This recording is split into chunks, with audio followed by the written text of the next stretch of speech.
protected positions to become the focus of worship themselves. On the subject of worship, the ancient Greek philosopher Xenophanes famously criticized the human tendency to attribute gods with human traits and desires, especially human flaws. The need to be worshipped is one such human flaw, and it's a self-defeating flaw. The very act of demanding worship exposes a deep inadequacy, confirming the individual's unworthiness. It's important to recognize worship for what it is, a response to threat. In the face of danger, we instinctively react in one of several ways. We fight, we take flight, we freeze. Another strategy is to fawn, to submit, to please, to praise, to worship. Some claim that worship is a free expression of adoration, but you only have to look at the threats and attacks aimed at those of us who decline to worship any gods to recognize the underlying coercion. If it was a free expression, we would be unmolested. Things go from bad to bizarre when we come to the narcissist tactic of gaslighting. Hi, cutie. Hi. The concept of gaslighting How's the originates audio, from a by the way? 1938 play by Patrick Can you hear me Hamilton, over the video? adapted into the brilliant 1940 film Gaslight, in which a husband tries to convince his wife she's going mad. What she doesn't know is that her husband is a murderer who each night secretly searches for jewels he thinks are hidden above the apartment. Whenever he lights the gaslight above the apartment to search for the jewels, the gaslight dims in the rooms below.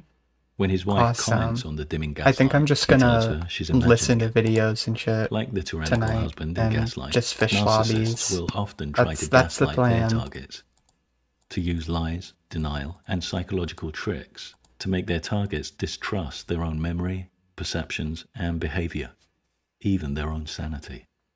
The Abrahamic religions have gaslighting down to a fine art, proposing incoherent values and rules that are impossible to observe consistently, putting followers in impossible double binds by condoning and condemning the same behaviors, declaring acts that cause no conceivable injury to be worthy of torture and death, pronouncing us guilty of events before our birth. These maneuvers erode our sense of judgment, making us more susceptible to religious control. We're directed to develop a relationship with a divine being who we're told withholds evidence of itself for the bizarre reason that it wants. Okay, pause that. Got an English guy.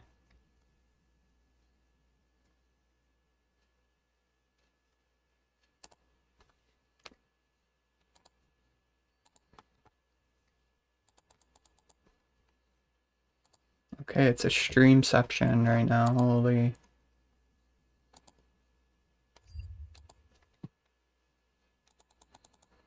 Where should I post it? Should I just post it in main or what? Yes, you can link it for me. Thank you. That would be lovely. Lobster. Yeah, I'm fishing lobsters. It exists. If human parents deliberately withheld I've all got almost evidence of their 800 existence now. from a child while claiming to want a relationship with the child, we'd immediately see the madness of that scenario. Substitute human parent with divine being, and we get exactly the same madness. Our well-founded questions and criticism. I can't listen to this at one time. Shifting goalposts and the pretense that contradiction is actually profound mystery. We're explicitly instructed to distrust our own judgment. This is all done to get targets to accept the false reality of the narcissist. Establishing a false reality isn't a trivial issue for the narcissist. It's a matter of survival. It means they don't have to face the truth about themselves.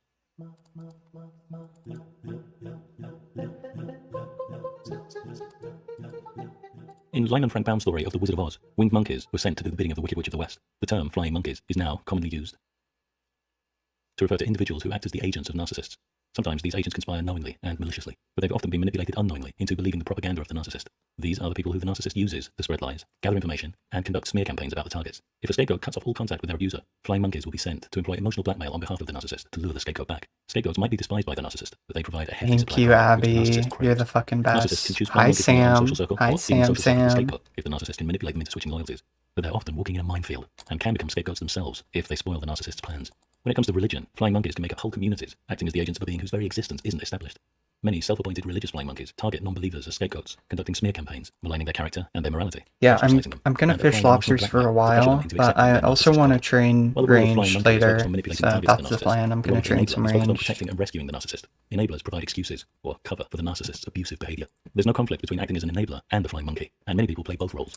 I am Enablers meet or listening deny to a narcissist's video aggression. called Worshipping Narcissists that was in my watch later 6 years ago.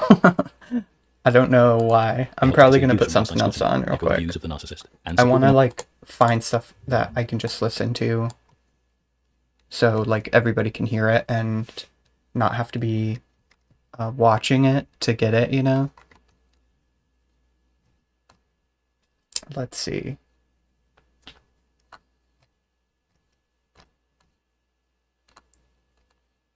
I mean, I could put like media on stream, I think, but I don't know how to do that, and I'm kind of too lazy to work that out right now.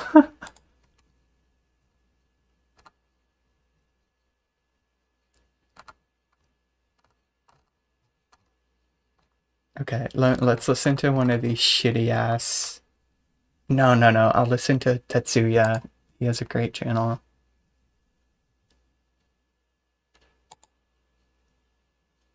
Holy pog fishing content. Let's fucking go. That's what I'm saying, Henry.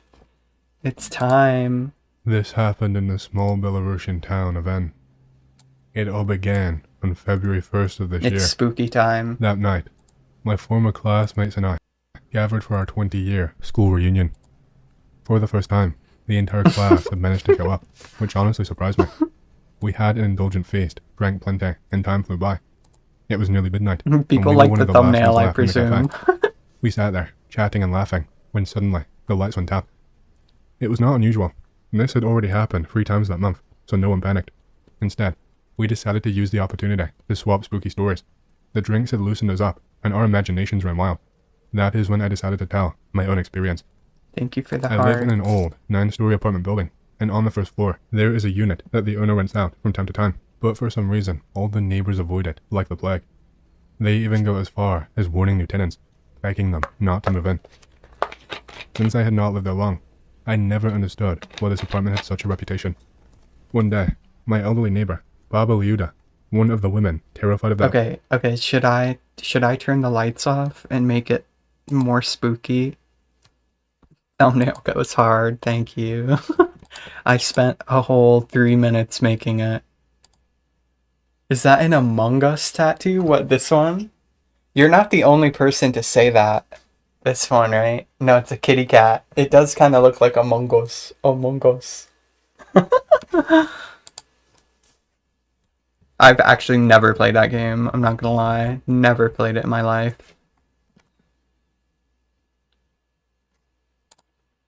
Okay, and y'all can tell me if I should turn the lights out and have spooky time. Apartment, asked me to help move some furniture. I agreed, and afterward, as we drank tea, I casually asked her why people were so afraid of it. I was skeptical. I've never believed in curses or I thought it was supernatural wearing a nonsense, top hat. but her story was so detailed and unnerving that, for the first time, It kind I of felt does a look chill like that. run down my spine. Wow. She told me that when the building was newly constructed, about 30 years ago, a woman That's named fucking Yara good. lived in that apartment. She was attractive, but unmarried, and her loneliness consumed her. She had feelings for a man she frequently invited over, but after a year, he married someone else. Devastated, Yara fell into despair, and Yeah, honestly, if I had an Among Us tattoo, I wouldn't mind. Like, if I got,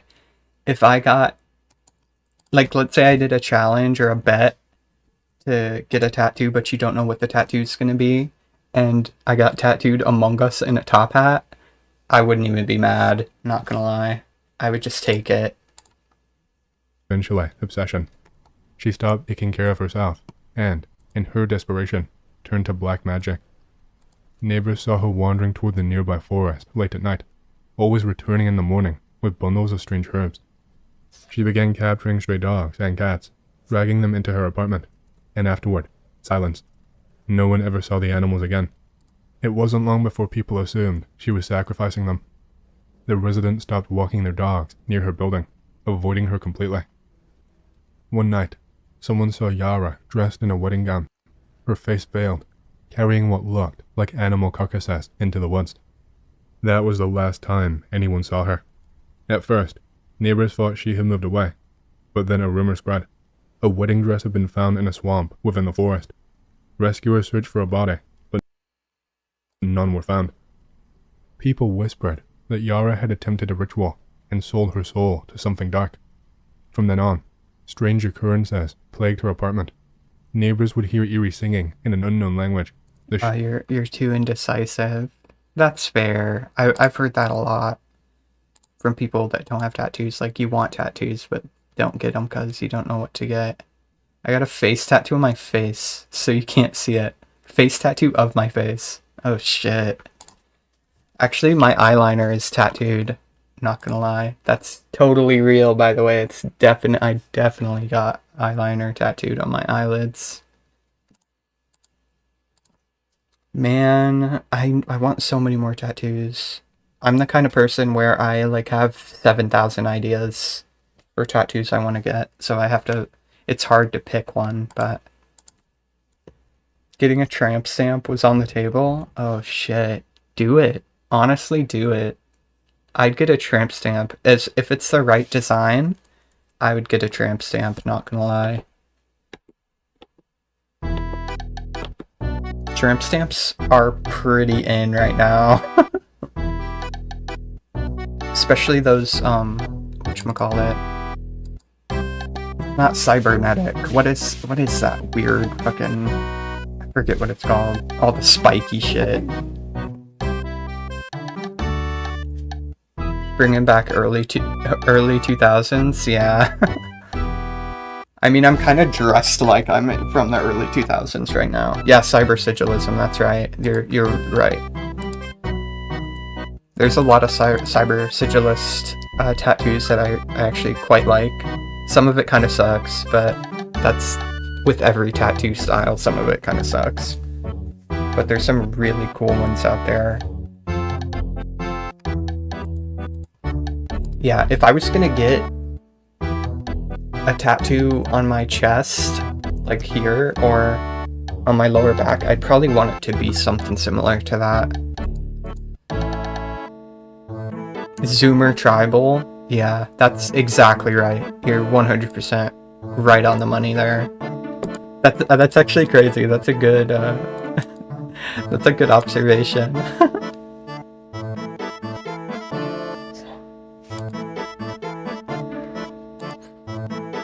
Yeah, that's actually why I just started with like traditional tattoos, because I cared more about the symbols that I'm getting tattooed versus the style.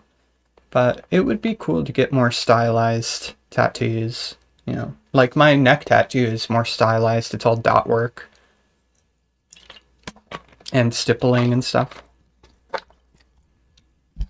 Compared to my traditional tattoos like this one's like heavy traditional. But you can't go wrong with the basics, really. But a lot of stuff, like, I would never get a tattoo because of a trend. There's no way. There's no way. I'm not putting a trend permanently on my body. That's kind of wild. Your neck tattoo is my favorite tattoo I've seen. Really? Thank you. It hurt like a fucking bitch. Did I show you an up-close picture of it, Abby?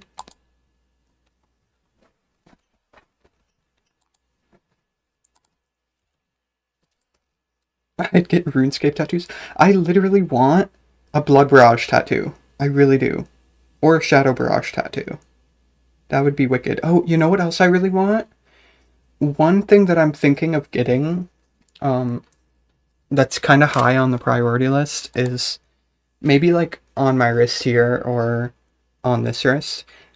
Look up the old Wrathrune like concept graphics. It's on the wiki. If you look up Wrathrunes and you look through the previous designs before they settled on the skull one, there's one that's like an eyeball with triangles on it, and it has like a diamond shaped pupil, It just looks so fucking cool. I want it to look like that, like, polygonal. And just have some cool colors. I want another eyeball tattoo. I also put that design on on my walking stick, because I was doing wood burning on my walking stick, so I put a little eyeball on the back, so I'm always looking at it when I'm walking with it. But it looks like that. Shattering of glass and see fogged up windows, despite no one living there. When I pointed Wait, out, Abby, what tattoos would you get that are RuneScape related? Like, do you have any in mind specifically? Because I've seen some really cool RuneScape tattoos. Dude, imagine getting the rune crafting logo tattooed. Looks like an egg.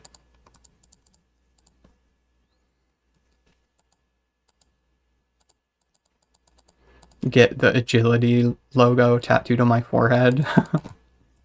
Gotta go fast, totally.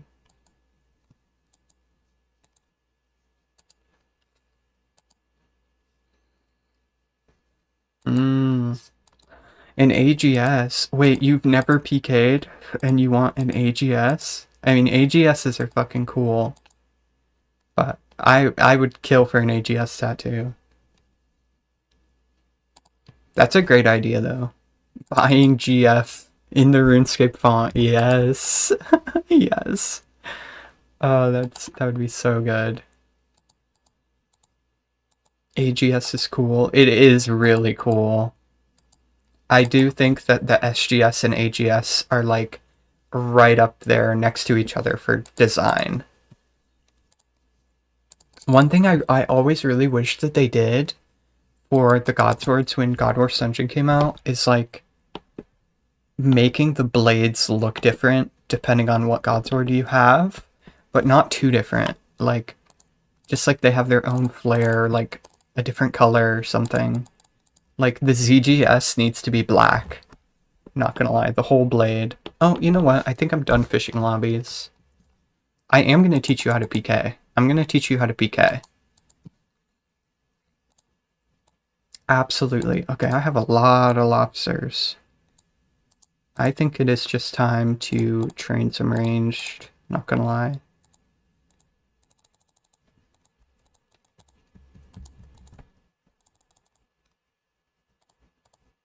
Could get my blue hat out, I don't know yet.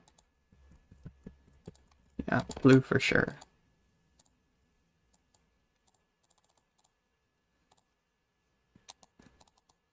Get my arrows out. Getting a Sarah, Guth, and Sammy icon tattoo would go pretty hard. Yes, it would. That would go very hard. Hold on, let me look up. Let me look up one of these. That reminds me, on Old School, if I ever make a pure on Old School, I'm like obsessed with the Saren halo. I don't know what it is. I just love that triangle halo. It's so fucking cool. It's actually so cool. I would love to get that just as an item in game. I've seen people get the Zammy icon before. I like that as well. It's a cool little symbol.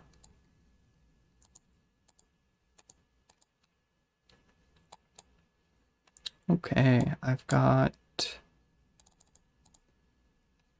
double up on runes, and let's see about going to Dark Wizzies. I wonder if anybody's there. I might also go to Giants too, but kind of feeling Dark Wizzies right now. Single Miku hair clip looking halo. That's right. That's fucking right. Just the fashion potential on that is really good. Really, really good.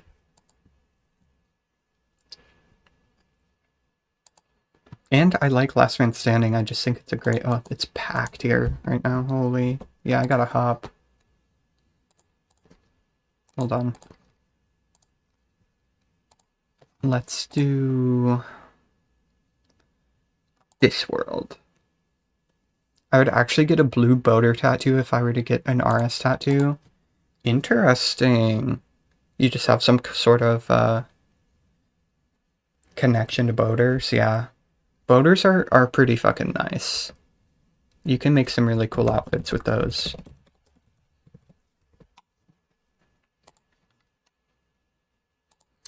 Yeah,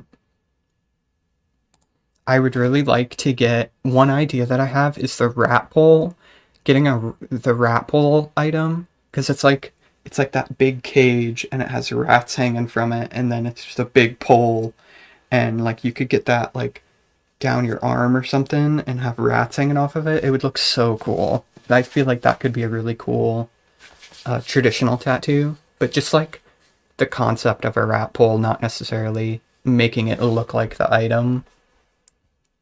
Style-wise. Me with gnome goggles. Gnome goggles slap. I got really obsessed with sagacious spectacles. I was really liked that. Sorry, I'm crashing this guy. Not really, we can share. They got fast respawns. Do you know the Saga specs, Abby? From old school?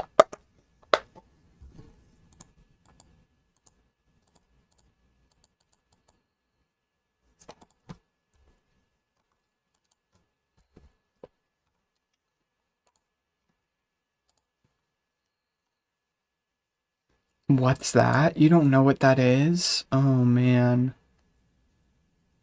Fuck. I wish I could show you a picture of it. I'll just send it to you on Discord.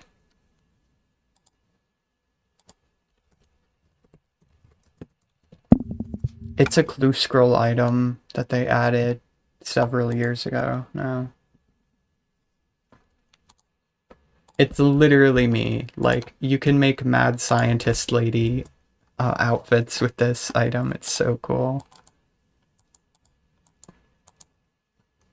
Wise old man goggles. Yep. Yep. Yeah, my main outfit, nerd glasses, yes. My main outfit on old school for the longest time, just a fashionscape outfit. I had snakeskin boots. I had like kebbit legs or something with a yak hide body, the sagacious spectacles, a rat pole, and a bone sack with like a gnome amulet or something. Oh no, the fishing metal amulet. Or not the fishing, the rat hunter amulet. I forget what it's called. I think it is called like a fish necklace or something. Because it's in the shape of a fish. But you get it from hunting rats with your cat. It's just a weird ass item that you get from rat catcher if you just keep hunting rats. I never see anybody wear that.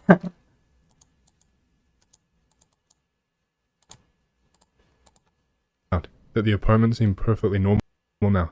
Baba Liuda ignored me. Years later, a man bought the place, but never lived in it, instead choosing to rent it out. The first tenant was a single man, who only lasted a few nights. One evening, neighbors heard him screaming in terror. Then, in the middle of the night, he ran out into the hallway in his underwear, shouting at someone unseen inside the apartment to leave him alone.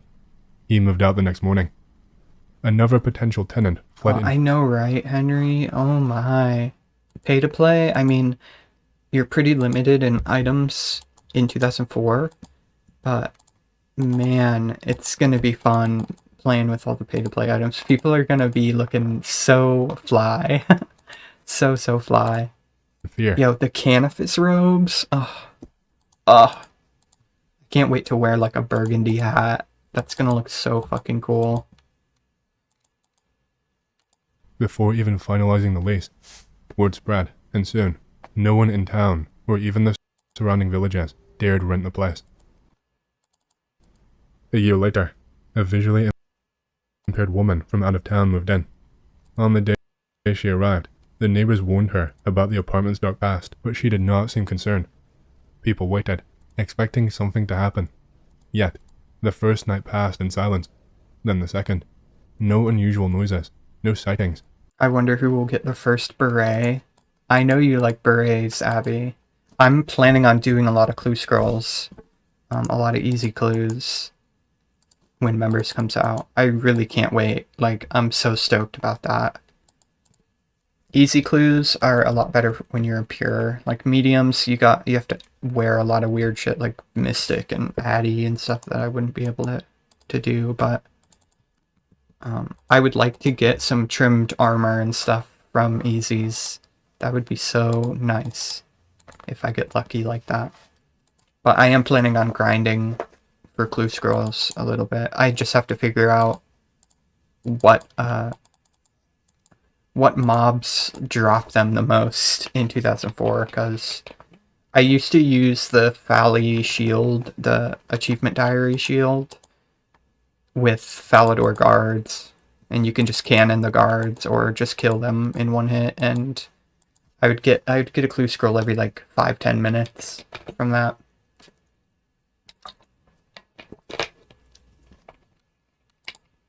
Some were disappointed. The one local drunk swore that on the night she moved in, he saw Yara herself, naked and wild, fleeing from the building. Of course, no one believed him.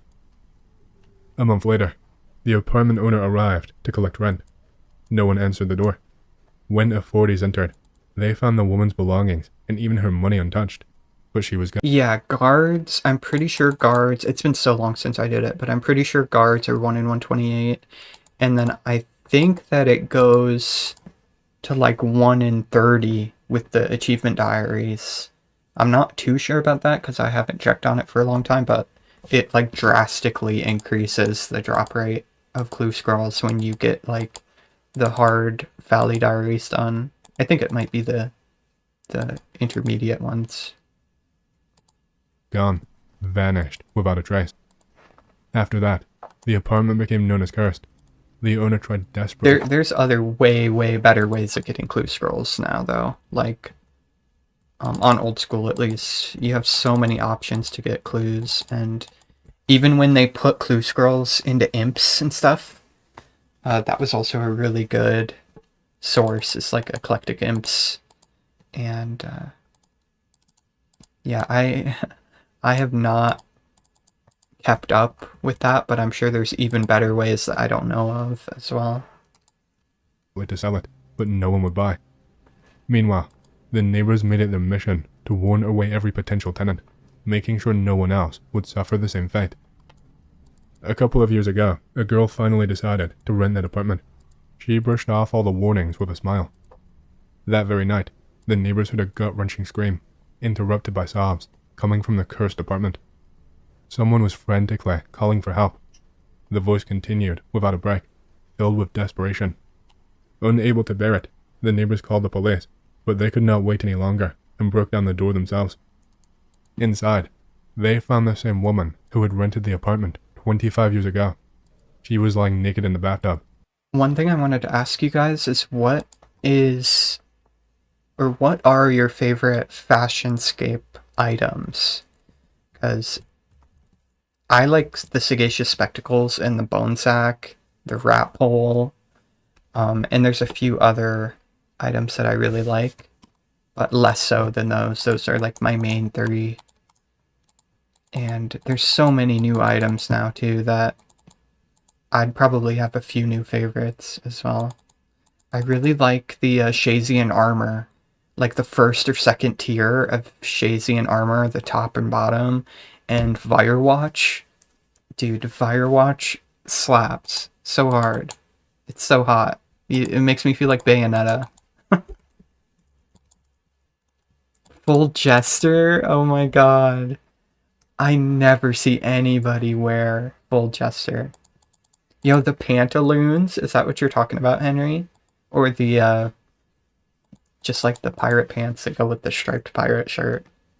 The pirate shirts slap too. Like, they should give us, like, clothing patterns and stuff for your default character too. I feel like that would look really cool. Just get stripes and stuff. Be able to customize the colors. That'd be cool. Imagine like a robe top, but it's stripy. Look like an 80s chick. Either covered in sand or something else, screaming hysterically. She struggled to get out of the tub, but her muscles seemed paralyzed. What confused everyone was that she kept shouting that she could not see anything. Strange, because back when she the first poopy went to the pants. apartment, she was I almost like the completely poopy blind. pants too. But the most bizarre part, the new tenant was nowhere to be found. Her belongings were still in the apartment. Even her documents, to this day, no one knows where she went.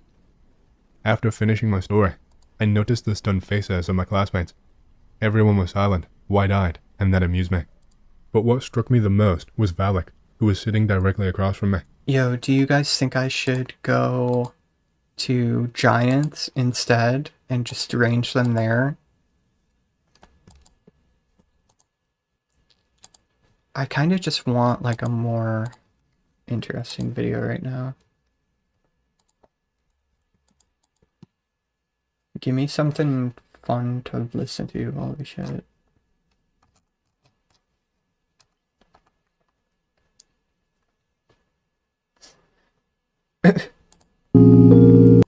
Dark to tell how intact Okay, let's listen to this guy. Giants are cool. how intact everything was. We threw a couple rocks in and they bounced off some stuff as they fell before splashing into the...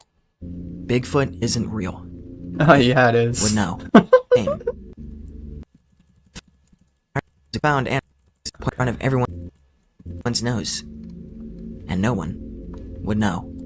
Probably busy. Yeah, I'll go Bigfoot check. isn't real. I'll go check. If he was real, we should have found a skeleton or have a photo that isn't blurry. But my Bigfoot is so elusive. That's 'cause it's not real, dumbass. Prove me wrong. Should have found a skeleton. I'm gonna tell a little story here. Stick with me until the end and hopefully you'll see my point. When I was a child, I grew up in a small, somewhat well-wooded town. In our county, we had bears, black bears. However, these black bears were few and far between. Whenever someone saw a black bear, they became something of a local celebrity for a week or two. Everybody would ask them about it. If the local news had no stories to run, they would interview them, and etc. You get the point. I went weekend camping in those woods quite frequently, normally around at least once a month, for maybe 15 years. Over that time, I never once saw a black bear. In addition to this, I only personally knew maybe 2 people who had seen a black bear, and had only heard of a handful more who had seen one. Every once in a while, someone would come across a bear print or find bear scat. We knew they were there, although we rarely saw them. Out of my 24 years in that town, do you know how many people reported finding a black bear carcass? 0. I have never heard of anybody just finding a deceased black bear lying about in the woods in that county. Out of my 24 years in that town, do you know how many people reported finding black bear bones or a skeleton? 0. Once again, I have never heard of anybody finding black bear bones or a full skeleton in that county. Finding a carcass or identifying a skeleton is just insanely rare.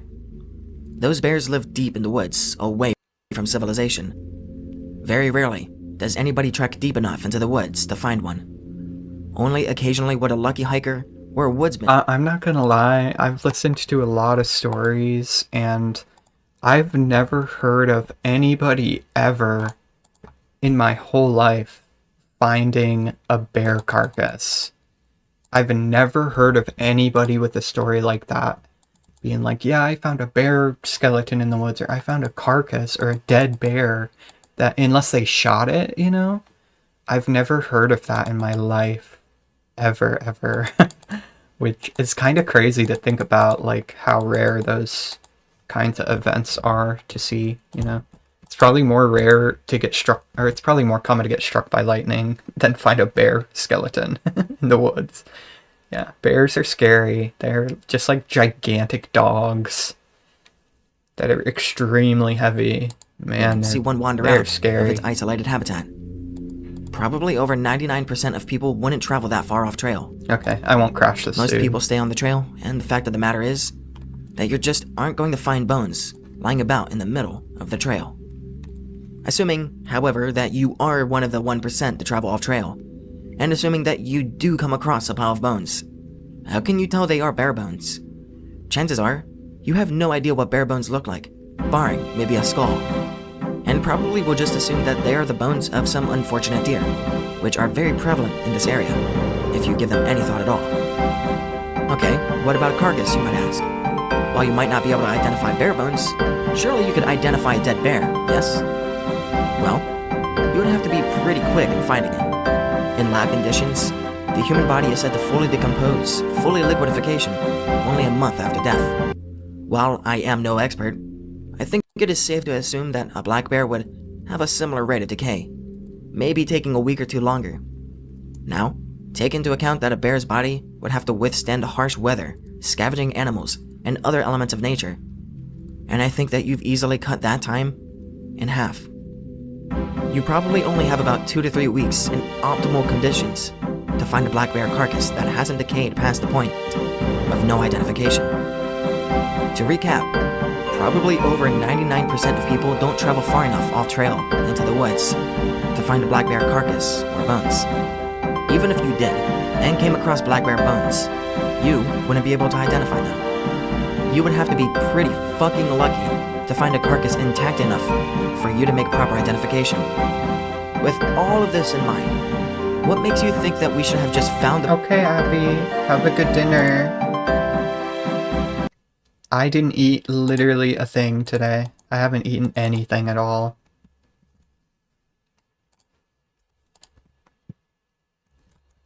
Man, giants really are fucking busy, aren't they? Holy. Like, hello? Hello, can I get a free spot, please?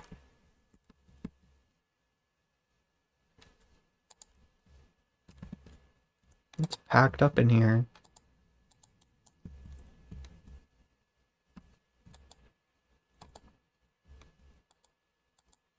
Yoink. No. No. Okay. Okay. I'll hop again. Fucking hell. Where is Carly Garlic? Carly, log the hell on. Helicopter, helicopter. I'm going to Indian Worlds. The Myth Plate Addy Rune Simi combo is a look and a half. I was gonna mention something about that guy's gear, and I'm just like, damn, dude, he's kind of swagging right now, but...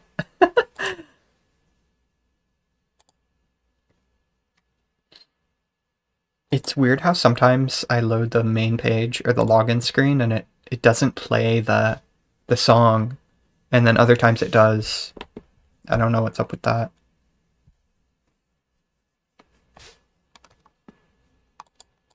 No, no, oh my god. No, no. Okay, I guess this is the last time I'm gonna try hopping. Otherwise I'm just gonna go back to Dark Wizards, because this is why I don't do giants. They're very packed, and I would just rather wait till members comes out to buy dragon bones or shit. Try to kill dragon killers. That'll be fun.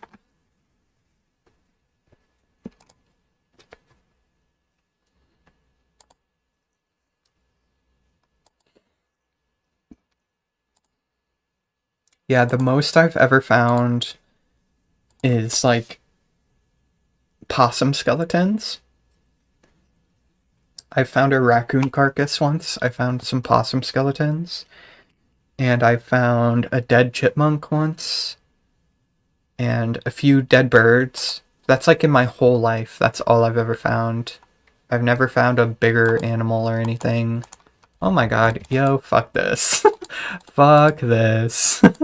Every world has a ranger or a major there. I don't feel like crashing nobody.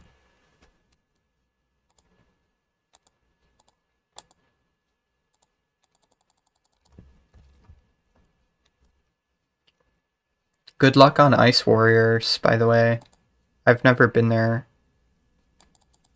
Well, I did to mine Bluerite, but that's about it. I've never actually tried to kill him. I've seen a good few goat, sheep, deer skulls on hikes. Oh yeah. I don't think there's goats or sheep around where I've lived. Most of my life, at least. I've never found nothing like that. I've never seen a dead deer or nothing. Okay, I need more food for dark wizards. I think I'm just gonna bring a rune simi too. Why not? Okay.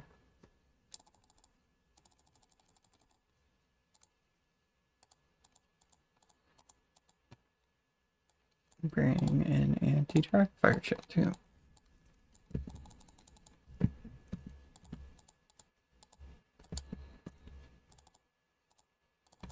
Yeah, I really want to get 50 ranged tonight. I think that will be a nice goal to achieve.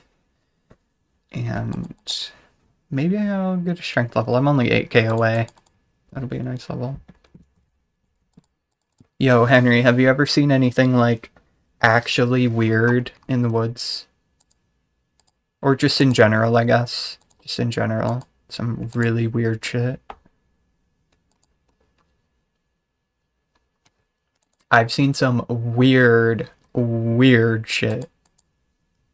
Especially out in the woods.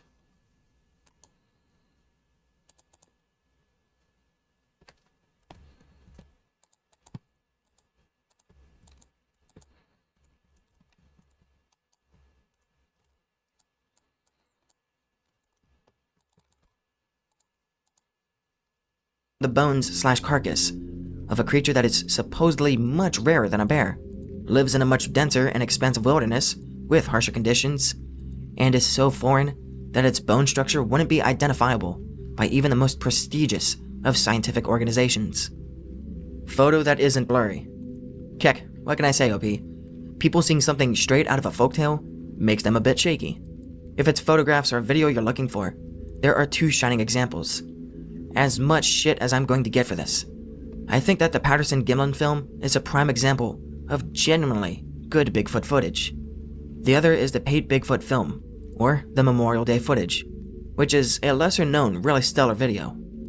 Sorry if my prose is shit. My head hurts and I'm really tired. Hopefully it's all readable. That's all I got for now. Good night, all. I got into a bar fight with a cryptid or demon, or something once. Never learned what it actually was.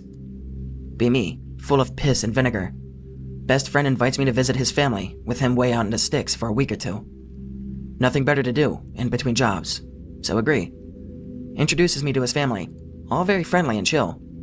His grandpa seems intense, slow to speak, but always sounds very considered, and sure about what he's saying. Warns me about going too far from the house at night, being a city boy. Tell him I've been on hunting trips before, which I had, and I know my way around the woods. Not these woods.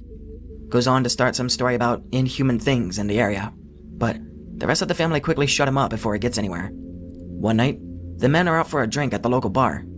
Me, friend, his dad, his uncle, and his gramps. Oh, that's creepy, Henry. Filled with jars and scattered bones. Oh, jeez. I found some weird, like, witchcraft shit before in the woods. Like, boxes filled with hair and teeth and shit. Or, like, weird, kind of like voodoo dolls, almost. They kind of looked like voodoo dolls. Hi, Abby. What'd you get? What are you gonna be eating? They make a point of telling me this building is probably older than my great-great-grandfather, or whatever, like centuries old. Place is quiet. We're just shooting the shit and drinking, when I see friend looking nervous about something. Follow his eyes, and see a guy sitting in the corner, next to the door. Bulky dude with bright red hair. Before I can even get a good look, Gramps grabs my arm. He's got a death grip on me. I look at him, and he looks terrified. Look Hell around, yeah. and so does everyone else. All staring at their drinks or the table. Slowly realize there's no one else in the bar now. Not even the bartender. For a quick second, I think I'm gonna have spinach Alfredo with some fish, with some fried fish. I think that'll be very yummy. I need some real food in my belly. Holy. I do have some caramel corn. but I'll save that for later. Second, I think this is some local criminal or gang member with how they're acting. But that's definitely not how it feels. I try to look at the guy again, but Gramps squeezes my arm even tighter. Hurts like hell.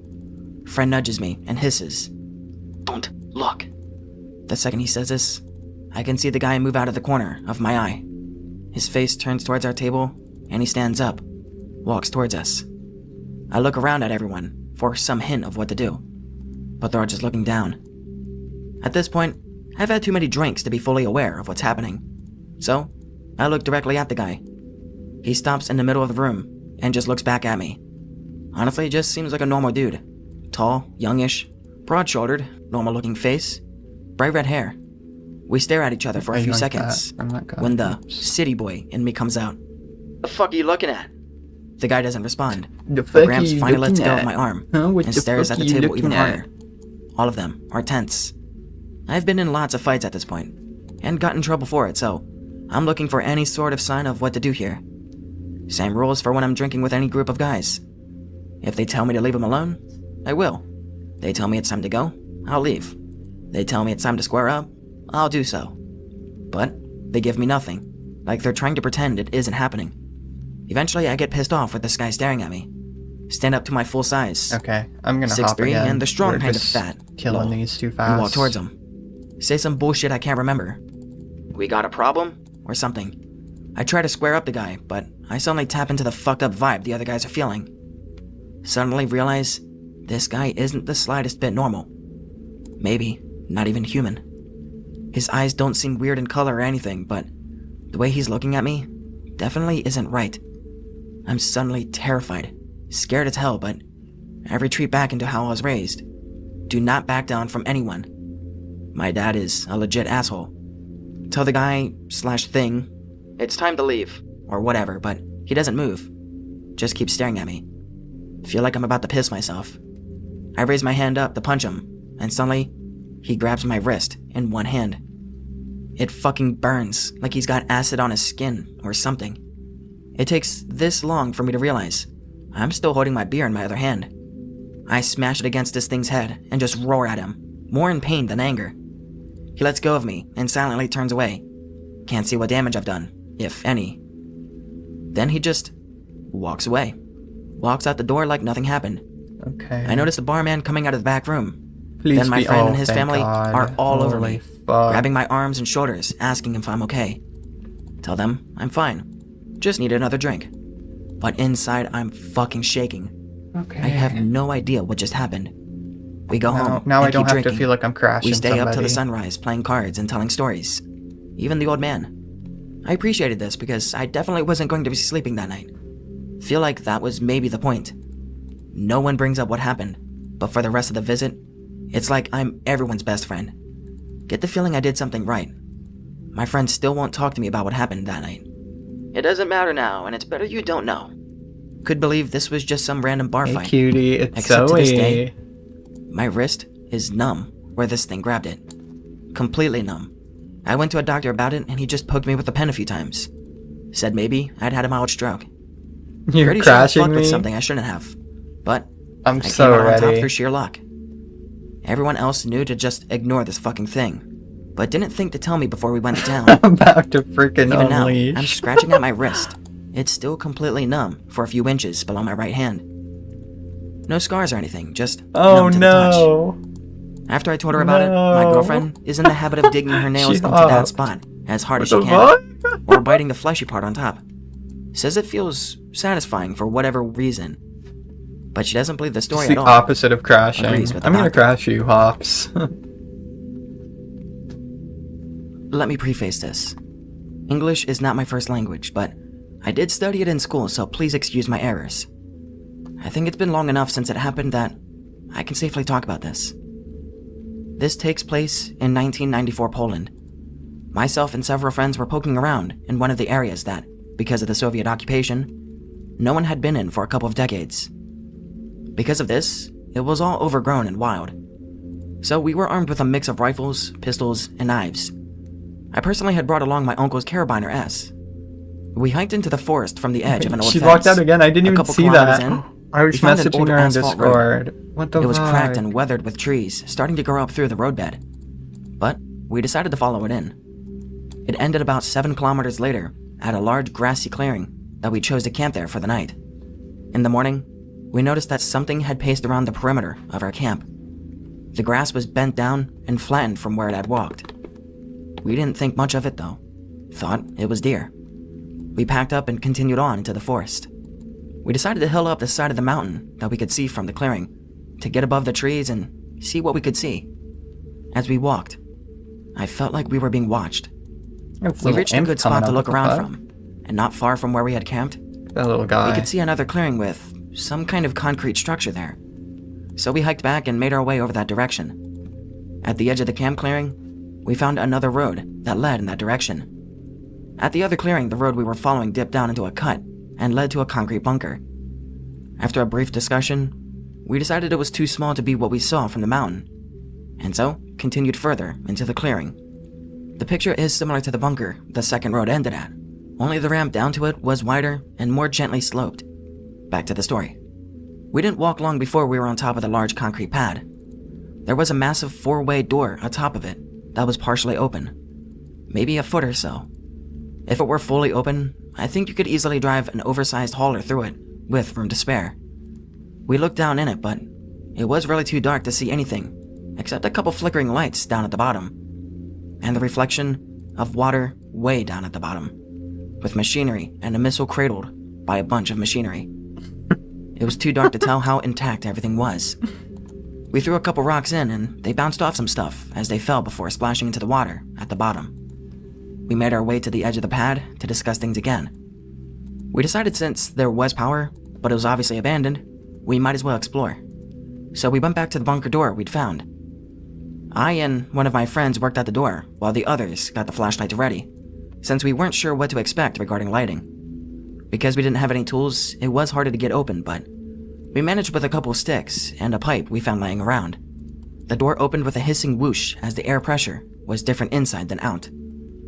At first, we thought it was a snake or something and had jumped back. After letting the air inside and out mix and let the feeling of being idiots go away, we pulled the door fully open and looked inside. There was a layer of dust inside, and more lights were on here than in the silo. Walls painted flat gray, Cyrillic writing on the walls just inside. None of us were really any good with Russian, and our bad translation was something like West Missile Station Anti-Capitalist Array. I got pushed into going in first because I was the only one with a semi-automatic weapon. The complex itself wasn't really big, maybe a little larger than a 2-bedroom Typical apartment. bimbo behavior. There was a room with I 2 mean, sets that's of the bunk story bed of my cots, fucking no life. mattresses, That's but literally my there whole were steel life. footlockers with nothing in them That's my bolted to the whole floor. life. The room across from this was a kitchen and dining area. Typical. Heavy iron table, electric stove, and folding chairs. Then, a hallway to a command room, with an armored window into the silo itself. The hum of electricity was strongest in the command room. An entire wall was dedicated to a large control panel and old analog computer, like the one from Team Fortress 2 that informs a soldier about the blue spy in the base. Its monitor was like that. Some of the bulbs were broken, so I don't know what they would have indicated. They were all in block Cyrillic letters, and easier to translate, but the ones that were dimly lit up were silo doors, stopped, obstruction, in/on tracks. I don't remember what the others said. Under the window into the silo, there was a flip clock that was paused at 2 minutes and 34 seconds, with a red light next to it. And there was no actual launch button that we could find. There was another door that we couldn't get open, and looked around deeper into the silo. So, after poking around a bit more and double-checking for anything interesting, we made our way out and back towards where we camped the night before. All the while, I couldn't shake the feeling that we were being watched. We set up camp and went to sleep. To this day, I don't know if it was a dream or actually happened, but something was laying atop of me and just watching me. No one else in the camp, just me. It was heavy and I couldn't move away, but the eyes, they looked smart. When we woke up, the camp was torn apart. Our food was missing and the cooking supplies we had were scattered all over, and something had walked through the camp, its paws digging into the earth beneath. 2 of our weapons were missing as well, a revolver and a hunting rifle. We were all freaked out, Between the food being gone and a storm looking like it was coming in, we decided to hike out that day. About 2 kilometers of hiking, the storm hit and began raining, as though the sky itself was angry at our trespassing. We had not packed for rain, so we were soon wet and hungry and tired. We were soon And I wet. still felt like I We was were being wet. watched. Everybody's Our wet. hike was slow and tiring. We reached about where we thought we'd found the road and began hiking out. Everything looked different, but there were some of the knife marks we'd made in the trees to mark our passage. A couple kilometers from where we expected the edge of the forest to be, I want to visit the anti-capitalist array. What do you mean? What's the anti-capitalist array? we tripped over our food. Well, the containers and some of the vegetables. All neatly stacked and out in the open. Like it had been left for us to find. After we got over trying to wrap our minds around it, we began walking with our weapons ready. Not long after we found our food, we saw something. It looked like a dog or a fox, but it was far too large. Like a small car. Oh, Too long, and the fur was a fake-looking silver. dude, Like a cheap I whip. wasn't even paying When it opened attention, its baby. There were far too many teeth. It smiled at us. I feel like I think- need like some juicy drama or something. I need something. Come on, YouTube, help me. Help me the fuck out.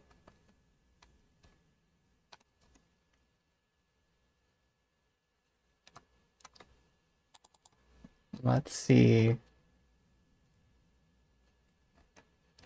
We need members. I know, I know. It's coming. 11 days. That's not even 2 weeks from now. Holy shit. It's gonna go so crazy. I am planning on streaming the first day of members as well. I'll be playing all day, I bet. What day is that? That's Saturday. Yeah, I should be ready to go by then. So soon, Abby. So fucking soon. I can't wait for that. I literally can't wait. It's gonna be so much fun. I'm doing 2 quests. Waterfall is one. Yeah, I'm gonna do Waterfall. Gonna do Fight Arena. Lost City, Biohazard, Gertrude's Cat. Shiloh Village.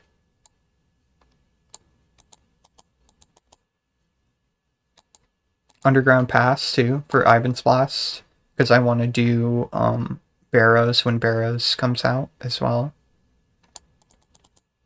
Well, I don't think it would actually be that good because it was buffed so much on old school. That's the only thing that made it viable, actually. Maybe not Underground Pass then.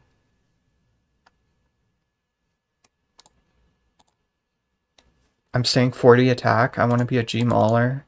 Yeah, you'll have to wait for Slayer then if you want to be a G Mauler to get 50 attack. There would be no point in getting 50 until Slayer is released. But I'm gonna stay 60 attack until. Oh, there we go. YouTube voice.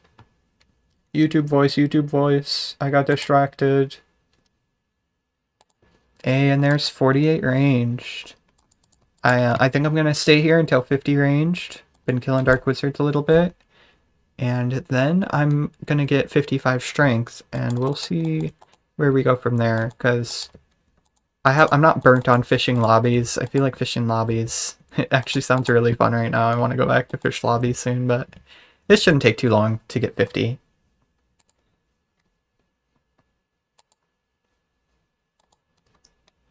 I'm assuming there won't be a single PK scene. What do you mean, like Edgeville PKing? I don't know. I honestly don't know. I think that there will be a pretty niche Edge PKing community, just because I see so many people gearing up for it, basically. Ivan's Blast was used back in the day, especially before Slayer Dart. Yeah, but doesn't it only have 25 fucking charges on the thing? I thought it was like, it doesn't have any charges, basically. Unless you can still upgrade it or something, I don't know much about it. There is, yeah, just Ivan's Blast, no Slayer Dart. But I think you could do Barras pretty effectively with some of the wave spells or blast spells. Probably Fire Blast is what I would use. MSB Sarah Strike, maybe I can find people to PK with.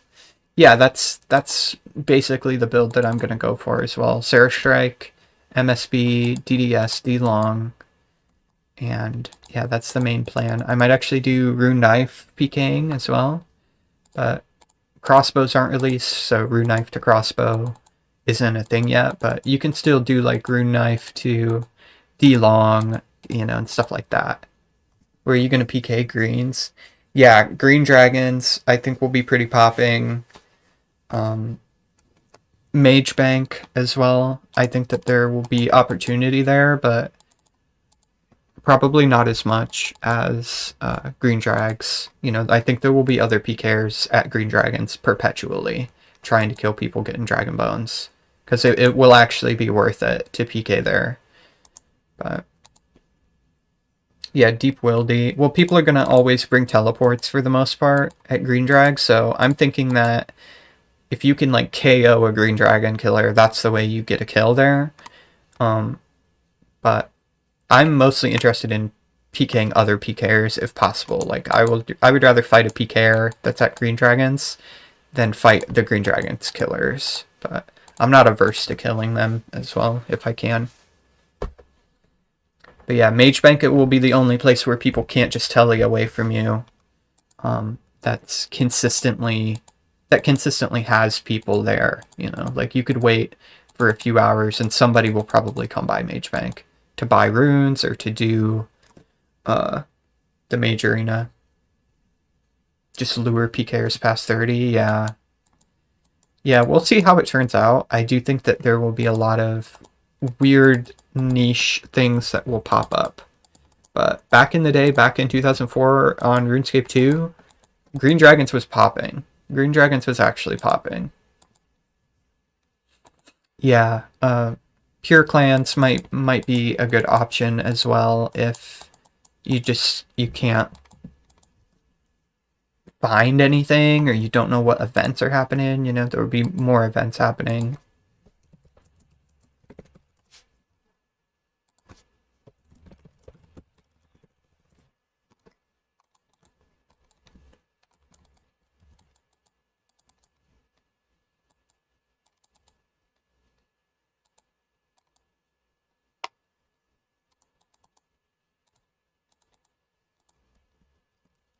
Hola, mamacita. Oh.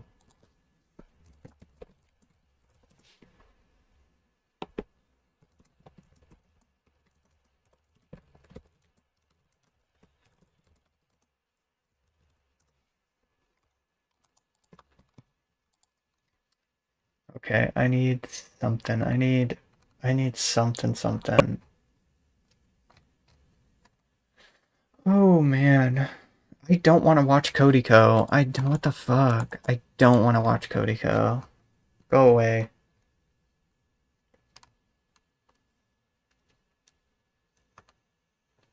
Okay, juicy drama. Back in 2021, this is what I VTubing needed. was still in its infancy and hadn't yet exploded into the massive industry we know today. A new star was rising in the Spanish-speaking VTuber scene. What's my combat? My combat's 50. I got 50 combat, 66 mage, 31 prey, 48 range, 54 strength, 40 attack. Those are my stats right now.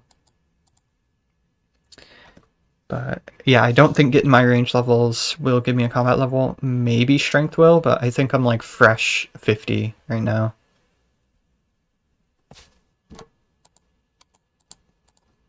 Astria. She wasn't just any VTuber. She had a story that pulled at people's heartstrings. She claimed to be a mute and disabled girl, the victim of a tragic car accident that took away her ability to speak. But despite her struggles, she was full of energy, passionate about streaming, and dedicated to giving back. Fans saw her as an inspiration, someone who refused to let her disability hold her back. Her community rallied behind her, donating money to help her afford life-changing medical treatment. Yeah, I think I can almost get like 70 ranged or something before I get a combat level, honestly. I'm pretty sure I would start leveling again once I overtake my mage if I just train range. I think I'd I could get like 79, or not 79, like 69, 68 ranged. Not too sure, but yeah, I could get like 20 levels pretty much and not level much. And in return, I might level a couple from HP, but that would be she about pledged it. to pay it forward, donating her extra earnings to charity to help others like her. To many, she was the proof that VTubing could be a place where anyone, no matter their struggles, could thrive. Except none of it was real. Behind the scenes, Astria was not who she claimed to be. Her disability? Fake. Her charity donations? A lie. Even her gender was fabricated. Oh, What started God. as an inspiring success story quickly unraveled into one of the biggest scams the VTuber world has ever seen. A deception so deep, so calculated, that when the truth finally came out, it shattered the trust of an entire community and has had lasting impacts on the VTubing industry and how outsiders view us to this day. And the worst part, she didn't just fool her fans, she betrayed her friends, catfished a lover, and manipulated other VTubers, as well as tried to destroy people's career just to stay on top. This is the insane story of Astria, the mute VTuber who scammed GT her is way my to fame, drama, only to that's lose what I'm everything. saying. Buckle up, We're because this rabbit fucking hole in goes right way now, deeper than you think. dude. At first, nothing about Astra's rise seemed out of the ordinary. She started streaming in early 2020 and gradually built a following. Her numbers were modest but steady, sitting around 15,000 followers with an increase of about Yo, fake disability, fake age, fake gender, fake everything. What? I don't understand. Bro, that's crazy. 50 subscribers per day on her YouTube channel. She marketed herself Let's as a see mute it. VTuber who had lost her voice in a tragic car accident during childhood. And using expressive body movement, sign language, and text-to-speech software, she engaged with her audience in an interactive manner. This helped her stand out among other VTubers in the Spanish-speaking community. But what truly launched her career wasn't just her content, it was the sympathy and admiration she gained from her tragic backstory. She would often say things like, "I started streaming last year, I've been using my account for 11 months, although Maybe I should fake something. Yeah, just make a "I'm sorry, I have cancer" video, and then you get a bunch of donations. There you go. Foolproof, totally foolproof plan. Oh my god. take 2 months of hiatus, so it's closer to 9 months really. I try to stream every day without fail unless I don't feel up to it mentally. And according to her, streaming was more than just a hobby. It was a mission. She wanted to make a difference, not just in her own life, but for others. I've learned that to grow on Twitch, it's not only about streaming, it's about putting in the effort to expand your influence, take opportunities, make friends, and start projects and make a difference. Her words painted a picture of a hardworking and passionate creator, but the reality behind the screen was far more complicated. But everything changed in September 2020 when Drakeout, a well-known VTuber in the ESP community and briefly the manager of a popular VTuber agency named woaw, who's had his own set of controversy, made a video promoting Astria's channel. In this video, Drakeout shared Astria's story, presenting her as an inspirational mute VTuber who had overcome challenges to become one of the biggest names in the scene. The video gained traction, drawing massive attention to Astria's channel. Almost overnight, her growth Abby faked exploded. cancer What once. started as a Yahoo! small but steady That's audience right. quickly turned into one of the fastest growing VTuber careers in the Spanish-speaking community. With her rising Dude, Emily, I still don't know what to think about that whole situation back in the day, because I heard a lot about her faking it, and I personally never saw any proof that she was faking it. There might be proof out there, I don't know, but personally, I never saw it. And then she just kind of dropped off the face of the earth. I'm still friends with her on Facebook. Oh my god, man. Like, also imagine if that it wasn't fake. Imagine if it wasn't fake. She actually had cancer. And then the internet just completely turns on her with no evidence. Because that is very plausible too, honestly. From how I understand the situation. I'm not super informed on it, but just imagine that happening. Like, you just have cancer, and then you're like, okay, hey guys, I got cancer, and everybody's like, you're a fake piece of shit, we hate you. We're gonna send 50 pizzas to your house. Like, oh my god, what the fuck? I could never. This is why I don't know. Man. It's always a mess on the internet. The internet makes so many huge messes.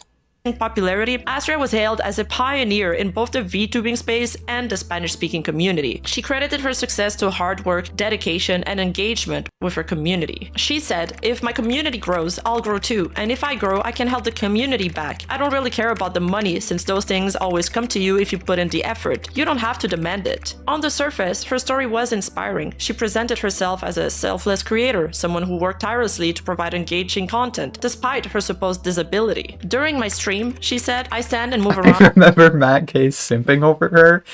Dude, that was wild, wasn't it? I forgot about that.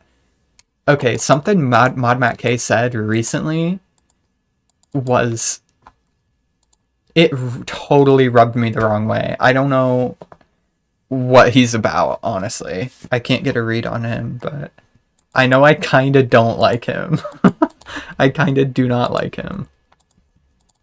Simpage for your players? Nah. Saber 6 Folly Duck? No, I don't know anything about that. What was that?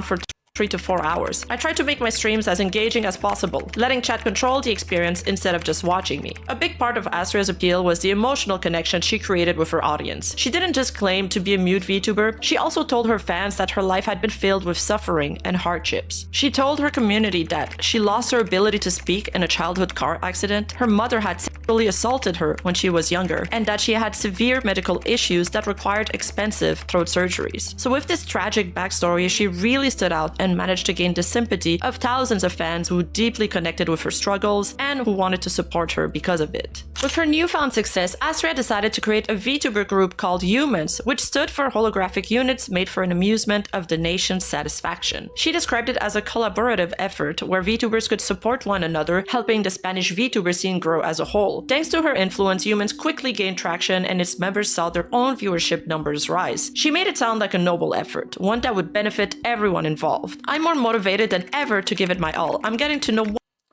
Oh, a dev added a duck to the pond and followed or referencing the female streamer Saber6. Community outrage over simping. Oh man. Well, yeah, that's kind of crazy. I'm not gonna lie. Like, for the most part, I am against developers putting things in games, especially in multiplayer games like this. I am against devs like putting things dedicated to specific players in the game for the most part, with very few exceptions. Like, there was that one guy that was just like a beloved member of the community that died, and I thought that they put like a statue in the wilderness or something dedicated to him after he died. I can't remember what his name was. I'm sure one of y'all knows. But stuff like that is actually kind of sweet. But then you have some other... It can get wonky real fast. It can become a slippery slope. And like, if one mod simps for you, you can just get shit added in the game in your name. It's kind of nuts. I'm not gonna lie. The only thing that the mod should be simping is Bob the Cat. Bob the Cat deserves to have his presence memorialized in-game. Wonderful people and wonderful viewers that accept me for who I am. Her charisma and unique way of interacting with viewers made her seem like one of the most promising new faces of the LATAM VTuber community. Her future seemed brighter than anyone else's at the time, but little did she know her success would last less than a month. Indeed, despite her selfless image, cracks were already beginning to show behind the scenes. Astria was not the kind-hearted VTuber she claimed to be, as it turned out. Astria wasn't looking to uplift others, she was looking to eliminate competition. The first major sign that something was off came during a controversy involving another VTuber called NemoVT. NemoVT was one of the biggest Spanish-speaking VTubers at the time and got into drama when she accused a smaller VTuber, Sui, of stealing her model. While I won't get into all the details, this turned into a big controversy and Nemo received backlash from the community. But Astria saw this as an opportunity. Instead of defending her friend, she took this chance to ruin Nemo's VT's career. She sent detailed scripts to YouTubers encouraging them to attack Nemo and, quote, break her empire so other VTubers could rise. Basically, Astria was actively trying to take down one of the biggest names in the scene to Look up Aaron on the OSRS wiki if you want to read it. Let's skim through this real quick before I finish this video. This video is kind of long.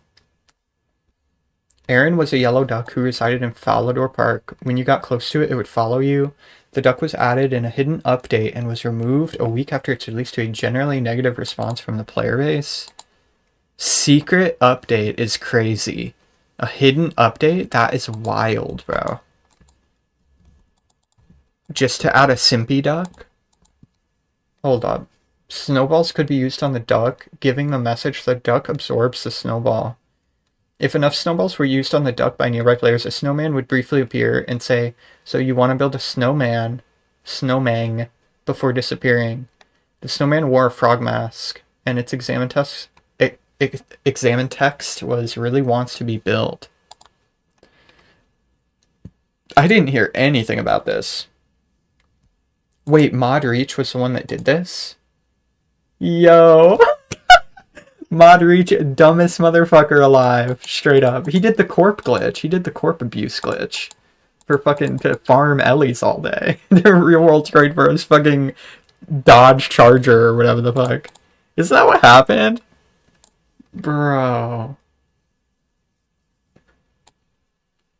It was widely seen as a case of Jagex displaying favoritism to certain players. Dude, Reach was a weirdo, dude. Mod Reach is actually a weirdo. I'm not gonna lie. He's brain fucked.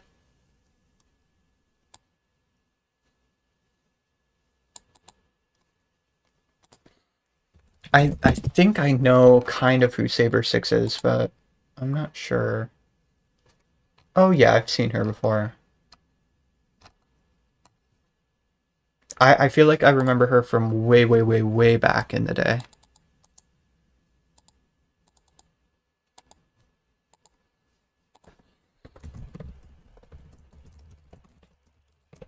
It was either an Audi or BMW, yeah. Dude, imagine doing that. Imagine risking your career for that. Wow, for a car. Fucking nuts. He 100% made the corp glitch and farmed it all day, yeah. Well, yeah, and it took them, like, it took them a few months to find it, didn't it? Like, I'm pretty sure it wasn't Mod Ash the one that found it. And it's like, oh, this corp code is fucking weird. Oh, God.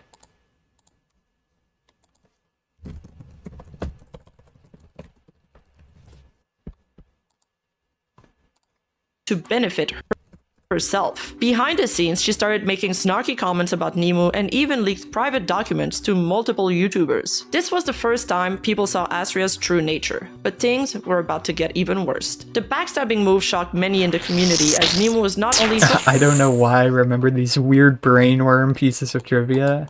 Honestly, I can't blame you. Like, there's some weird shit that I can remember too, but my memory is kind of shot. Thousands of Ellies came into OSRS. Yep. Yeah, I heard all about that shit. Because that actually affected the game big time. But yeah, I mean, I can remember some of that stuff vaguely, but I'm so bad with the specifics and like names and stuff. I don't know who's who. I don't know what the fuck is happening.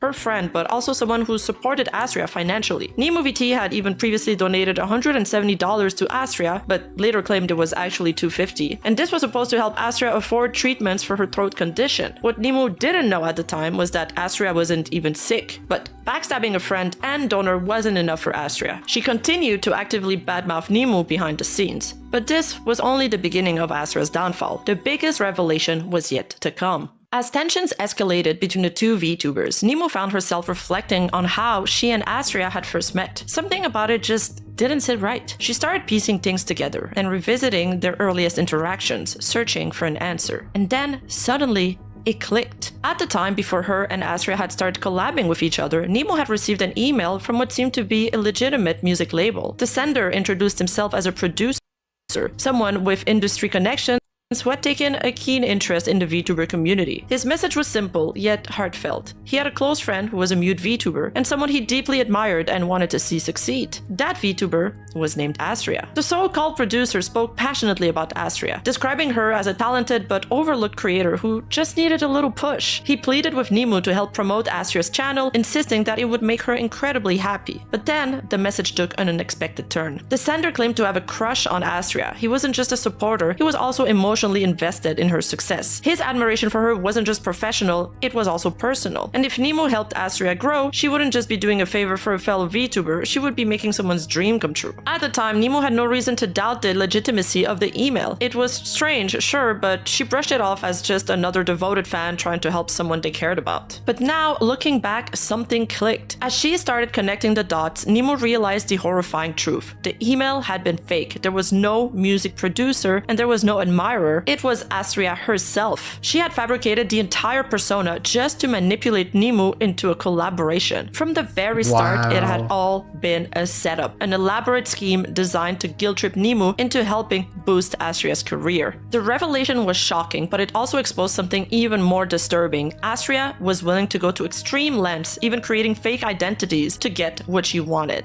Shortly after this controversy, YouTuber Terry released an expose which would ultimately bring all of Astria's lies crashing down. Terry's investigation started when he discovered a suspicious payment. While going through transaction records, he found that the email used for Astria's business payment was linked to another account called Shiro EDM. So Shiro EDM was a YouTube music channel with over 300,000 subscribers, supposedly run by a man from Mexico. Needless to say, the connection between the two accounts raised serious questions. When Terry dug deeper, he found something even more suspicious. The merch store linked to the Shiro EDM channel sold products featuring Astria's VTuber model called RoboNeko. So this begged the question, why was Astria's model being sold through an account she had never publicly mentioned? But it got worse. In an old interview, Astria had claimed to be a manager for a discography and frequently used electronic music similar to the tracks uploaded on Shiro EDM. So there was a few recurring elements here. At this point, the evidence was undeniable, and Astria was connected to Shiro EDM, and the person behind both accounts wasn't a mute girl, but indeed a man. But the investigation didn't stop there.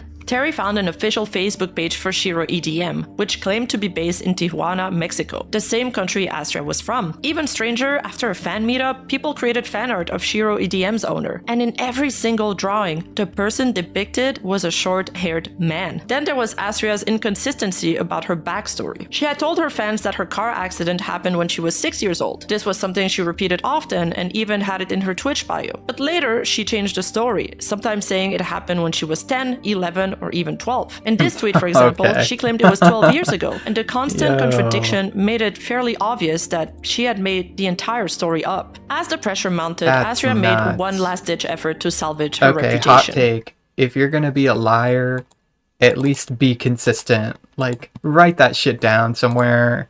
The fuck you mean 6, 10, 11, 12? What the fuck? Pick a year and stick with it, bro. It's not that hard. It really isn't. Oh my god.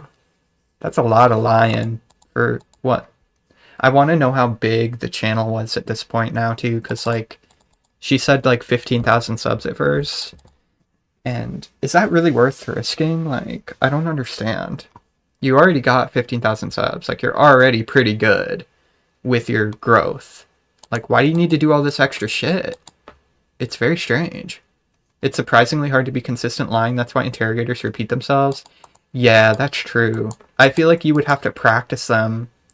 You'd have to like practice the lies over and over and over again to get them to a consistent state. You know, some people are more good with lying than other people, but I think it was YouTube subs, right? Was it not?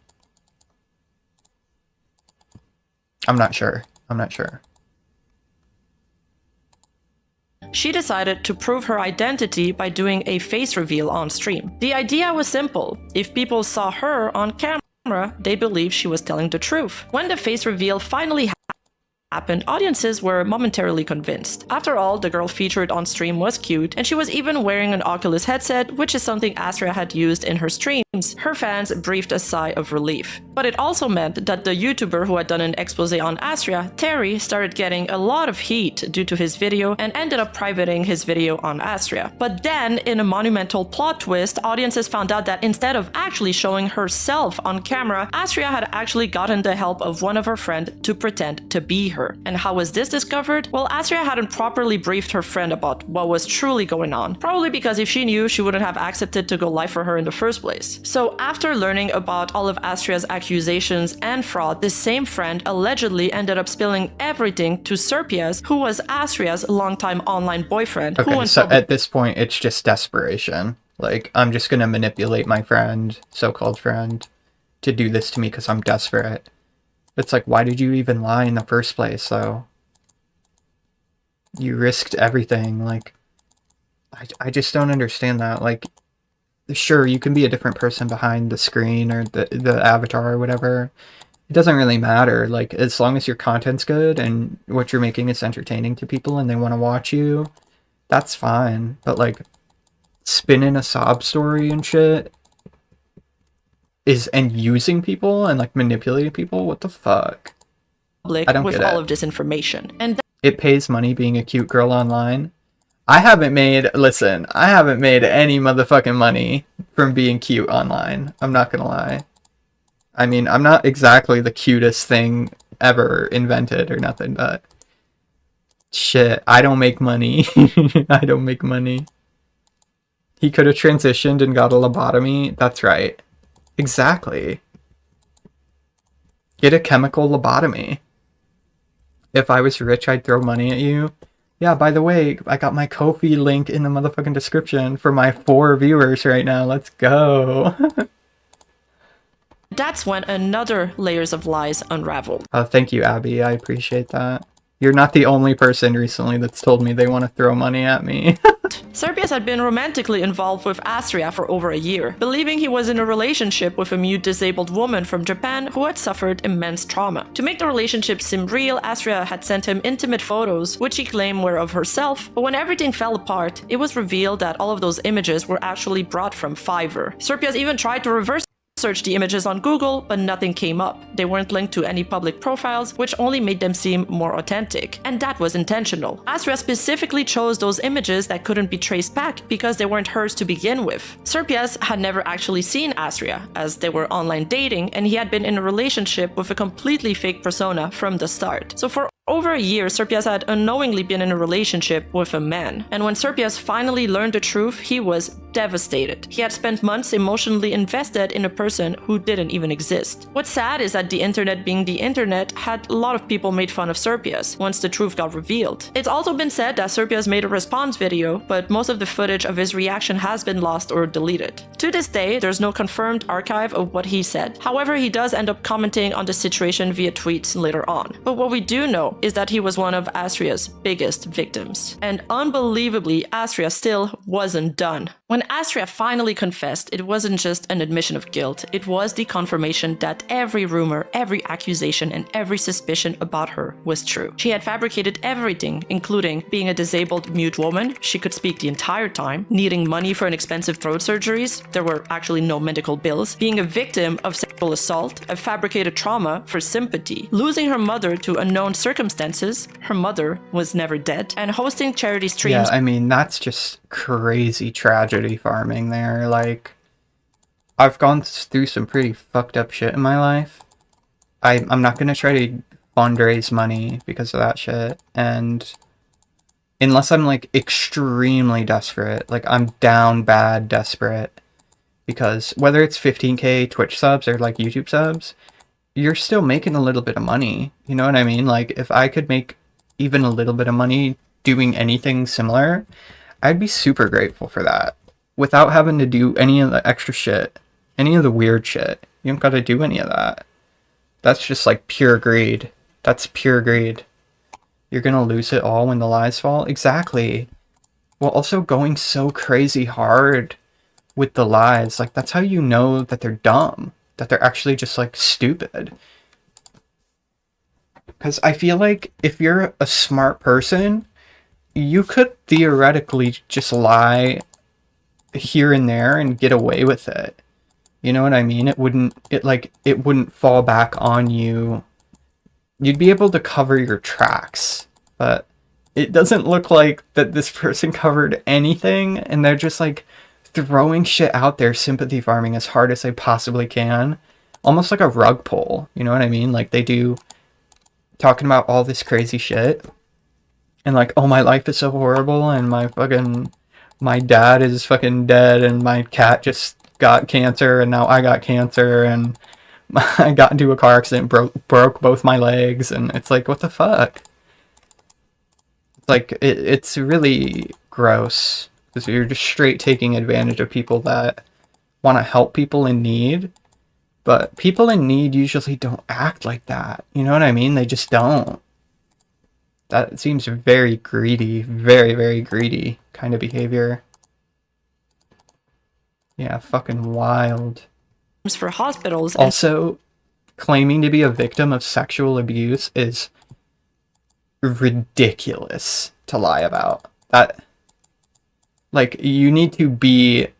This person needs, like, serious help for this. Disabled individuals, where all the donations went straight into her pocket. In her statement, she said, "Good morning, everyone. The truth is, I want to say sorry to the community, the viewers, and VTuber followers in general for this polemic that I incited with some of my actions. I know my actions were not the best ones, and at the end, everyone My actions were not the best ones. Actually, me lying about sexual abuse and getting into a car accident and having throat fucking surgery, I just didn't act right. I'm sorry, guys."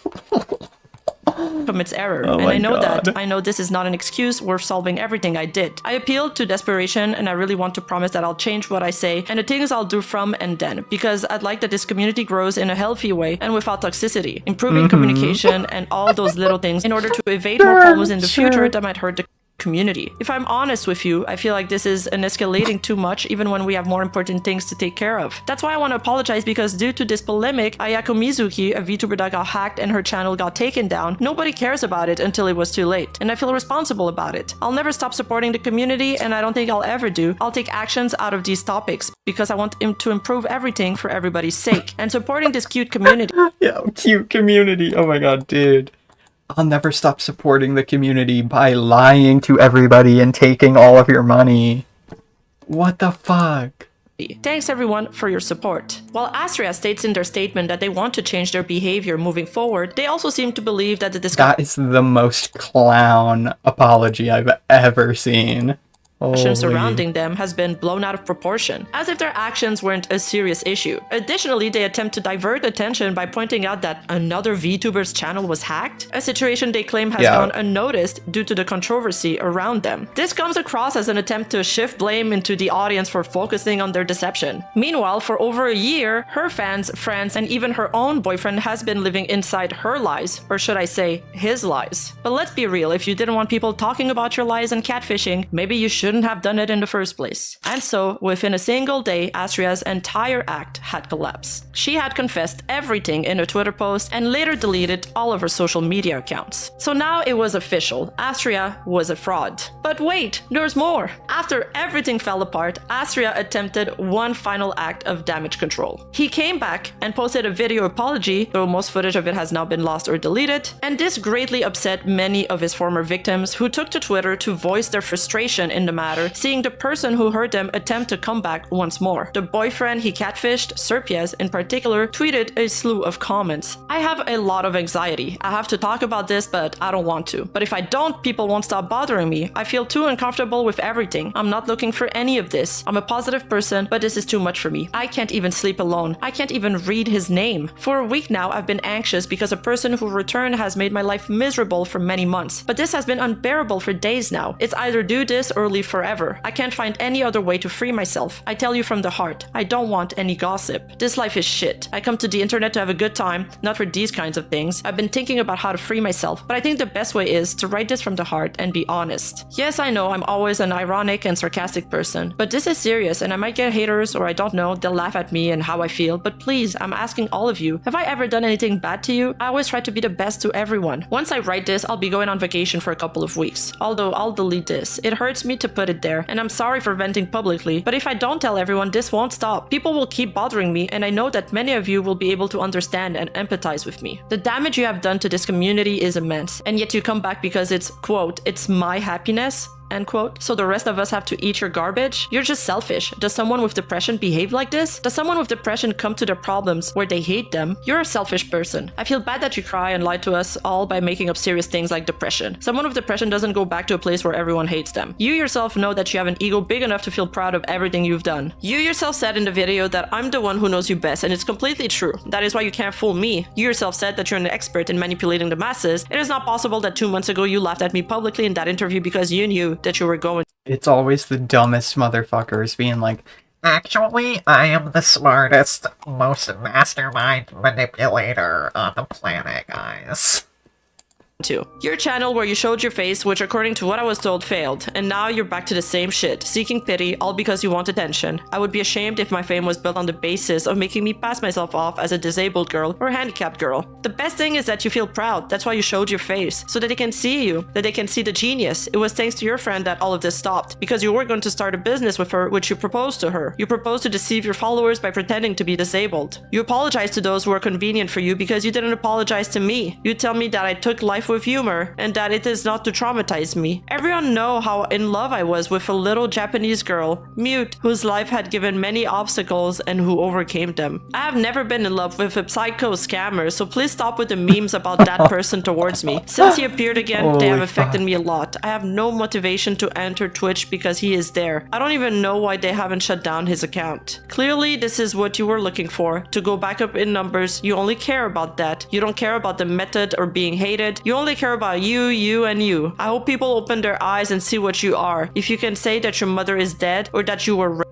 or that you were sold your body for money and 1,000 other things, then you can fake cry and make 1,000 trash things up for 100 viewers. You have no morals, no empathy. You're a sad and empty person. Even if you have 1 million people following you, you will always be remembered as the man who liked to pretend to be a handicapped girl. Please, it affects me a lot. It's not because of morbid curiosity. It's not because of hate. It's so that this harassment towards me stop. Respect me and don't mention it. Don't even pay attention to it. Just let it go by. And I repeat, I want the best for everyone. I tried to be a good person. Thank you and sorry. And Nemu, especially angry, responded to Serpia's tweet as well, saying, "It's disgusting. He really did too much harm to everyone and they forgave him as if it were nothing. It's unbelievable." I saw the comments on his YouTube channel and his apologies, and people supported him fully. And that guy ruined me in a lot of the controversy, and because of him, they still don't get over it. I also managed to find some tweets where the hate is clearly starting to get to Astria. There he says, "I just want to live. I haven't done anything to deserve this. If only you would listen to me. I just want the best for everybody. I just want my dad to be proud of me. I just want to be an inspiration. I just didn't want to give up." But unfortunately, people didn't buy into his pity tweets, and What he a still joke. continued to receive an What immense a amount of joke. backlash. So instead of disappearing, he tried to make another comeback, and this would be the start of multiple rebrand attempts. This time, he dropped the act completely. He no longer pretended to be a girl or mute. At the same time, he claimed he refunded all the money he had scammed. According to Astria, he had paid back Nemu VT, who was refunded $250, and a mute fan who had donated to him, believing he was also mute. But this also wasn't true. The mute fan, in fact, never got their money back. In this screenshot, Drakeout is acting as a middleman between the mute girl and Astria, and it confirms that Astria did not refund her, and the mute fan has stopped streaming because of it. Astria also noted that they became better and they encouraged the mute girl to start streaming again. And while Nemu VT did get refunded, Astria messed up so badly that he sent the money to the wrong email address. To make matters worse, he publicly posted the email he sent it to, thinking it was Nemu's personal email. Rather than proving his innocence or re-establishing some good faith between him and the community, this only made him look worse. Astra then tried to move on from the backlash by rebranding once again. They privated their Twitter account a second time and victimized themselves in a post to their followers. One of the things I've learned on Twitch is that people fall for the sensationalism of YouTube very easily. Please don't do this. Don't force people to do what I do. I'll stop doing live streams for a while. Thanks. This time he had changed his name to Alexandrite and began streaming with his real face. But without the fake tragic backstory, people weren't so interested. He managed to do a few facecam streams, but his numbers were nowhere near what they used to be. And eventually, he faded away once again. But this still wasn't the end. Even after multiple failed comebacks, Astria refused to give up on VTubing. Unable to escape his bad reputation in the Spanish-speaking VTuber community, he attempted to reinvent himself, this time for an English-speaking audience. Under the username of Alex or Kyle, he abandoned his previous identity and even had some attempts to facecam without his VTuber model, but it didn't really work. Eventually, he joined the woaw.tv VTuber agency under the name of KoroYN, where he attempted to stay away from the drama as much as he could. Ironically enough, Koro would often comment on drama and even would advise others with bad reputation to keep on going, claiming people forget about drama within a week or two. Here he responds to another VTuber stating, "Believe when I say that people will probably forget that kind of drama within 1 or 2 weeks. Keep focusing on what you love and keep believing whatever your goals are. We often stop doing what we love for worrying about things that most likely won't happen." woaw TV itself was a controversial agency, though most of the drama surrounding it wasn't directly related to him. As Koro YN, Astra returned to silent VTubing, making very similar content to what he had done as Astria. This time it was unclear whether he still pretended to be mute. Some claims he was at least honest about being a man, but there isn't enough archived material to fully confirm this. For a while, it looked like the rebrand might actually work, and Koro YN found some success on Twitch, though he never reached the level of fame he had as Astria. But his past wasn't forgotten. The YouTuber, Terry, who had previously exposed him, made a second video about Koro YN, revealing his past to the new audience he had built. With the truth out in the open, Koro YN was forced to address it once more. He posted a video confession explaining his past actions to his new community. It's unclear how his audience reacted, since most of the channel's archives have been wiped and the new archives have comments turned off, but not long after, woaw.tv collapsed due to unrelated controversies, and Astria, now Koro YN, was left adrift once again. He continued streaming for a while, but without the support of an agency and with his past constantly following him, his numbers never took off. Eventually, he faded into obscurity once again. So around that time, Astra made one last attempt to profit off his VTuber career. He sold his original Roboneko model and his account, as I gather from the screenshot, to an account of a Spanish VTuber named GU Flowers, who was fully aware of the controversy behind it. GU defended the purchase, claiming that having a model with a background is going to help me and boost my career. But shockers, this plan didn't really work out. GU never gained any major success and eventually quit both YouTube and streaming. And with that, the internet thought Astra's legacy was officially over, or so they thought. Eventually, Astra returned to his original IP after his long hiatus on that account, and many failed rebranding attempts. He issued one last apology, but it was the same one he had already posted on Twitter, which people were quick to notice that it was just a copy-paste of it. He read it on stream in an attempt to move past the situation, but by that point, nobody believed him anymore. But rather than showing genuine remorse, Astra later mocked the entire situation and tried to make a joke out of it. In a video from one of his comeback attempts, he laughed at his critics and made fun of the backlash, acting as if the controversy didn't really matter. This attitude only cemented his reputation as a scammer who never truly took responsibility for his actions. Indeed, Astra was always open about being from Mexico, but painted a tragic story of having a rough life as a disabled person. He frequently asked for donations from both his community and personal friends, claiming he needed money for medical expenses that didn't actually exist. In reality, I mean, this story is pretty much over. Like, he fucked up, he lied hella hard, trying to scam people, got caught, and then stuck around for years after. That's crazy. That's crazy. Imagine saying you're a mastermind manipulator and then going on facecam stream after you get caught. What the fuck? That is just ridiculous. Being taken seriously in hip-hop when you haven't had a conventional come-up is always difficult. Fans know how to engage with... I don't know who the fuck this guy is, but this video is called Bad Baby, How a Meme Became a Nightmare. Oh, here we go. Here we go.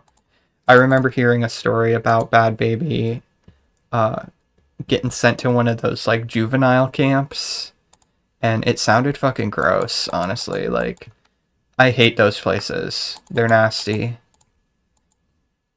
After she was on Dr. Phil, I remember that. With someone who used to hustle in the corner, or eventually made it after years of grinding on the underground. But how was a rap fan supposed to get their head around an artist who first entered the public eye like this? Do you have an accent of some sort? From the streets. Oh. Did you go to 5th grade? Well, I stopped at 7th if you want to get technical. Did you say the hoes are laughing? Yep. So the audience are a bunch of hoes? Yep. Catch me outside, how about that? Huh? Catch me outside, how about that? Despite the fact that it looked like she would be reduced to a meme forever, Danielle Bergoli, otherwise known as Bad Baby, is somehow still here. But that doesn't mean it's been any easier to understand where she sits in hip-hop or if she deserves to be there. And recently, life has been hitting her with even more curveballs, hence keeping her name in the spotlight. With a messy beef spiraling out of control, she's once again become the center of attention, proving that drama never fails to make someone relevant. It's your boy Luesta, and this is the strange story of Bad Baby. Born and raised in Florida, you probably know by now that Danielle first came to prominence when she appeared on Dr. Phil. My daughter is out of control. 13 years old, extremely provocative. Danielle vanished with the keys to my crew member's car. From the moment that iconic phrase of "Catch Me Outside" was first uttered, it seems like Danielle's life was changed forever. It would have been easy for Danielle to fade into meme status, forever known as the girl who couldn't walk down the street without hearing these iconic words shouted at her. But Danielle decided that she wouldn't be solely defined by that. And amid suing Walmart for using the phrase to make merch without her permission, she decided to launch a music career. Obviously, there was plenty of skepticism to begin with, as we have seen plenty of pseudo-celebrities trying to rebrand themselves as rappers. And understandably, people thought it told us everything about where the industry was at. At this point, my cat could rap and get signed. However, as has been the case for her entire career, Danielle pushed through the hate and naysayers. Little more than a year on from her infamous Dr. Phil episode airing, she unveiled her new alter ego of Bad Baby. Co-written by Audio Push member Price and Brittany B. Okay, it's YouTube voice time. Holy.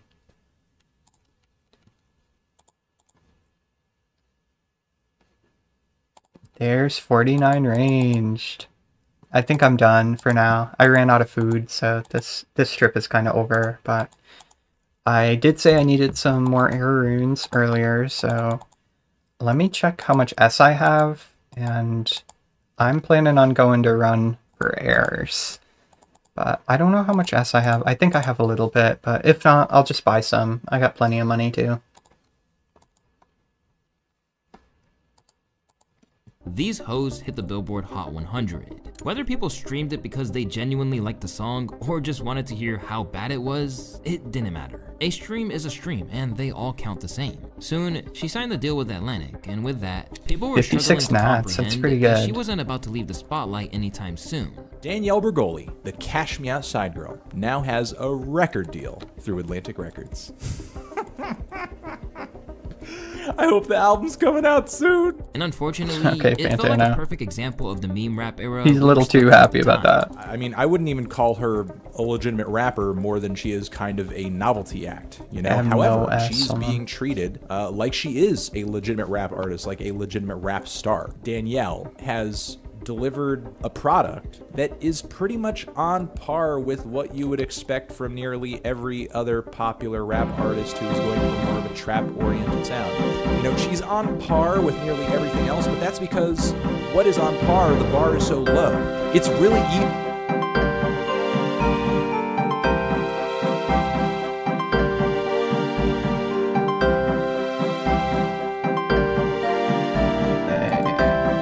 See if I can buy some S.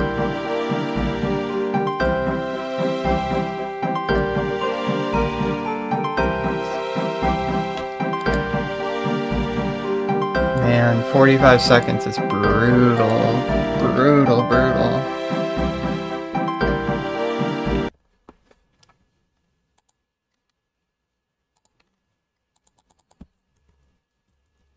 Okay, let's see if somebody wants to sell me some S.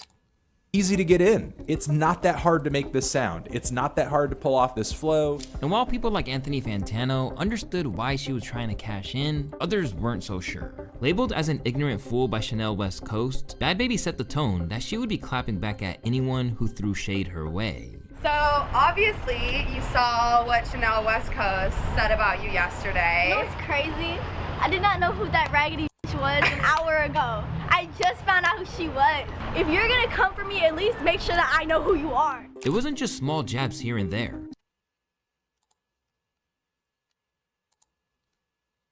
Okay, this guy's selling me 1.5k S, and that should be plenty. Plenty for now.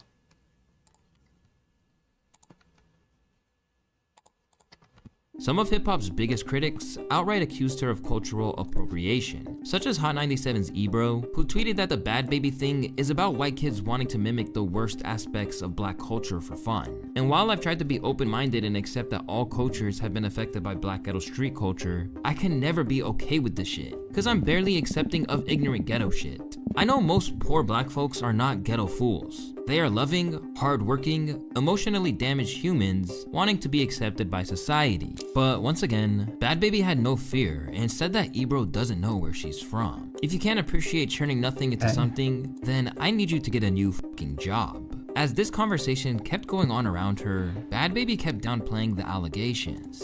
I look at that cultural appropriation shit and I just ignore it because it's ridiculous. It really is. You cannot act the color. Do not tell me I'm acting black because I'm not. I'm acting whatever you want to call it, urban. I don't even have a name for it. I just call it me. You can't tell me I'm acting black because I braid my hair. Actually, Asians started tattoos. Every single race has tattoos. How come they don't tell me I'm culturally appropriating, however you want to say it, because I have a tattoo? Considering she was known for being a little unhinged, it was no surprise that she started engaging in beefs with other figures, including throwing hands with the likes of woaw Vicky. Is this so crazy?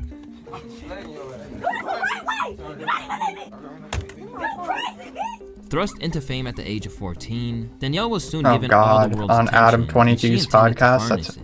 At times, got a she did so real by good, portraying herself in ways that weren't got a real necessarily good appropriate. community Right away, going there, were yeah. people concerned that this could be a serious problem. The one thing that sort of disturbs me. Buy S for 25 GP. Oh, I wish. I wish. Holy. I don't think I've seen anybody selling it for less than like 35 recently. But I don't mind paying out the ass for it, honestly. Like, it's fine. It's fine.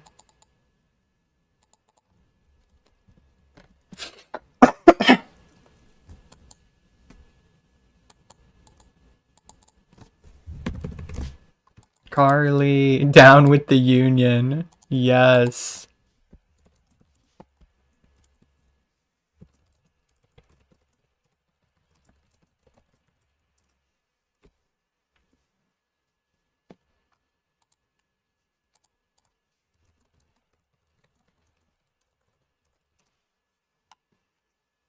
I bought 32 each the other day, woke up day later, and bronze was selling at 25 each. Oh, damn.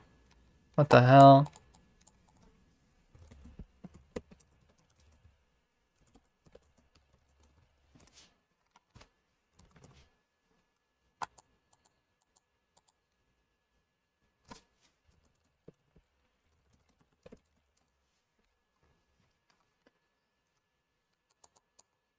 Who's pro-life? Get out of here, pro-life. I love abortions. Tell Sarah I said hi. Where is she? Hold on.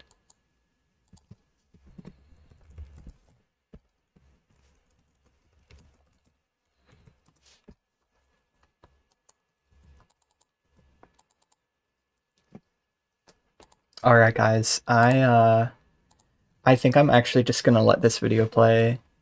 Maybe, I don't know. I think I'll let it play. I don't really give a fuck about it. But I gotta go make food. I have not eaten anything today.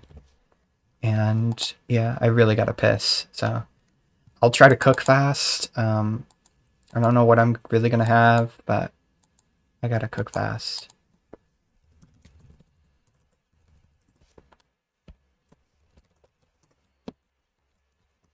Missed him. I got you.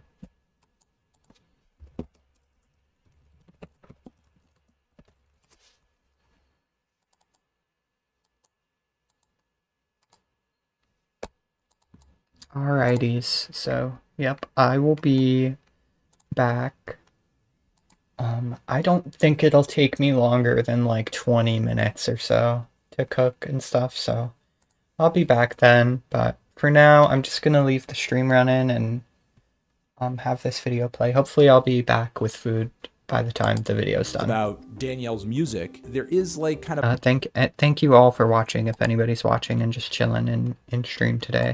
I really appreciate you guys. A slight quality of over-sexual of her by people in the industry, and she's so young, you know? She's just, it's a little creepy. And sure enough, this would be a problem, with plenty of people, including Mr. Beast, talking like she was an adult. And he did say that he enjoys the Catch Me Outside girl and thinks she's funny, so... What? Let's be real, you want to put your dick in her? I mean, it's rather probably not. Enjoying someone and putting your dick in someone is a whole different story. Yeah. She's like years old. She probably has AIDS already.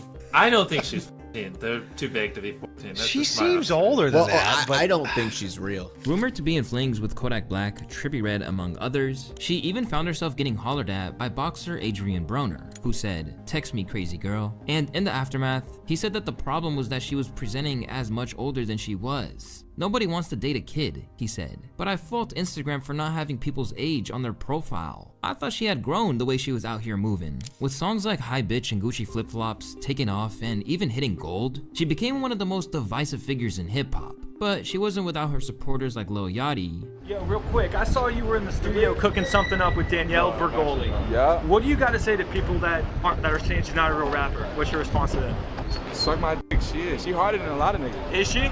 On God. Yeah. And Cardi B, who said that she was proud of her and that her growth was beautiful. I'm hearing she's making a lot of money. I'm talking about millions. When people are making big money, I respect it. I don't give a f how they make it. But to others involved in her come up, such as Dr. Phil, they had reservations about what he had exposed to the world. This phrase that got turned into a whatever, a meme or whatever they call it, just went crazy. And she was nominated for a Grammy or something? I'm serious. I take no credit or blame. I just did what I could. Does she have talent? Have you ever heard any of her music or anything? I have no idea. I've only seen her on your show say, "Catch Me Outside." Yeah, they say that somebody signed her and paid her millions of dollars. What I hope now is that she's surrounded by mature people with business heads on their shoulders and development people that will actually guide this in a way that it's not 15 minutes. Against the odds, Bergoli, who claimed that she had suffered abuse at Dr. Phil's turnaround camp,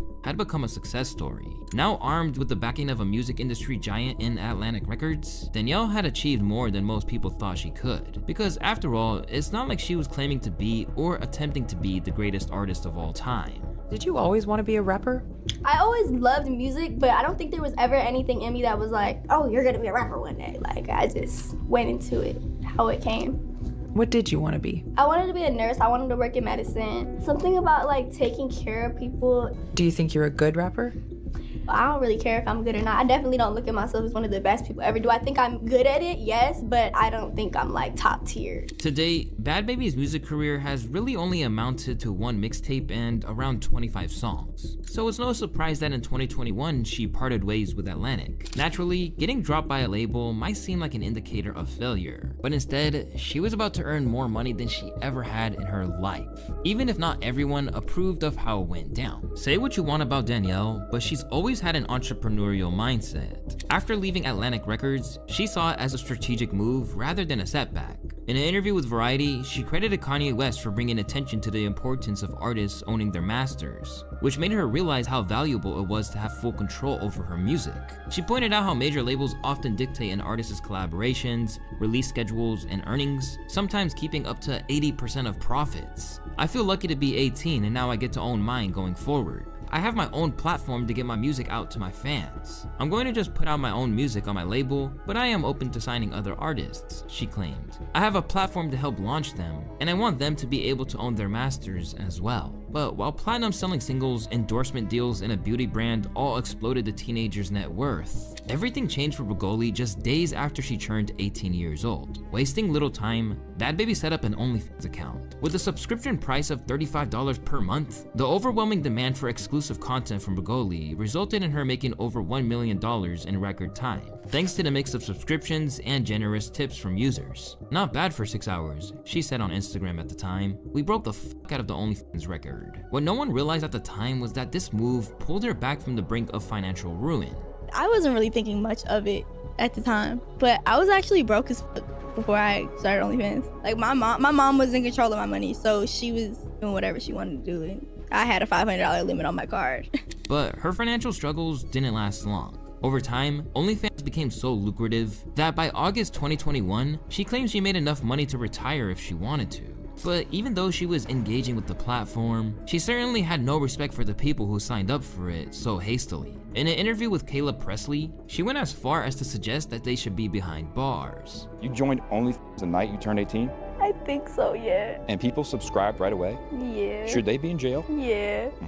Since then, she became 16th on Forbes' top creators list and reportedly made $57 million since 2021. And at one point, it was rumored that she made $23 million in July of 2024 alone. As a result, Bad Baby recently declared that, "I'm 80 million in. How about you, baby?" But even that kind of money hasn't been able to buy her peace of mind, as at every turn, Danielle's personal life has remained in turmoil. For one thing, her relationship with her mom has persisted long after the Dr. Phil days. In fact, Danielle has revealed that her fame was no accident, and that her mother had always been plotting to turn her daughter into a figure of infamy. This came to light on the High Low podcast with Emily Ratajkowski, where she revealed that her mom had always been working towards getting her on the show. I actually found out on my 19th birthday that my mom had been emailing Dr. Phil since I was 2 years old. I didn't know what I was walking into. Of course, when you were 13. On other occasions, Bad Baby has continued to speak out about the abuse she suffered at her mother's hands and the control that she attempts to retain over her. "My mom shows the same pattern with every to my life," Bad Baby wrote. "At this point, it's her, no one else. I live my life in fear of this lady every day. She's mentally sick and I'm scared of what she's capable of. Don't think I have her around because I want to," she continued. "Every time I ask her to move out and offer to pay in full for a house for her, she threatens me and threatens my boyfriend and friends. I truly feel like my only way out of this is to die. Even if I put her in her own home and remove her from my life, that won't stop the threats and abuse." Despite everything that she suffered through, it's difficult to escape the first impression of who you were. And with the unlikely longevity that she's had, she feels she deserves to be known as something more than the Cash Me Outside girl. Call me the fucking youngest female of the decade to go play. Call me some shit like that. Call me the fucking Gucci flip-flops girl, the high bitch girl, the girl who got a fucking $1 million makeup deal, the girl who made over fucking $50 million on fucking Only. Call me whatever the fuck you want. But when you try to find a way to just be annoying about something, it's just kind of weird. And these days, courtesy of the drama she's in, she's probably accomplished that. The only question is whether being involved in one of the messiest and pettiest hip-hop beefs in recent memory is the rep you want. 2024 was a mixed bag for Bad Baby. In March, Danielle and her boyfriend Levon welcomed their first daughter, Callie Love, to the world. After dating LV since August of the previous year, it seemed like she was building a life that might have been free of dysfunction of her past. But another shock was on its way when she let the world know in November of 2024 that she had cancer. Revealed amid accusations of an eating disorder, Danielle let the world know what was really going down, writing on Instagram that she's sorry her cancer has made her lose weight. "I'm slowly gaining it back, so stop running with the worst narratives." Despite how difficult it was, she remained determined to push through and even underwent a nose job along the way. I'm literally 21 years old, battling cancer. Who knows how long I'm gonna be here for? You think I'm not gonna get my body and my face right and do everything that I wanted to do? Once I found out I had cancer, first of all, I was so happy that I was pregnant. I was so happy that I was doing something that I always wanted to do. I always wanted to be a mom.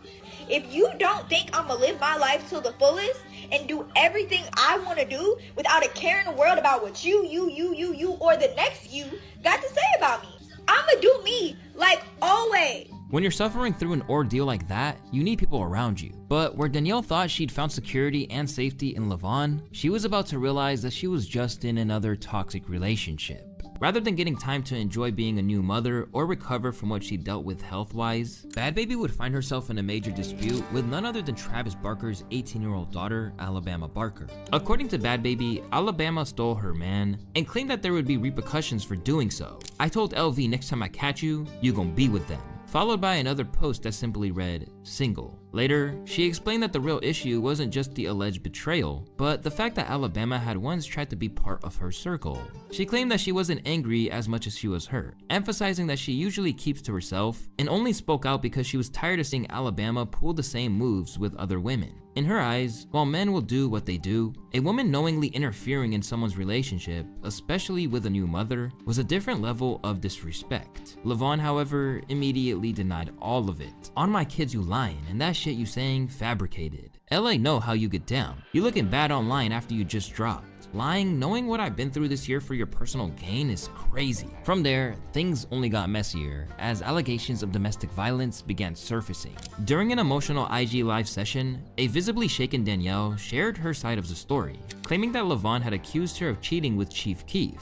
However, based on what she revealed, the so-called infidelity was nothing more than her answering a call from Sosa, raising concerns that the situation was less about cheating and more about control and manipulation. Levon went to go lay down. I go to lay down with him. When I get in the bed, Sosa calls me. Levon answers my phone. It didn't say Sosa at the top or nothing, it was just a phone number. But Levon answers the phone and you hear Sosa's voice saying, Danny, what's up? Or Danny, where you at? I was the one that cheated first. I cheated by calling Sosa from the jump. After Levon answered the phone, he busted my lip, broke my phone. I tried to stop him from leaving, and when he was trying to close the door, I put my hand in the way, so he accidentally slammed my hand in the door. My hand was literally hanging, my teeth were loose. It was just a whole big thing. I'm trying to wake E up, and I'm telling E, take me to the hospital. Meanwhile, the phone never hung up. So Sosa heard all this shit going on, right? E's drunk as fuck. He's like, Danny, go lay down. And I'm like, bro, okay. So I call Sosa, and I'm like, bro, I need to see a doctor. Like, I need to go to the hospital. So he comes and picks me up. As for Alabama, she immediately denied the claims, stating it's clear that he is manipulating her, feeding her a distorted narrative to justify his behavior. His actions reveal a lack of disrespect and consideration for others, and it's painful to witness her continuing to support him despite this. LV deceived me, something I have evidence of, including messages, claiming he wasn't actually LV, that he was single, and that he didn't have an Instagram account. Before pointing fingers at me, I suggest looking at the source. With both sides sticking to their own versions of the story and no resolution in sight, the drama escalated on January 10th when Danielle dropped Overcooked, which was a diss track aimed directly at Alabama, tearing apart her character. A track that accused a 19-year-old messing around with a 34-year-old Soulja Boy and 35-year-old Tyga. And to make it wilder, she allegedly got pregnant by the Rack City rapper. Hayden asshole tried to steal my baby daddy. Fucking on Soulja and Tyga got you pregnant. Bars like these had Soulja Boy ready to pull a Drake and lawyer up. Bad baby. Why the f you got my name in your mouth for? Ain't your baby daddy beating the f out you every day? Don't you got black eyes every time you go live? Ain't you was at my house in Malibu trying to suck my and I said no? So you mean to tell me because I ain't let you suck my you mad? You get on this internet lying on my name? Now when I sue your little and take that little OnlyFans money you got, then I'm wrong, right? I'm finna sue your stupid for defamation of character. I want 10 million. In response, Alabama clapped back with a song of her own, with bars. Smoke to me is like an exercise, so tread lightly. I was out in LV and LV tried to pipe me. I can't even cap, I didn't know he was your BD. I told Twin to chill, he said, you sweeter than some kiwi. Alongside claiming Danielle was on perks, Alabama even threatened to expose her further. But despite her best efforts, some people thought the song wasn't the flex or chess move she envisioned it as. The entire song is basically Alabama admitting to everything she's been accused of. An entire song doubling down that you're a homewrecker. But with Alabama not exactly impressing anyone, Bad Baby was about to unleash the demon on Miss Whitman. Seriously, these bars are crazy. Why this bitch obsessed with me? I just don't understand. You S the D straight out my A. Who got the upper hand? I see why you ain't got no friends. You're Miss I'll f your man. She f***ed on Tyga, killed the baby. I saw the sonogram. Delivered over a sample of Kanye West's Carnival, the diss track went a whole lot harder than anyone really expected.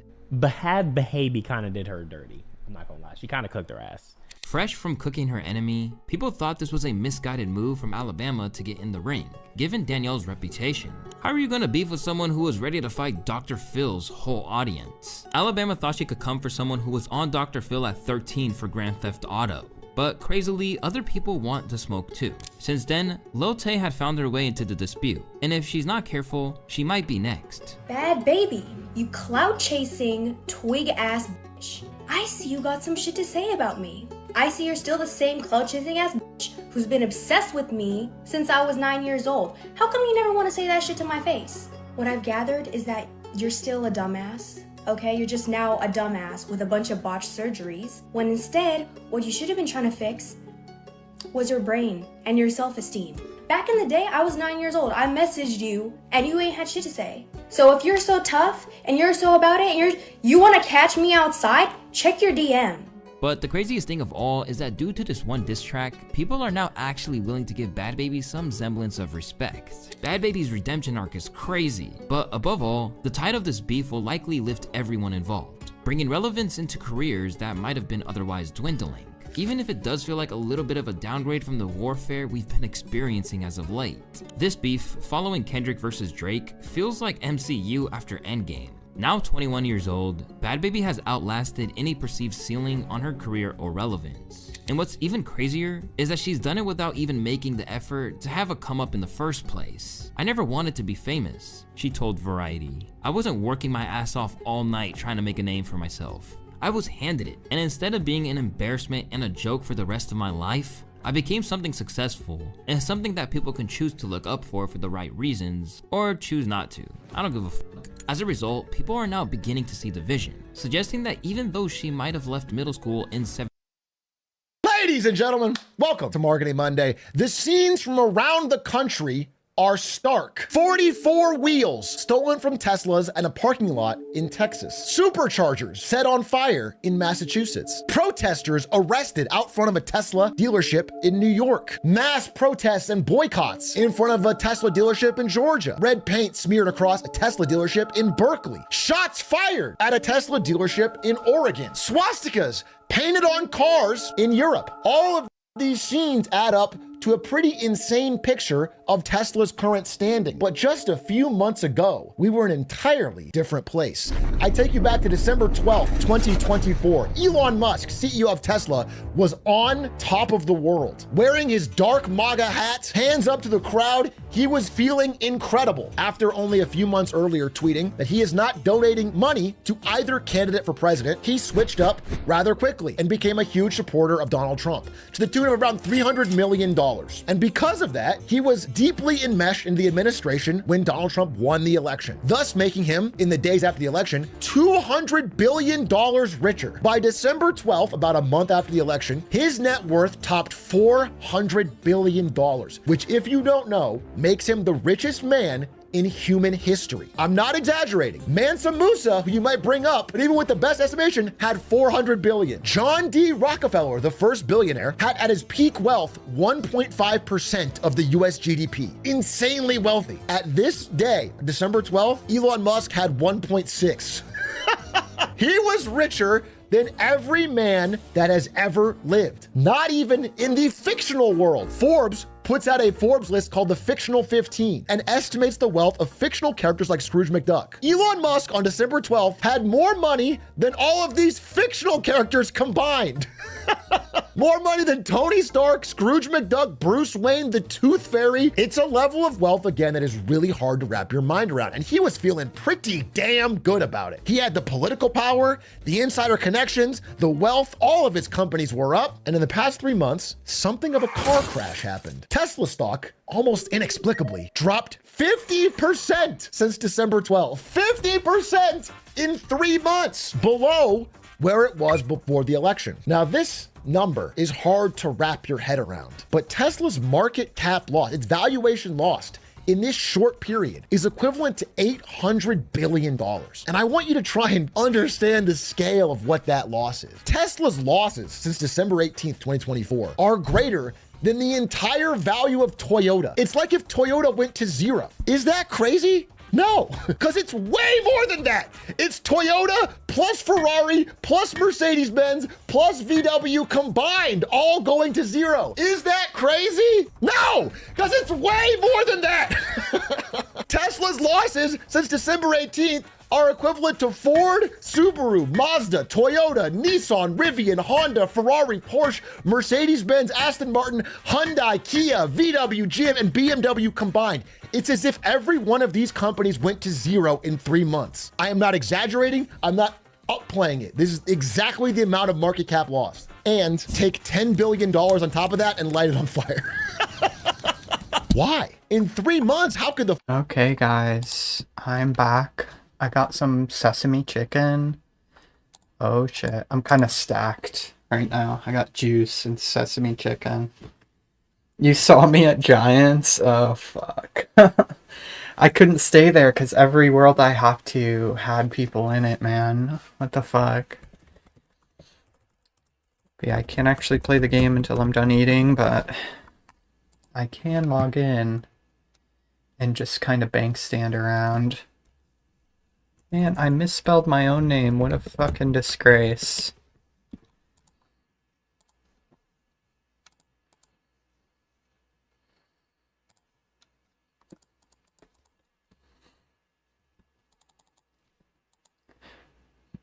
Money printing. I mean, that's pretty much what running us. That's what running us is, not gonna lie. Alrighties. The fortunes of a company change so quickly. Some people have a very specific answer. But whether that was a Sieg Heil, a Roman salute, or his heart was going out to you, I know what it looks like to me.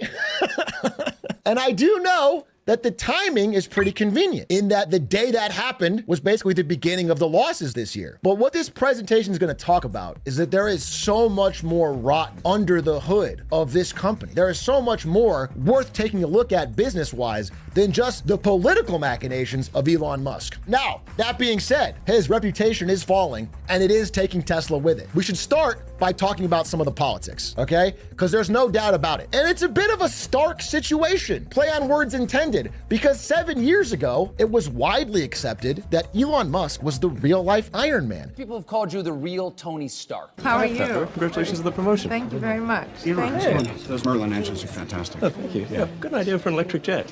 You do? Yeah. Then we'll make it work. You gotta be kidding me. Sorry? You're Elon Musk. Chops, oh hell yeah. So let's talk about the Tesla. I have a Tesla. Yeah. Okay, and I love it. I love it. Shut up, Steven. What the fuck is wrong with you, Paul Bear? Elon Hello? Musk. Yeah. Tesla Elon Musk? Yeah. Wow. Are you sincerely trying to save the world? Well, I'm trying to do good things, yeah. I mean... You're trying to do good things and you're a Oh, he's such a clown. Yeah. That seems a little bit like either superhero or supervillain. You have to choose one. It's funny, it kind of cuts off, but he paused for a long time after that question. In 2018, Jay Schlatt tweeted, if America's gonna get another billionaire president, can it at least be Elon Musk next time? I mean, his reputation was, for all intents and purposes, solid gold. And then a lot of things happened. I think most of you are well aware of these things. I don't need to go too much detail, but a quick recap between 2018 and now. He called a Thai... Bro, I've always hated the motherfucker. Ever since... I've just always hated him. Cave rescuer, a pedophile for not using his submarine. He said he was going to take Tesla private at $420 a share and funding was secured. So everybody pumped the stock to $420. Then he said, oops, I don't actually have the funding. Losing investors $12 billion, getting his Twitter account frozen briefly by the SEC. He said COVID would have 0 new cases in America by the end of April. He said his pronouns are prosecute Fauci. He said in 2021 he preferred to stay out of politics, then got deeply into politics, then said Trump would be too old to be president, then got super in with Trump. He said it's gonna be the most awesome presidency of all time, the most fun president of all time. He said he wanted to buy Twitter as a joke and then tried to back out and then was forced by a court to do it. Then once he owned Twitter, he said, I'll abide by a poll for everything that I do, including I'll step down if I lose this poll. Then he lost the poll, then stopped doing polls. Just like old school's And dev perhaps team. most Holy. damningly for us gamers, he was caught and eventually admitted to boosting in Path of Exile and Diablo 4. Now there's many, many more things in there. I'm just giving you a brief example of why his reputation might have taken a hit over the past 4-ish years, including the fact that Jay Schlatt 5 hours ago tweeted, I take it back.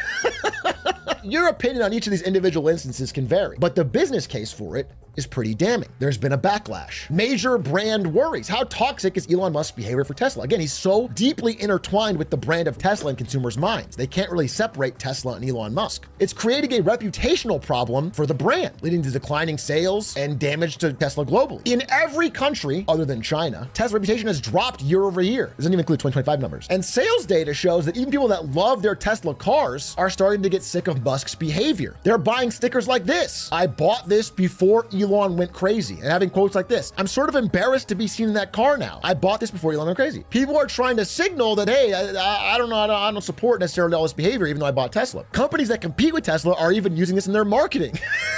He had put this on Instagram, I think, putting a sticker on their new car, their new EV. Quotes like this: when he stood up and made that "See Kyle Nazi" salute, something clicked in my head and I thought, I cannot drive a Tesla. I don't care how affordable or fun they are. None of that mattered anymore. What used to be such a glamorous statement car, to me, actually became a really repulsive one. Whether you agree with this person or not, this is a customer. When you're a business, this customer matters, and this customer adds up. Dr. Kumate here bought a gold-plated Tesla Cybertruck to advertise his business. This is a guy who was all in on the brand. Now he wants to sell it because of all the backlash. And it's partially because people are getting negative feedback from those around him. This is on Reddit in R Boston. People don't want this to happen to them when they buy a Tesla car. Stickers are getting placed on cars that say, "Don't buy a swastika car." Now, Elon Musk will tell you that all of these protests are being astroturfed by Democratic mega donors like George Soros. I think sales data would show that is not necessarily the case. And even if vandalism and the protests are, I think, rightfully stopped by police, as is happening here in Chicago, people don't want to go through a police picket line to buy a car.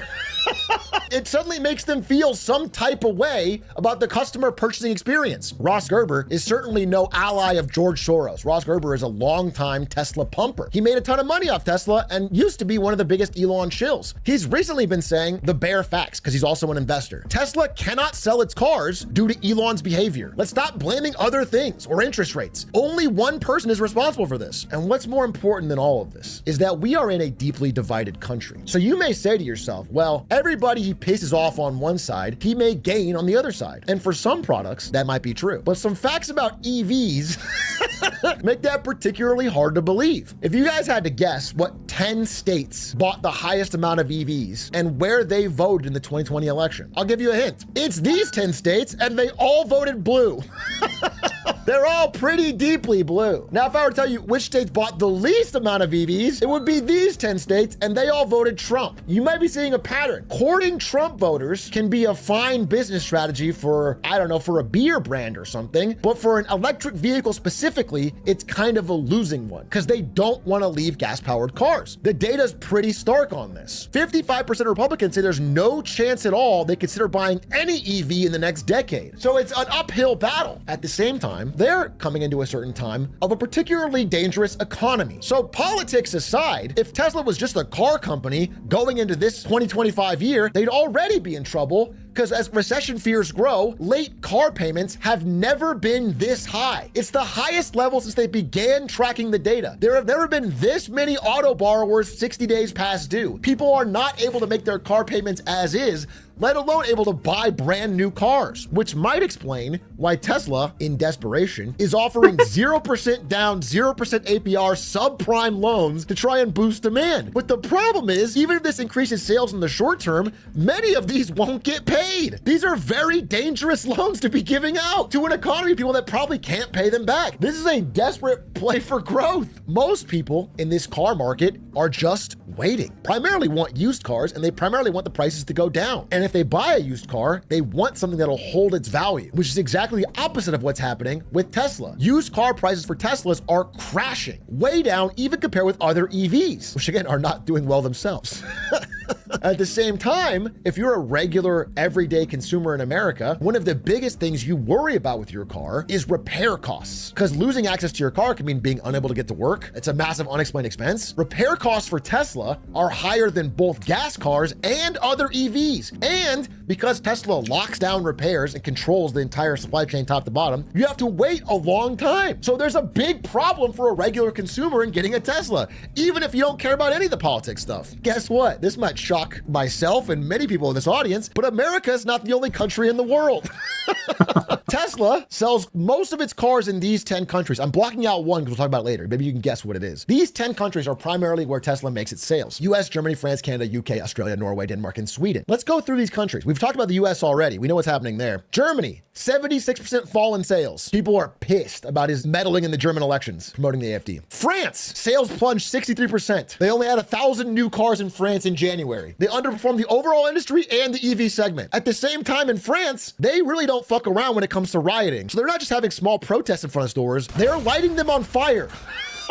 12 cars destroyed in arson in France. Canada, sales down 70%. Not only due to price hikes, but also loss of rebates. Rebates, especially interesting. because for some reason, right before the EV rebate disappeared in Canada, 4 Tesla stores reported selling 30 cars per hour, essentially 1 car every minute, 24 hours a day for 3 straight days. Extremely suspicious.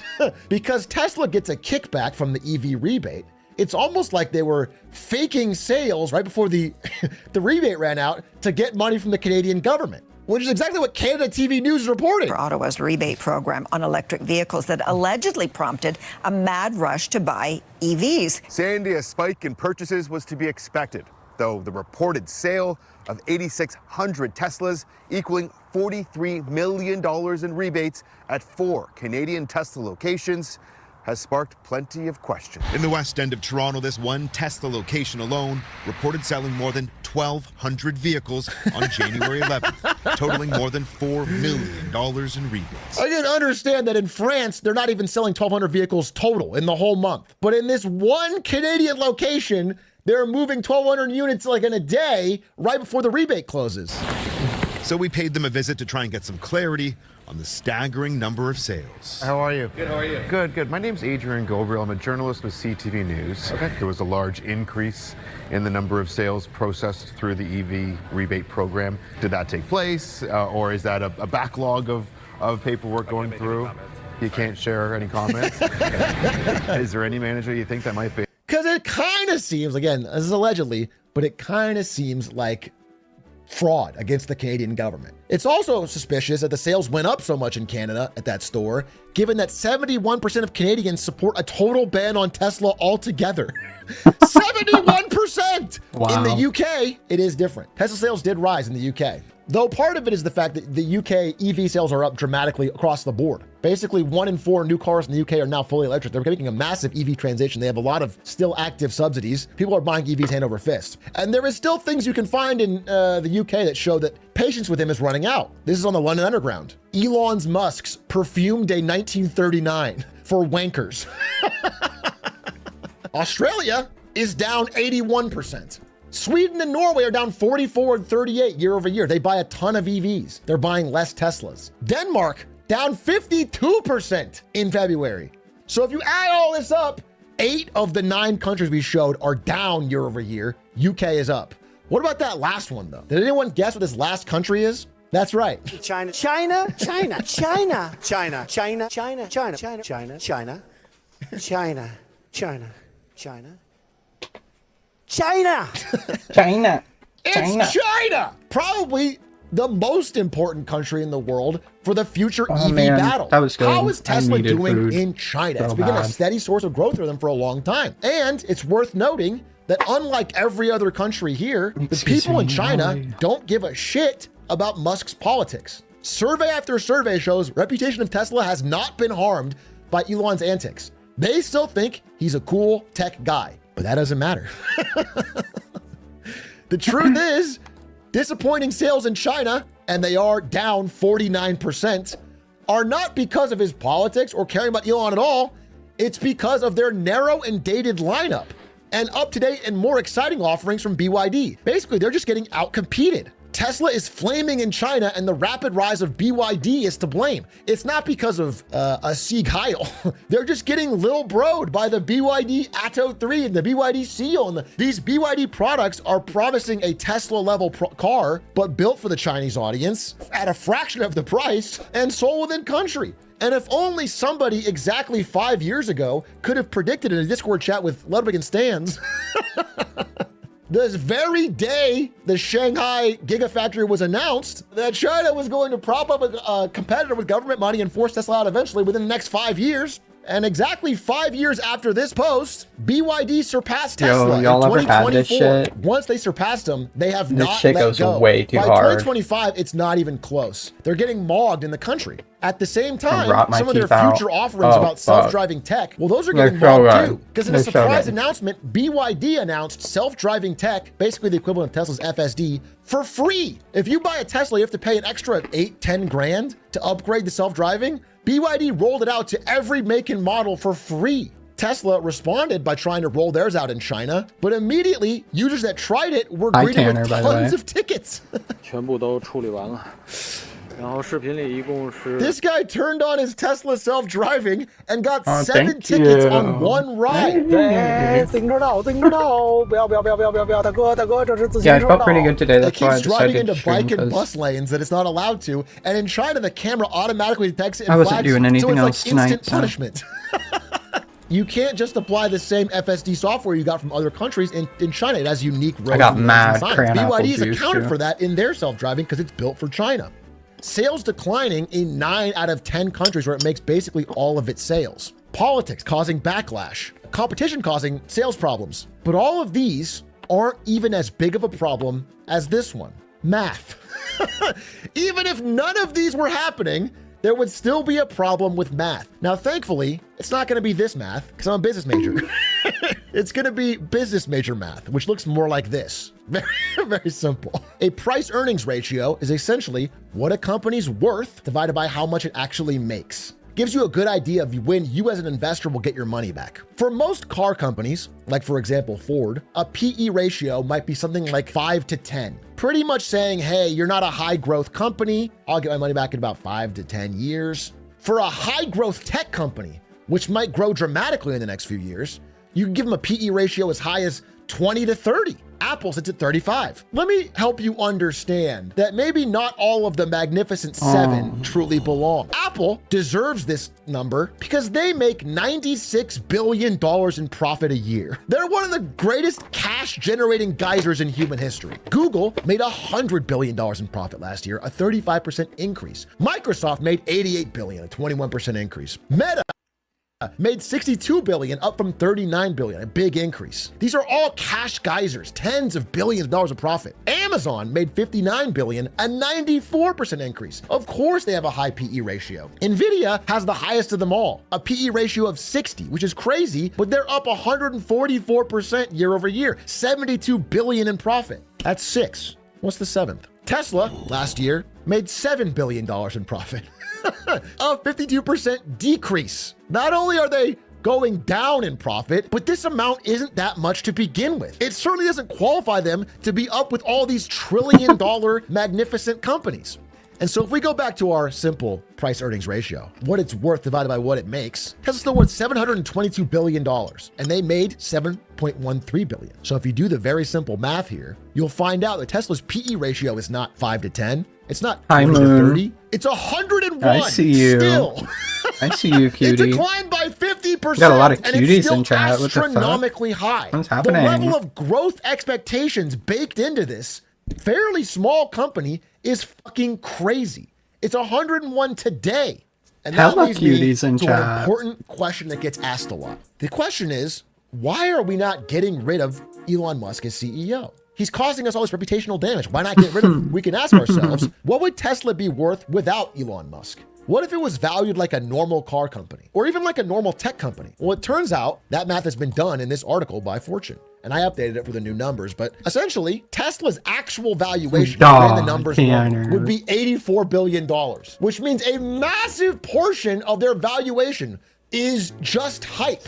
It's just Elon Musk's ability to promise and promise and promise and promise and promise the future.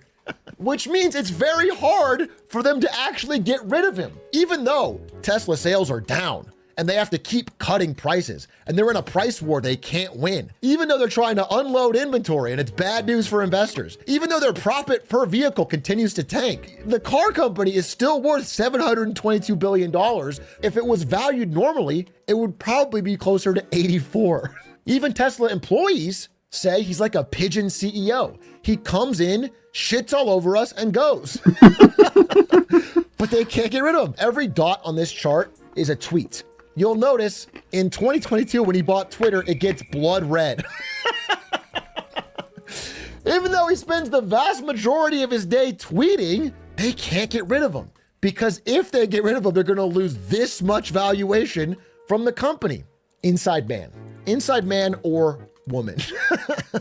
The chairperson of the Tesla board, Robin Denholm, has been selling Tesla stock hand over fist. Every package she gets, she is dumping on the market because she knows this valuation cannot last. The Tesla CFO is selling hand over fist, Kimball Musk, Elon Musk's brother, is selling hand over fist. If you look at the insider sales of a normal tech company, let's say even a highly valued one, possibly overvalued one like Nvidia, it looks like this. Basically, there's always more sold than bought. People get paid in shares, so they sell. There's some people buying, most are selling. If you look at the insider trading, not insider trading, insider activity of Tesla shares, you'll find 0 purchases. Not a single Tesla executive is buying Tesla stock. Every single one of them is selling. Selling, selling, selling, selling. Because they know that at the end of the day, the math, the raw math of what this company actually earns does not give it a $700 or $800 billion valuation, let alone a 1.5 trillion, which it had just 3 months ago. And they are making sure they get out while the market is still inflated. Now, the reality of this company is far different from that inflated expectation. And Elon Musk, as much as he might pretend not to, he knows Come on, this. Carly. He's actually said it You can do back it. before he was so cautious. Back in 2020, Elon Musk said, when looking at our actual profitability, it's very low. Investors are giving us a lot of credit for future profits, but if at any point they conclude that's not going to happen, our stock will immediately get crushed like a souffle under a sledgehammer. That's 100% true. And profitability is an interesting word, because again, as they keep cutting prices to try and stay competitive and show sales growth, the profit per vehicle continues to dwindle. It looks desperate. He has also said this. But the overwhelming focus is solving full self-driving. And that's essential. And like that's really the difference between Tesla being worth a lot of money and being worth basically zero. That's a pretty revealing statement. I don't think he even knew how revealing that was. He is basically openly saying, if we don't solve full self-driving, by the way, this interview is years ago. Hey, what are y'all up to tonight, by Our the way? company's essentially... Are you guys playing 04 or playing something else? How are you guys doing tonight?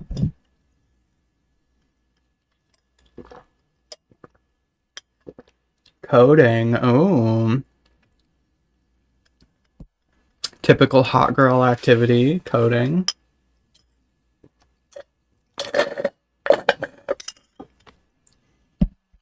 I kind of wish I could code so bad. But then I kind of don't, because I don't enjoy it, but I wish I enjoyed it. Oh, you're running S2, Henry? Let's fucking go. Trying to finish the Spyro mod. But it's kicking my ass? Oh, shit. What kind of mod is it? Is it just like... Are you making it, or are you just playing through it?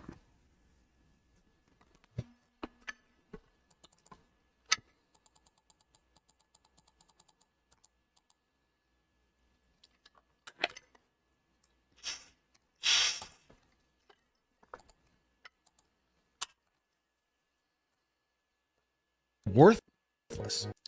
No, I think it's still worth $50 Man, I'm just billion. looking through random ass shit on YouTube right now. $47 billion had just gone up in flames. WeWork had been one of the most valuable startups on the planet, and the founder believed he was the messiah who was going to solve the world's problems. However, WeWork was now bankrupt, being sued for billions, and accused of being a cult. So, what really happened here? This is a story of obscene wealth, power, and dead unicorns. And as we go deeper down this rabbit hole, things will just get crazier and crazier. Welcome to the spectacular rise and fall of WeWork, one of the most insane business stories you'll ever hear.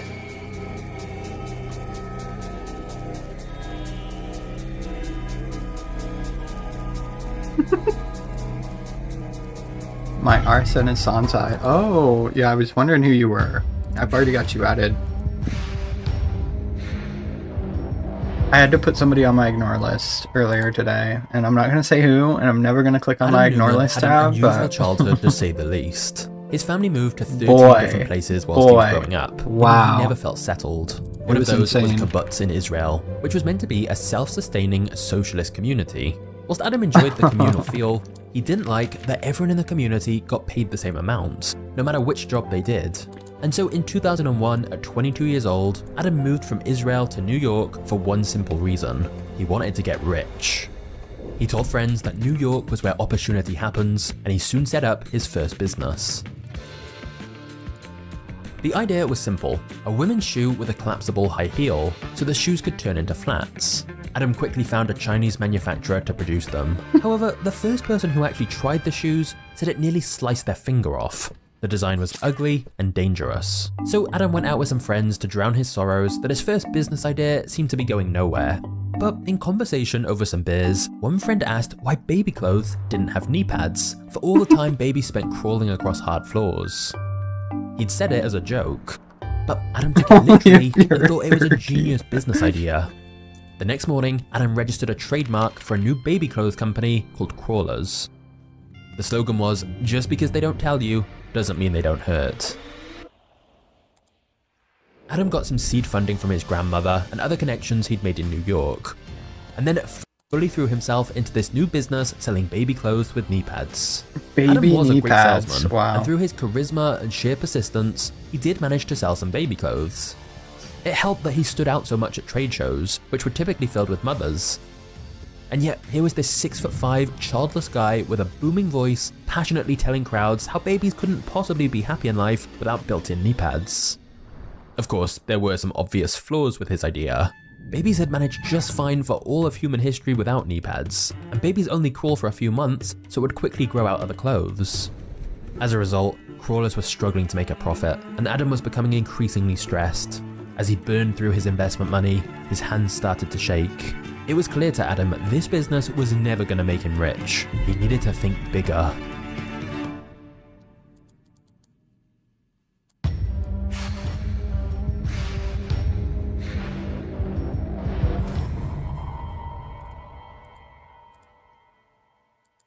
Adam walked into an elevator with no shirt or shoes on and struck up a conversation with the strangers inside. One of those people was a guy called Miguel McKelvey, who would go on to become WeWork's co-founder alongside Adam.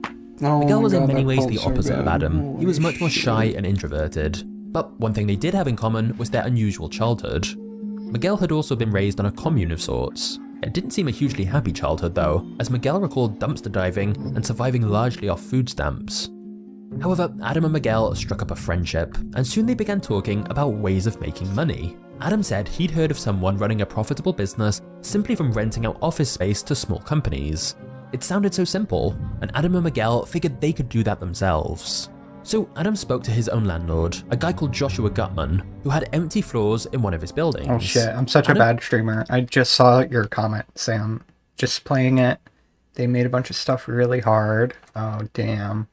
I've never actually played Spyro. I've never played it before. But I've heard it's very good.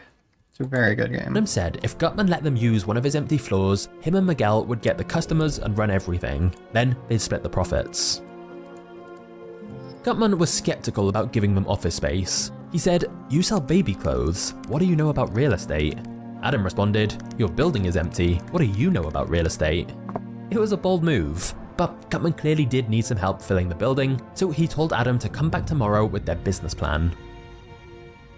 The problem was, Adam and Miguel did not have a business plan, so Miguel spent the entire night frantically trying to write one. However, even though the business plan was written in one night, Gutman liked it and offered them several floors in one of his office buildings. Adam even convinced Gutman to pay for renovations so he and Miguel could make it look nice.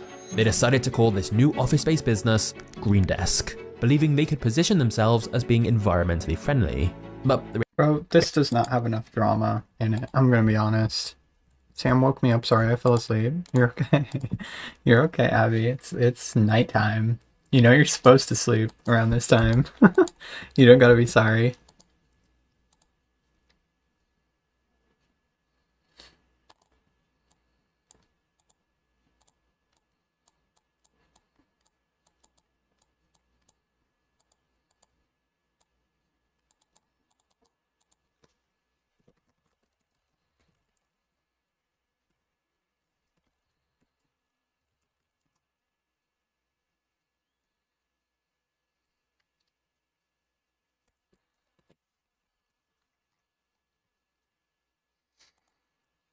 I want to apologize. Please, some drama. To Ethan Please. Klein. I want to apologize to Ethan Klein for existing and also being an advocate for Palestinian emancipation, and doing that was obviously a mistake, because that caused them to basically do an Instagram story on me every single day.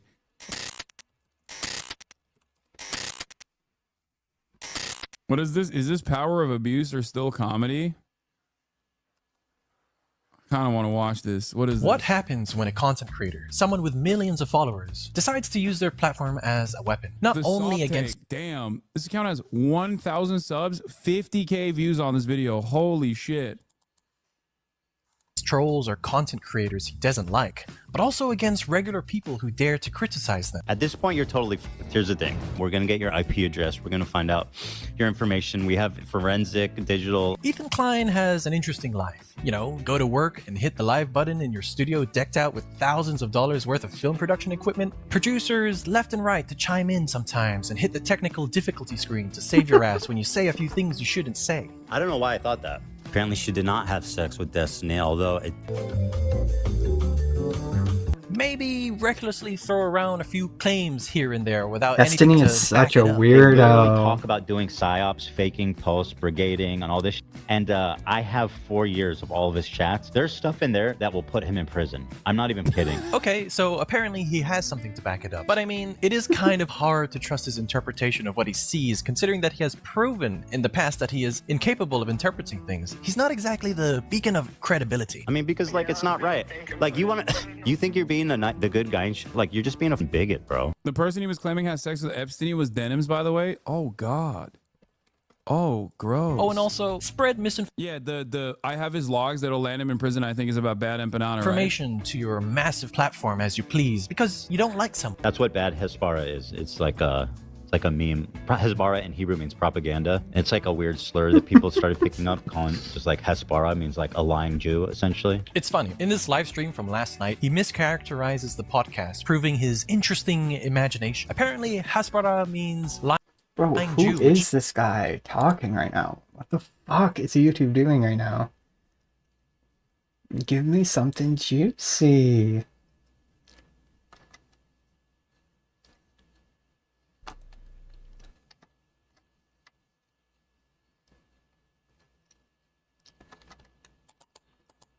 I don't know what to watch right now, I'm not gonna lie.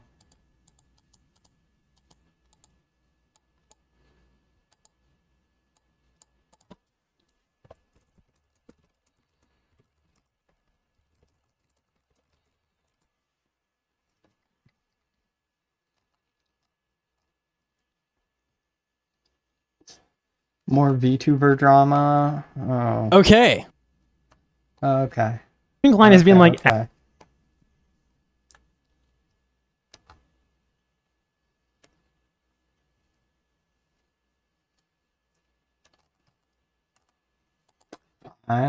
Fine.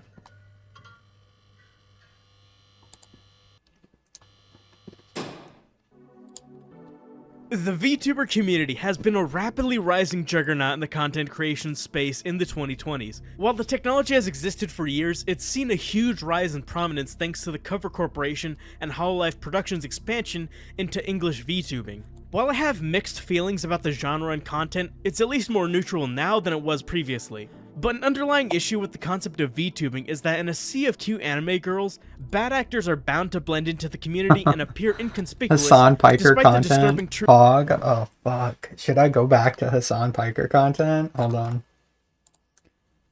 I don't care about random VTubers. I'm not gonna lie. You don't like something. That's what bad Hezbollah is. It's like a meme. Hezbollah in Hebrew means propaganda. It's like a weird slur that people started picking up, calling just like Hezbollah means like a lying Jew, essentially. It's funny. In this live stream from last night, he mischaracterizes the podcast, proving his interesting imagination. Apparently, Hezbollah means lying Jew, which clearly indicates anti-Semitic implications. Oh, but just so you know, guys, Ethan's telling a lie here. It's just a card Ethan loves to pull at every chance. Something to critique about me? You're an anti-Semite. Hezbollah actually comes from the Hebrew word for explaining. Matt Lieb, a Jewish man himself, by the way, clarified this on his Twitter. You can also just find this out through any Wikipedia or dictionary. And after that, maybe also... It's also the terminology that the Israeli government has landed on in terms of doing information warfare. That's the crazy part about it, is that it's not about like intentionally lying or whatever the Ethan is saying, but it is precisely what like it is what the Israeli government hands out to organizations that go and give it out to, you know, campus protesters that are protesting for Israel. It's documented and deliberate. It's not like even sheltered or hidden. It's not like some secret conspiracy. It's just like openly what the Israeli government wants young Americans to do, specifically young American Jews. Also drop a few bits of information to kind of suggest to your audience that you should go and tell a company, sponsor, or community that you come from the H3 podcast, if you know what I mean. This guy, Matt Lieb, he works for Good Mythical Morning. This guy is... Well, yeah, the craziest part about this is that, like, like Ethan would be like, I'm not a Zionist.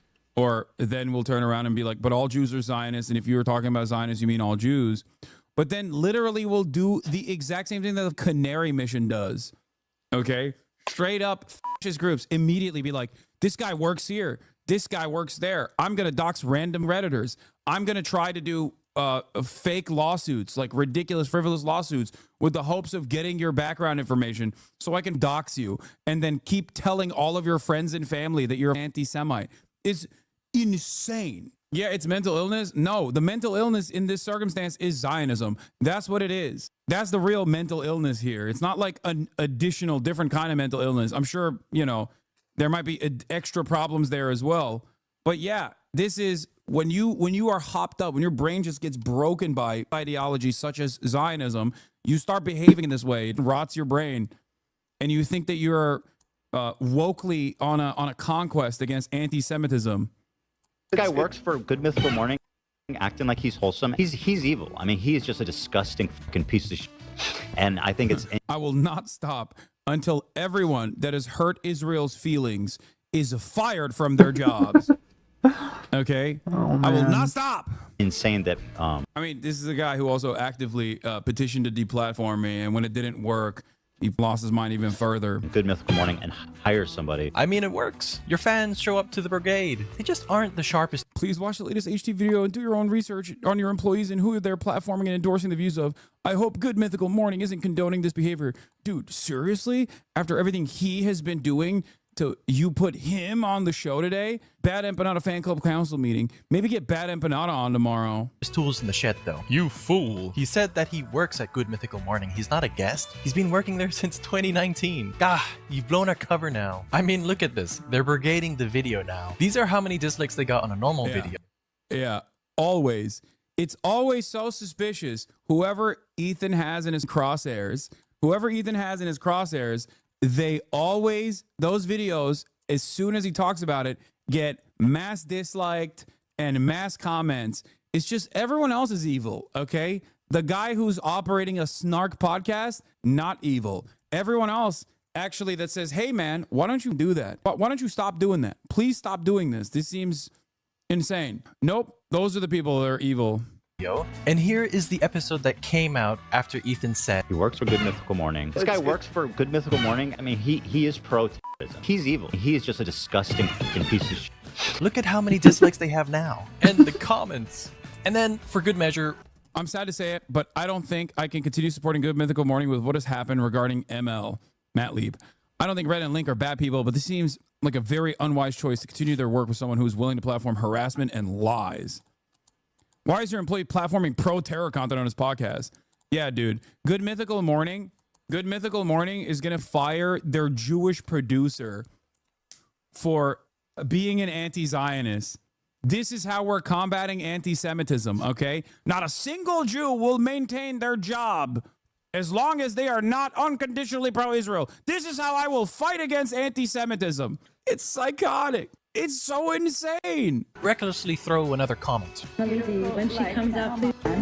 What are they just watching an Israeli showing clothing and shitting on her? Like, is that what they're actually doing? Even though they're... This is also so incredibly consistent where he just like refuses to seek out the context of what they're doing and just angrily scrolls through it. Mhm. And he's just like, yeah, I've decided this is He literally just skimmed through the video, like, Also, didn't watch I'm a going single to call second of it. a Jewish Wow. anti-Zionist, two Jewish anti-Zionists. Okay? Valid criticism. Shit. Two Jewish anti-Zionists, token Jews. And without a shred of irony, without even a shred of consideration for what that implies, you know, just gonna call them bad Jews. Nice, dude. Yeah, definitely combating anti-Semitism big time here. They're actually watching a TikTok of a woman in New York who wants to sell clothing that she named after individual hostages, and then call it a day at work, and then make some Instagram stories too. Ethan and Hila have built an empire, millions of subscribers, a dedicated fan base.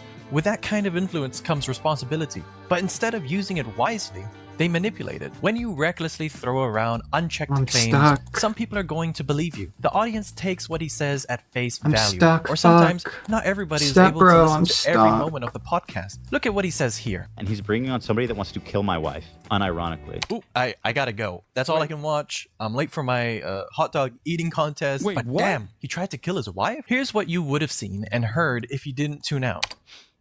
Or in a video game. But I do think, I mean, he is pro. The real problem is that it just doesn't stop with words. His audience absorbs the tone, the narrative, and the hostility. When you alter reality, when you mislead millions, when you encourage mob behavior, whether directly or indirectly, you're not only an entertainer, you're an abuser of power. So today, we're exposing how Hila and Ethan weaponize their influence and why it needs to stop. If we can't have like words that we can all agree on, how are we ever going to talk about anything? That's a great point, Hila. Let's first define some words to fully grasp what we're dealing with here. If this is your first time on Earth, there's this thing people often like to do called... What is this? Genuinely stunned at this. He's not mentally with us, like, at all. Understand that when Hassan accuses me of being obsessed with him, that he does this type of shit 10x per day. And when I eventually respond that this is why, yeah, that's right. I'm obsessive, dude. It's correct. He got me. Yeah, me obsessively defending myself against a rapacious, relentless stream of smears and demands for deplatforming. Really tough. Abuse of power. This is the abuse of a position of power in order to harm other people, to bully them, or place them at advantage in order to procure personal advantages for oneself or one's favorites. Doxing describes the search for and publishing private or identifying information about a You were right, though. Che did not kill a 12-year-old. Where did that nonsense even come from? Prager you. Who the fuck do you think? Some insane right-wing garbage platform that Ethan is consuming that he didn't even actively consume. He just saw on the corner of his eye somewhere. Particular individual on the internet, typically with malicious intent. Doxing is a common tool used by dictatorships and authoritarian regimes to silence dissent, intimidate opponents, and control the population. Yeah, if you're not obsessive, then why is your name all over his Insta stories for the last months? You're right. I want to apologize to Ethan Klein. I want to apologize to Ethan Klein for existing and also being an advocate for Palestinian emancipation, and doing that was obviously a mistake, because that caused them to basically do an Instagram story on me every single day and then talk about me on every single podcast, and even hire new employees that apparently also actively about and my political positions, like basically just reformatting the show in a way where we're just going to sit there and lie about shit that either Hassan is saying or lie about political issues that he 40 bucks an ounce. You know, I'm sorry. I'm sorry that I was Shit. looking like a snack, and that caused you to lose your mind a little bit and talk about me basically every day. Just to be clear, I am just defining phrases here. Ethan frequently makes petty and accused. I'm so obsessed. That's why Ethan took his Yeah, I've tried. and brought it onto Twitch, and it's just Can't been bypass the cycling it censor, on repeat holy. to like 20 people every day. To an increasingly smaller audience of people. Follower count diminishes. Accusatory remarks about Hassan, some of which veer into exposing aspects of his private life. He tries to expose that he might have a secret girlfriend, or how he is certain he has a housekeeper that he doesn't pay appropriately to socialist standards, and also that he communicates with her over. Also, The part about this that, that socialist he dropped, standards, he bro. deleted because he was like, you know, because his fans yelled at him over this that's good. shit. But the other side of this, oh my god, the other side of this that is so insane is that he only talks about this stuff when there's shit going on in his life. Like, he was being sued by his maid. So he's like, yeah, guess what, dude? This is what's going on. For a translator. So I dropped a bomb on Instagram stories yesterday that Thanks for the since bomb. our friendship was a farce, I have zero problem discussing these things. I put out a question before, who's making his chicken? People have been wondering what's making his chicken. His fans and supporters say it's his mom, which is, they really think his mom is just slaving away all day. A grown-ass woman with a job who For someone who claims to watch enough of my content, I find it rather shocking that Ethan didn't hit me on what actually he could get motion on, which is that I'm a serial abuser of Uber Eats. Okay? Like, that's what's so funny about this process is that he thinks that I have like a permanent live-in maid that's cooking me every day and then making fucking food and placing it in various different containers, such as plastic containers that have "Oh No Hawaiian Barbecue" on it, like branded. Good stuff. who apparently just got a PhD. Like, she's like a real ass person with a life. She's just at home cooking chicken for her son all day. So that Anne.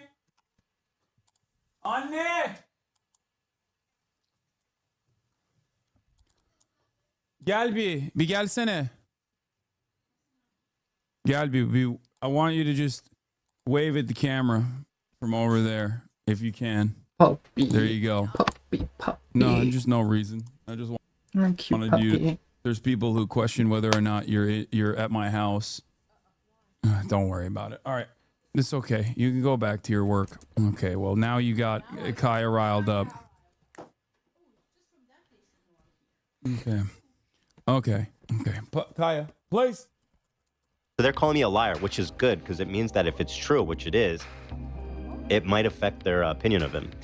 I met her. She's a lovely Hispanic lady. She doesn't speak English. She cleans and cooks, works full time, I believe. Hassan grunts and uses Google to talk to her. Because I was shocked, frankly, when I saw her. So I asked him questions. I was like, to talk to her. I think she's undocumented, which is, I don't know that for sure, but that was my impression. To take advantage of people, I would have gone and got myself an undocumented worker to clean my house. And on top of that, he demands Hassan to reveal his supposed housekeeper's wage. While Ethan spreads this misguided narrative around, here is a Twitch streamer who has also been to Hassan's house. Cinderella, Austin, Will.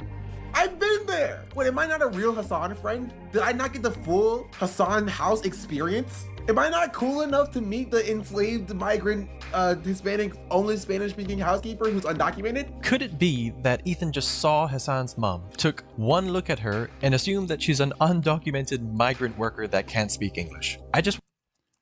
My suspicion on this, because I asked my mom about this, I was like, were you there? Did you meet Ethan? And I don't think she met Ethan.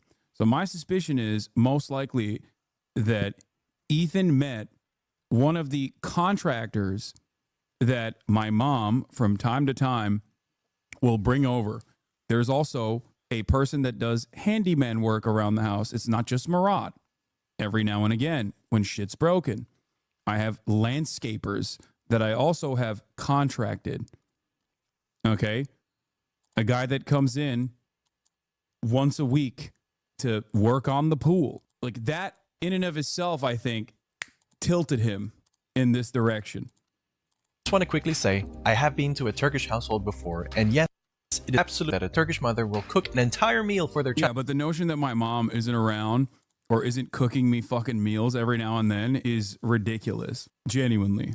Even when their son is like a fully grown adult. But that isn't the point. It isn't about whether Hassan has a housekeeper or not. Maybe he does. Who cares? The real issue is that Ethan is spreading a baseless claim, prying into Hassan's private life in bad faith. Personal matters like this aren't public property, and being a public figure doesn't erase someone's right to privacy. How does it feel to have a mom who loves you? I'm very fortunate. Your mom was literally bringing in people off the street during the fires? Yeah, I know. She was trying to do that. Hey, Izmir plumber, you got to stop stuffing paper toilets into the tower, clogging the pipes. It's also crazy. It's also crazy to Like, even if you personally suspected that someone working in my house was undocumented, which is not the case, but even if you personally suspected that, why the fuck would you say that under the Trump administration? Are you insane? Like that's you didn't think even a little bit about this when you were just like chirping about this on stream? You're talking about people fucking calling CPS to your house, which I think is completely unacceptable. Like ridiculous shit, right? You didn't consider that like that could potentially cause ICE to fucking come to my house. Yeah, they're gonna lock up my fucking mom or the landscaper or anyone with the hopes that they nabbed somebody and then fucking ship him off to El Salvador. Insanity. Even if these details aren't inherently damning, Ethan is still pushing a narrative to make Hassan seem inconsistent or hypocritical, shaping public perception to fit his own agenda. And then on Monday, they claimed your parents don't live with you and you probably own multiple houses. Why would I own multiple houses? I live rent-free in his mind, it seems. Even past all this, isn't he in a lawsuit for wrongful termination? Yes, that's why he said that shit. Didn't say bye to Jim. Because Oh, the reason why he said that I is said because bye to like he Jim. wanted I said to good move night. he wanted to move the attention from his audience that would have cared about this, his own personal issue, and then turned around and like started talking about my family, which I think is fucking crazy. Like, what are we doing? What the fuck are we doing? Like, there are unwritten, unspoken rules, right? In even like YouTube drama sphere shit, where like you're not supposed to take it to the Kiwi Farms level. You know what I mean? This is obsessive. This is straight up Kiwi Farm shit. Talk about Hassan, don't talk about his family. Exactly. It just blows my fucking mind, dude. we also have Ethan endorsing harassment towards Reddit employees and their families. Or I'll say there's a reason why I don't like. I rarely ever Sick 'em, bring up boys. my Sick family. I 'em. talk about them every now and then, but or my private life in general. It's because I already have a bunch of rabid fucking haters. Why the fuck? Like, I don't want them to be unjustifiably targeted and smeared and fucking attacked. Like, it's crazy. I can deal with it. Remember when they tried to say your father was a billionaire? They still do.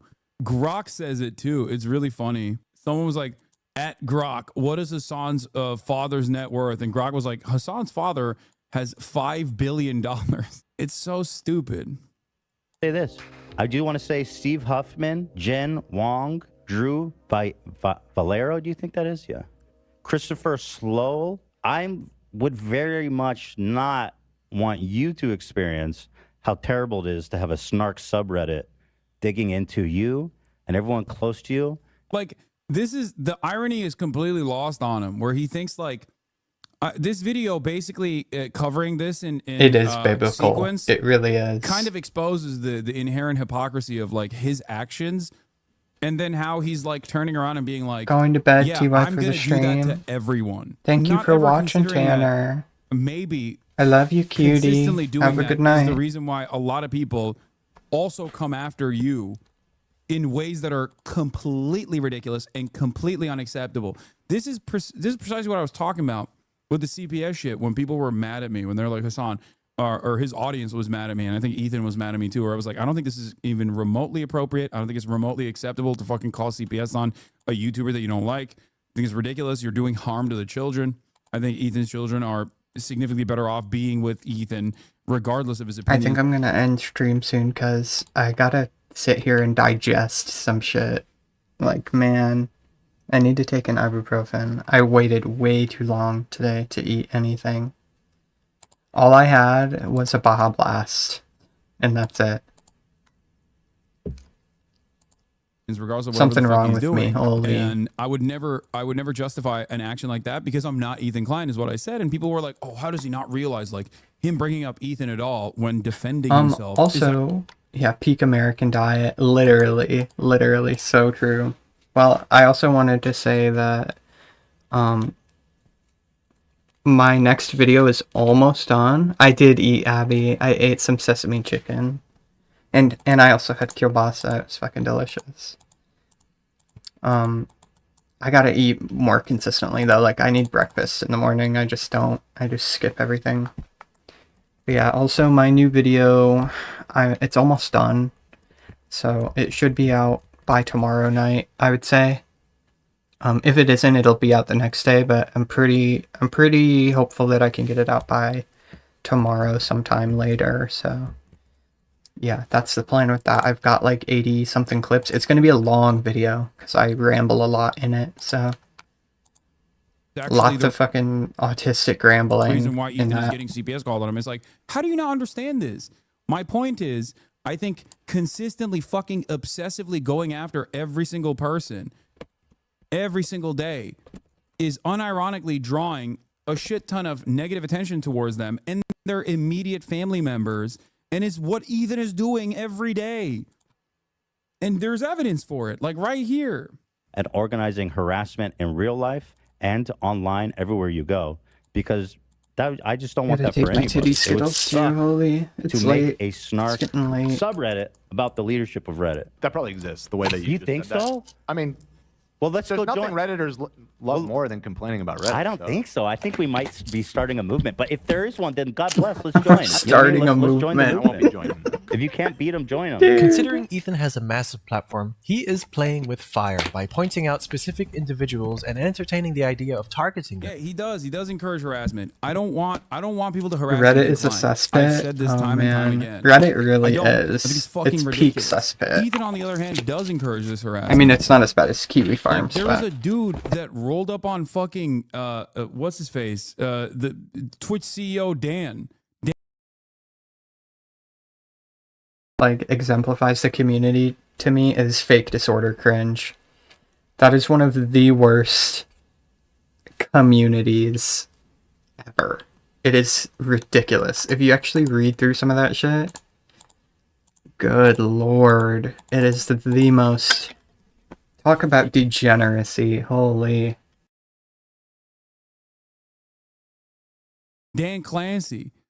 And he posted the clip on his fucking Instagram. You're rewarding people for going out in the real world and just like targeting your enemies, dude. There's a million CEOs that you could be making out to be an enemy before you arrive at the fucking CEO of Twitch, okay? Holy shit. That is insane to me. Like there are, the words of Bill Burr, there's dudes who, you know, own, there's dudes who privatize water. Okay, there's healthcare CEOs out there, and his gripe is with fucking the CEO of Twitch. The passive It was a lady, sir. Oh, I didn't watch the video. I just saw. aggressive justification of saying would very much not want you to experience is an indirect encouragement of scrutiny and potential harassment. With his audience influence, even a vague suggestion can inspire people to take action. Whether There's like actually anti-Semitic CEOs that own social media platforms. Fucking Elon Musk. Like Elon Musk is now a part of the federal government. He is literally a sig-heiling neo-Nazi who owns Twitter. Okay? And instead of talking about that guy, you're like, you know who is the real, you know who's a real anti-Semite? Dan Clancy. Why is he anti-Semitic? Because he won't deplatform people that I want him to deplatform, even though he does deplatform them sometimes. But even then, it's not hard enough. whether he explicitly commands it or not. This was sent to my sister today. She's 16 years old. They haven't slowed down. This is the type of shit my family receives every single day.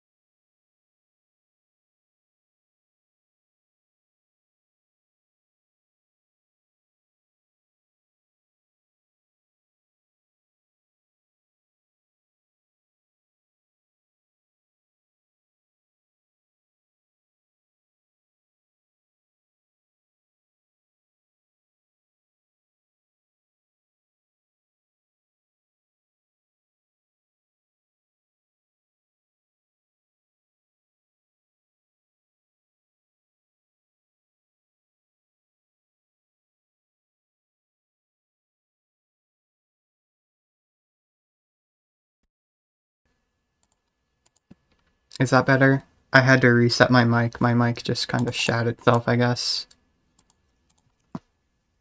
Thank you guys. I was blabbing into the void for a second, but I did want to say that cringe culture just doesn't... I hate it. Like, I think it's gross. But it's also, like, not it's not compatible with me because I don't cringe at anything. I cringe very little, and it takes a lot to get me to cringe. So whenever I see a cringe compilation and I click at it out of morbid curiosity, I'm just like, what is this? Do people really cringe to this stuff? Like, I don't know, like a guy in a furry suit doing some shit just isn't gonna make me cringe. I don't know. I don't know. It takes a lot, personally, but I get why people do it. It's like, I get why people seek it out, but I just think it's like a nasty, it's just toxic. It's kind of like a nasty thing that people do.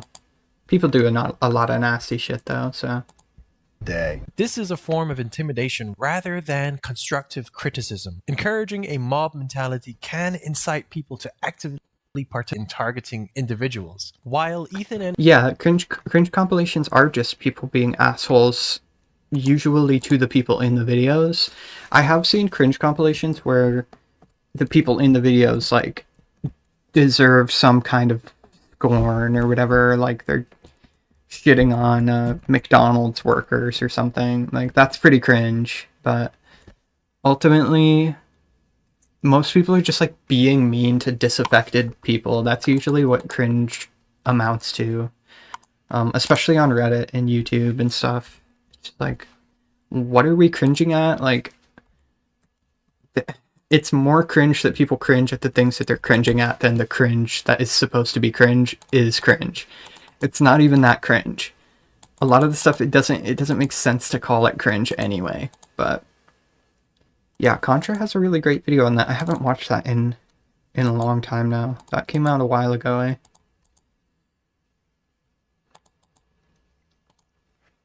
Yeah, like Kiwi Farms is basically like a cringe farming website.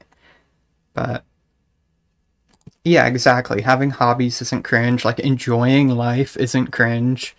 Being happy isn't cringe. Those are things that, when people cringe at stuff like that, like, I just know that they're a miserable person, or like a super insecure person, and it makes me feel bad for the person cringing more so than the person they're cringing at. I'm cringe sometimes. You're not, though. You're really not. If you're cringe, I'm mega cringe. I am omega cringe. I do... Dude, if Kiwi Farms could see every aspect of my life, I would be fried. I would be fried on the internet. It's over. It's over for me. It just tells me their only hobbies are being terminally online. Yeah, yeah. Well, also, you know what's funny? The people that, like, cringe the most and consume that stuff the most, you're right. It's like they don't go outside. They don't take risks. They don't allow themselves to be seen. They don't like being seen by anybody ever. And because of that, it's like they don't ever step out of their comfort zone. Like, almost anything that's even mildly uncomfortable to those people is cringe. It's like, it passes as cringe to them. But like I said, to me, it takes thousands. It just takes way more than that to get me to cringe. I rarely cringe. Maybe like once every few months something will get to me and I'll be like, ugh, gross, or like weird or whatever. But yeah, most of the time I'm just like trying to analyze it and understand what's actually happening.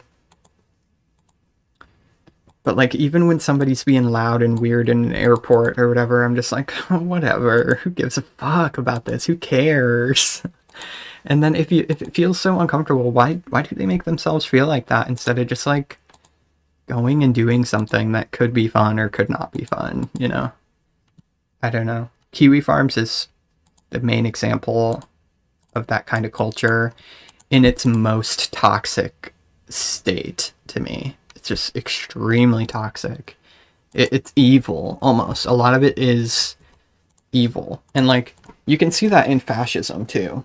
Just as an ideology, looking down on people that are perceived like lowers or subhuman or whatever, they're automatically cringe, right? Like, anybody that isn't in the in-group is cringe for anything that they do. They could just be like enjoying their day or eating or singing or dancing or whatever, and that's cringe. But the second somebody from their in-group does it, oh, they're such a badass. It's like, okay, really? That's what we're doing now. It's like schoolyard bullying at that point.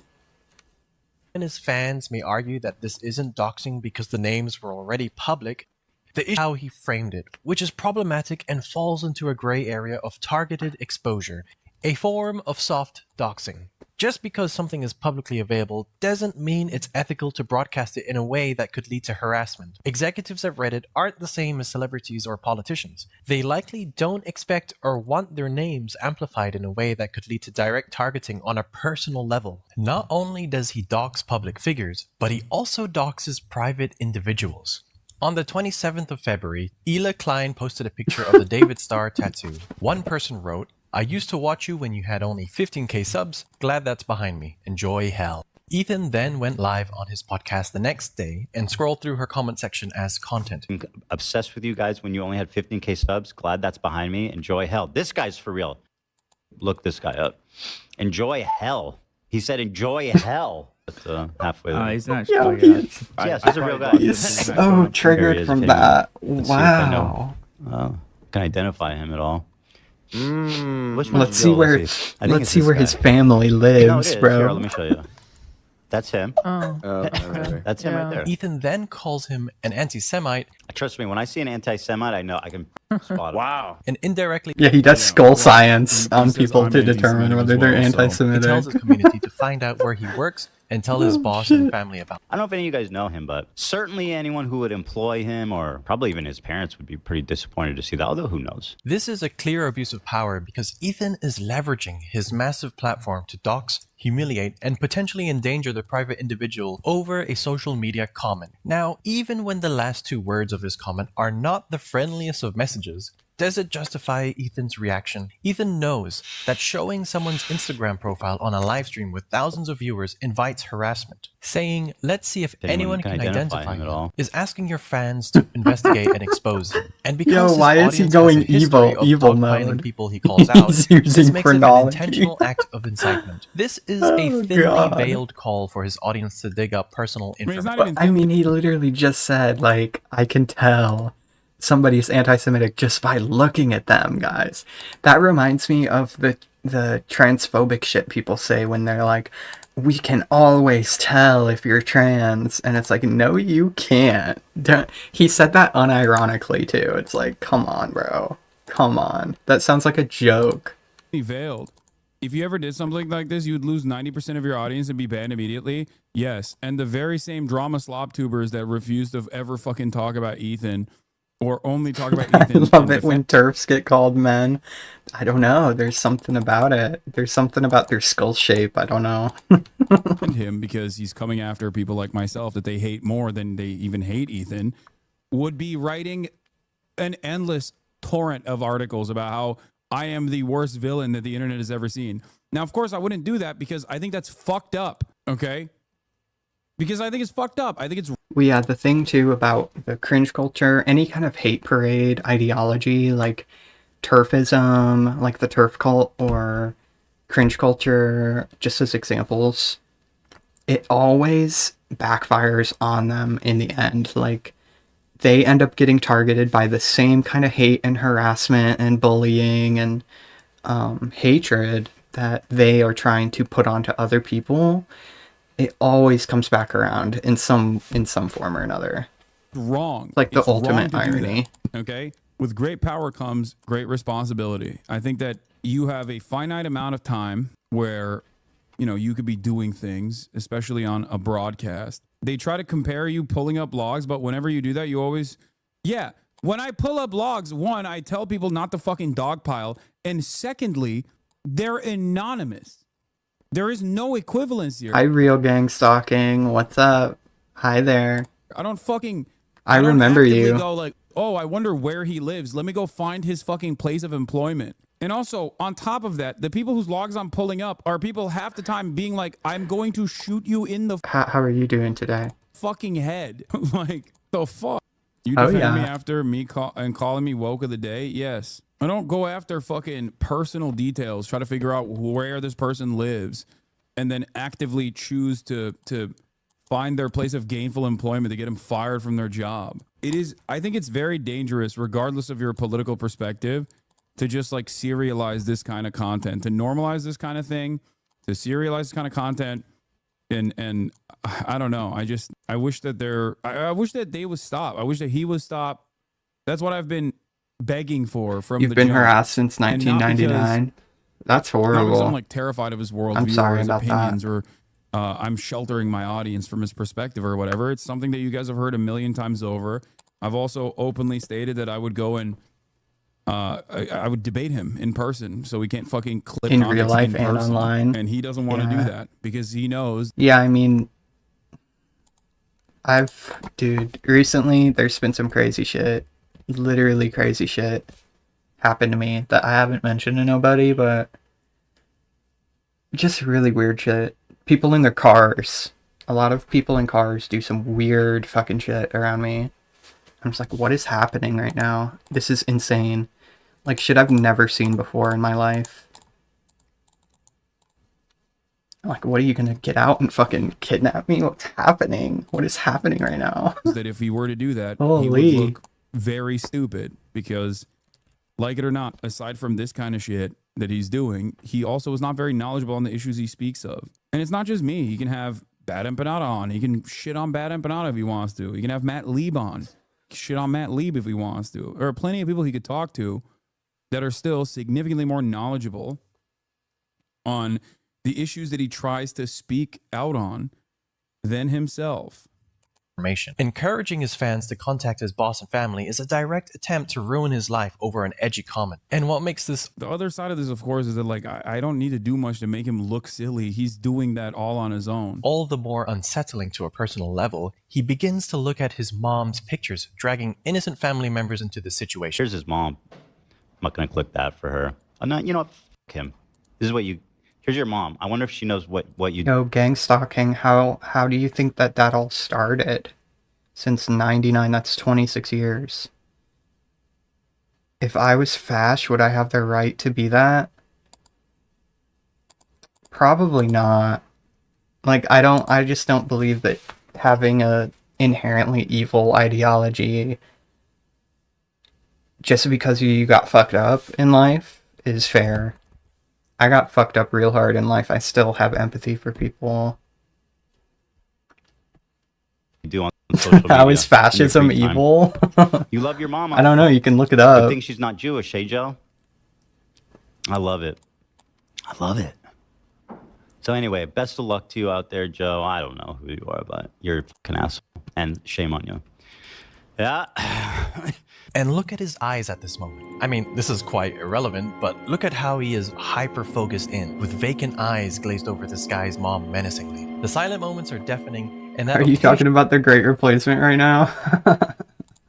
I love it. Shit. It's just unsettling. You could submit that clip for an audition to be an antagonist in a movie like No Country for Old Men, and you would get the role. The original comment, while harsh, is still just an Instagram comment from a random person. Ethan, a multi-millionaire with millions of followers, is punching down hard on someone who most likely has zero power or influence. So this makes Ethan's behavior even more blatantly abusive because he publicly defamed a random person, dragged innocent people into it, incited career and social consequences, and potentially endangered someone's life. This is doxing, and for those that believe it isn't, because I like debate.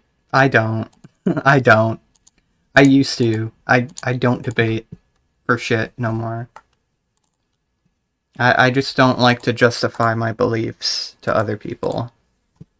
Most debates end in nothing happening, and it's like beating a dead horse over and over and over again. You're good. Like, to me, I only speak on things that affect me or things that I can individually control about myself. Because ultimately, any like big geopolitical thing that's happening, it doesn't have anything to do with me as an individual. It's like the way our society is run, and yeah, society's evil. Like, that's as much as I'll say. Society is fucking evil in many, many ways. It's good in many ways, and it's evil in many ways. because once again, his profile isn't private or wasn't private at this moment, you have to understand that Ethan's intent was 100% to expose, actively highlighting his profile in images, zooming into faces, and identifying persons brings attention to personal details that wouldn't normally be so widely seen. It turns a private individual into a public target. He is actively digging for anything that could identify the person. His crew member managed to identify something recognizable and the location that particular thing is in. That he's in front of, that's in. Is that right? Yeah, it's at the. This watch shifts it Shiloh from video? casual browsing to an invasive search for personal details. And Ethan is indirectly suggesting to his audience to investigate further. Even without explicitly telling them to harass the person, it often leads to harassment or threats, which is just what happened. Here is a lovely DM he received from somebody. So shout out to Ethan Klein that my mom, who is an art teacher at an impoverished public school, has to deal with this shit. You are truly the morally superior YouTuber. See, the power imbalance here also creates a culture of fear. The person he just doxed has below 200 followers, just an average person. Ethan has millions of followers on a variety of platforms. When someone like Ethan calls attention to a regular person like him, the regular person faces unprecedented levels of harassment they're completely unprepared for. At the end of the day, criticism, especially from a random person online, does not justify exposing their identity or opening them up to mass harassment. Ethan has countless ways to respond that don't involve punching down at someone who lacks the same platform, protection, and influence. Harassment that me and Eli are receiving is just genuinely unfucking comparable. Ethan constantly fights for silencing his critics and for the removal of free speech.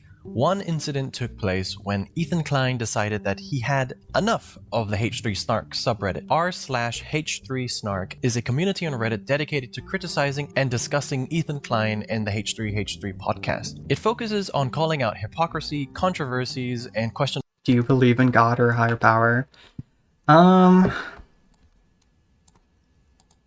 Do I believe in God? No. No, I just disagree with the framing of what it's supposed to represent. But higher power, sure. Sure, I believe in that. You can't know is my position. Yeah, I'm very of that mind as well. Like, I have had experiences, but it's never like God is talking to me in my brain or some shit, you know? But I just don't like the way that religion frames all of it. You know, like, you can believe in something higher than yourself and not have to put a label on it, you know what I mean? Like, and the way I see it is, if God is real and wants to tell me something, that it'll tell me something. If I need to know something, I'll know, and if I don't, then I won't, and that's fine. It's fine with me. But I kind of do hope that when you die, you just kind of get, like, enveloped in, like, universal love or whatever the fuck. That's my hope for it. But just talk to God, and she said stop trying to figure her out. Exactly. I don't need to know. I don't need to figure it out. I don't even really care. Like, I'm here now, and that's what matters to me, and trying to make the best of it. And then if I die and nothing happens, then no shit. If I die and go to hell, millions of people have before me then too. But yeah, I just don't see very much benefit for it, for my life, to think about it. Like, I used to think about religion a lot because I was indoctrinated into Mormonism and all that shit. Have you ever been harassed? Oh yeah. Oh yeah. Are you kidding me? Absolutely. By Mormons. I was just on a grand scale, yes. Yes. But again, I'm not the type of person that labels shit or tries to pin things down. I don't really care to do that. I just look at the experiences I've had. I've heard of Mormons doing it. They do. Mormons do gang stalking. If you defect on Mormonism and talk shit about them like I have, I've talked shit about Mormons my whole life, and they don't like me. And they do weird shit. But it's because it's like a cult, and cults do that kind of stuff. But yeah, that's the only kind of framework I have to think of it is that's what I think it came from, most of it. I could be wrong though. Questionable behavior by Klein and his podcast crew. Members of the subreddit often analyze You said you're on business meds. I'm just on practices and legal hormones. disputes, sometimes with a critical or sarcastic You don't gotta tone. worry about Can you me. find hateful comments on there? Probably. But you know where I found tons of hateful comments without even having to scroll down much? I don't got no psych meds or nothing. This freedom of discussing such topics would soon come to an end when Ethan posted this on his Instagram story. I can't wait till I find out who the snarkers are, because I'm going to sue them. He threatened to sue the mods of the subreddit, claiming defamation and harassment. Listen, guys, You were at this point, you're mistaken. totally fine. Yeah, Here's the thing. I don't There's take a subpoena pills that's gonna like come. that. You You know what can't I erase mean? your data. Even if you didn't log in, we're gonna get your IP address. We're gonna find out your information. We have forensic, digital. Saying this It's was all a- part of a lawsuit. Saying this was a happy birthday cone. If I don't take my pills, I'll just get hot flashes. That's it. It's cartoonish. Like, we're gonna do forensic data analysis to figure out who has ever said a mean word about me is a crazy thing. Suit that's going to drop in about 3 weeks. What is this? I saw a clip that made me feel really sad about the path Ethan decided to go down instead of following what he says in the clip. I don't want to talk about this whole conflict anymore, really, at all. Because you said I had a schizo disorder, a mild form, I think, or am I wrong? Well, I don't think that I have a schizoid disorder, but I was diagnosed with schizoaffective when I was a teenager.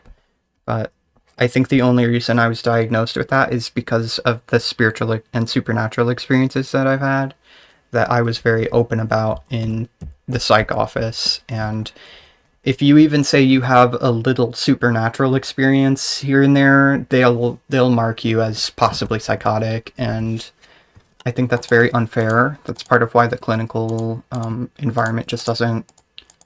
It's why it's just bad. Overall, it's not accurate. So ultimately, I don't think that was the right diagnosis. They can't think outside the box. Exactly, they have to. They're basically forced into thinking of brains and your life from the way that you tell it in some kind of clinical framework, and that doesn't always work. Like, reality is very weird, and some weird shit happens. So I think that's what happened. I was naive. I was naive going into the psych office thinking that I could be like, yeah, I've had all these crazy, weird supernatural experiences, but I'm definitely not crazy. You know what I mean? It just doesn't work. Like, they'll just mark you as psycho and give you antipsychotics. So. But I was on pills for several years. I'm happy off pills now. I don't have any issues like that. I just have PTSD. That's it.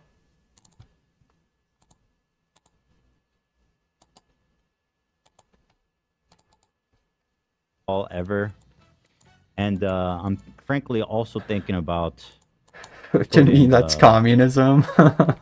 something that I need to discuss. Oh, with the song, man. but I do feel like I'm probably going to pause leftovers. To me, it's just the way that's just the way it is right now. You know what I mean? That is just the way it is. Okay, Ethan. Because you know what I mean? It's just, I don't want to talk about it anymore. That's it. And it sounds like a lot of y'all don't want me to talk about it either. Fair. Yeah, I mean, also when you're autistic, a lot of autistic people get diagnosed with this schizoid disorder first. That's a misdiagnosis. Like, that happens a lot. It happens a lot, especially if you're high functioning or you look normal. I support communism because I'm a freak who wants everybody to share their toothbrush. That's communism, folks. You gotta use the communal toothbrush. So with all that being said, I shall go suffer at home in silence. I feel so with bad for you, worms Ethan. infecting my Holy. fucking eye sockets. And I will just sit at home and stare at the wall in silence and in dark. I think one of the craziest parts about this is that if he, I'm just gonna sit in the dark. That's communism, actually. Communism is just sitting in the dark looking at the wall. You are the most deluded human in existence. I hope your downturn continues, bucko. Thanks, bucko. If a perfect victim confronted him, would it be enough to break through? No, I don't think so. My man said bucko, dude. That's crazy. Up yours, woke moralist. Anyway, if he had unironically stopped talking about Israel. Well, gang stalking, if somebody's trying to make me look crazy, they've already succeeded. It's long done. Like, I'm done for. I'm done for. Real. And like tuned that shit out and just went back to goofs and gaffs, I'm sure that he wouldn't have like kept getting pushback from his audience that were like obviously at odds with what he was saying, and were tuning in expecting him to expecting him to basically like change his trajectory and his commentary on the matter. But instead he just kept doubling down, KFC double down style every day, you know? And now it's just like look at this. Look. You seem like What a nice happened? Did person. Asmongold Thank just you. sign off or something? Is I that what's try. going on? Or the rape apologist who thinks America deserved 9/11. How's your boyfriend Luffy doing? It's like awesome. That you guys are gonna love. I cannot wait. I am so excited. I'm giddy to share this with you guys. But let's be real. This isn't about justice. It's about control. Legal intimidation isn't a new tactic for. Wait, we're getting a bunch of fucking silly comments. Hold on. Let's go to YouTube. Let's go to YouTube. Where is it? Nope. Yeah, also gang stalking, I don't judge people for their beliefs either. Like, I believe the things that I believe, but people can believe whatever they want, and that's their right to, so it's not my place to debate it, to debate what other people believe, but also, like, I'm not gonna let somebody walk all over me at the same time, but to me, a lot of it just has to do with letting people be. A lot of people have beliefs that it's just, it's like they're a product of their environment. You know, they believe things because of the way that they were raised and the things that they were exposed to, and I can't take their life away from them. You know, if that's what their life led them to believe, then I can't, it's not my responsibility, really. But even if I totally disagree with everything they have to say. There. So maybe not. Usually when I get a new flow of comments coming in from a place, like it's either Asmongold or Ethan Klein. I but keep it out of RS. RS is just a place where I can fish my lobsters and kill my dark wizards. That's it. Doesn't seem like he's and doesn't chat seem with like he's cute made a girls video. like Carly. Oh, what in the actual oh, he did. Never mind. 109,000 views 47 minutes Jack ago. Obsessed. What is this here? Sue him, really. I mean it. Hassan is just angry that Luffy is no longer in One Piece. Just sue him. Problem solved. Yeah, okay. There it is. Never mind. Clocked it. Like fucking clockwork, baby. The moment that I see like insane shit, the moment that I see insane shit in the chat of people being like, honestly, you're a fucking terror-loving piece of shit. I know that like someone made a video, okay? Someone made a video. Might have been Asmongold, might have been... In real life, you would probably dislike me. If you're offensive as a person, probably, yeah. Probably. Lots of people don't like me, though, so I don't mind. Tons of people don't like me. Ethan, but somebody out there made a video and uploaded it, and then those guys watched a 2-minute video and immediately came in to be like, I'll show you, sir. I don't have any friends. Bro, I'm so sorry. I'm actually so sorry. Oh, at least you've made peace with it. Like, dude, I didn't have friends for the longest time in my life. Super long time. I'm only 26, but over half my life, for sure, was just isolation, so... That can do some fucked up shit to your head. But it also was, like, once I stopped looking... once I stopped looking for friends is when I actually found them. I was just, like, doing my own thing, and then I find people. But when I was, like, desperate, It was a nightmare. You live with a loved one? Yeah, I live with my wife. I've been with her for like 3 or 4 years, I think. Yeah, about 4 years now. Almost 4 years. Okay. I'll freaking show you what's what. I tend not to associate with people who haven't a shred of empathy. Yeah, I mean, I can't spend time around those people. Like, there was this guy that wanted to debate me on if I would be friends with somebody that, like, actively debates my existence. And I'm like, no. No, I don't owe anybody friendship, and I'm not going to put effort into something that just doesn't want me to exist in the way that I do. Like, obviously, if it's hurting someone else or myself or whatever, it makes sense, right? Like if you're a drug addict and your friends are like, bro, you gotta stop, you know, you're ruining your life, you're ruining your kid's life or whatever, like, that makes sense to me because it's out of care for the other people in your life. But there's certain people that I'm just like, I don't need to talk to them and I don't need to be around them, but like, I'm willing to talk to most anybody most of the time. I don't have an issue talking with almost anybody, but that's just the kind of person that I am. Like, I think I see humanity in every person, regardless of how fucked up they are, how evil they actually are. Because I've seen evil in people, for sure, but yeah, a lot of people, I'm not going to stick around, you know, definitely not. Bucko. For Ethan. These are average Reddit users like you and me. Imagine being so insecure about internet criticism that you average Reddit users like you and me. I don't use Reddit.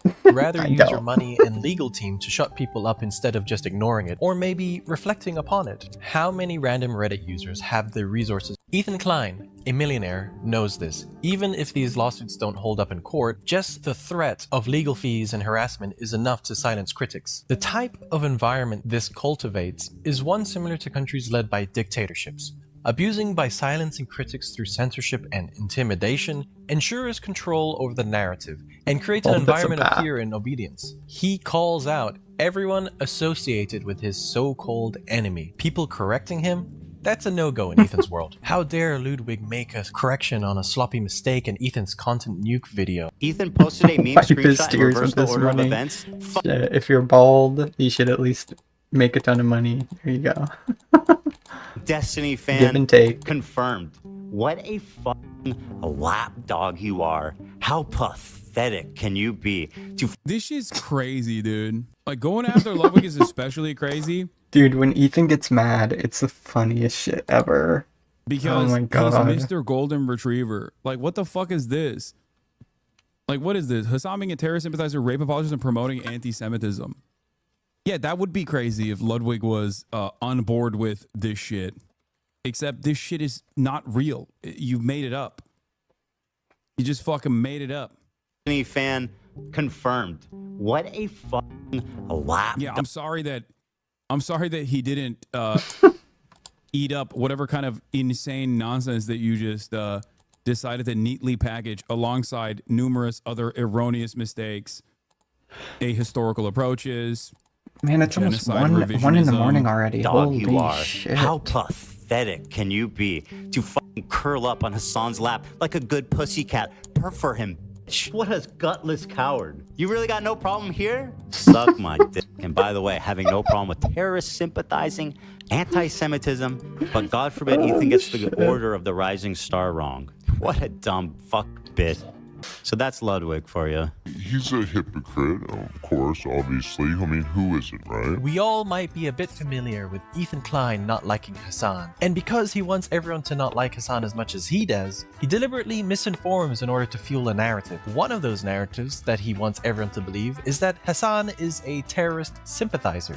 So, in this segment of his content nuke, he distorts what Hassan covers here and also deliberately leaves out some footage. Oh my God. They take it over Holy and they tell the people in the ship, usually like mostly Filipino people, Filipino crews, And they're like, all right, well, you know, we got no problems with you, you know, but you're coming with us. Ethan then criticizes what he says. What an incredible way to characterize having a gun in your face. Hassan is asking us not to believe our own Yo, gang stalking, are you still there? If you're there, I wanted to ask you a question. eyes as we watch terrorists hostilely Okay. Why did you decide to ask me questions? That's my question to you. Am I interesting to you or something? Or do you just ask questions to everybody? Or is there something about me that makes you want to ask me those types of questions? And claims that they have been... Why would I not show the video? Why would I show the video and also explain this? If I was trying to shelter you from the truth, I would just clip it out of context. Baldism isn't a joke. I haven't seen this part of the content nuke yet. All people are discriminated against. Once Let's again, be the crew is honest. still MIA for over a year. Prisoners to a terrorist organization. But don't worry, guys. Hassan says they have no problem with them. Because I was watching your stream before I came on YouTube, I was watching you on my TV YouTube. Oh, I got you. Well, that's fair. That's a fair answer. Thank you. I was just curious. fact say this to the hostages, and it is not true. Yeah, the rebels told them and the things I was talking about, yeah, for money. They just wanted to stop the war in Gaza. That they've been missing for years. I mean, I did mention stuff like that, so you're right. Let the You're Red right. Cross, a global humanitarian organization that provides health services and operates in conflict zones, came on board twice by September 2024, 5 months before Ethan's video came out. He shows the headline of this article. When you scroll down on the same article, you only need to read a few lines until you see this. The seafarers, some of whom have been at sea for nearly 2 years, have been held against their will with only limited contact with their families, friends, and loved ones. Their location was known. Oh, that made you like jump on. I got you. I got you.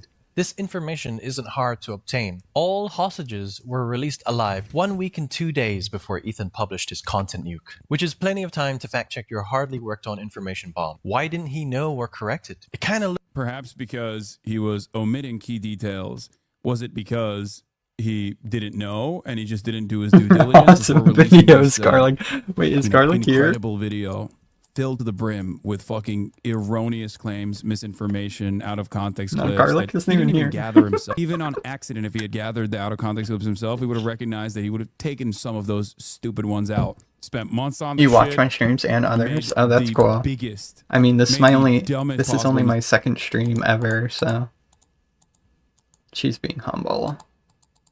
You're a big 2004 fan? I'm glad to hear it. 2004 is awesome.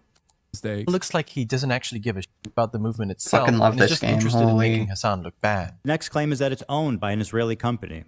It's not. It's being chartered by a Japanese company, and the boat's owners. Yeah. This was another very funny part of the video where he's like, you don't understand. They're from the Isle of Man.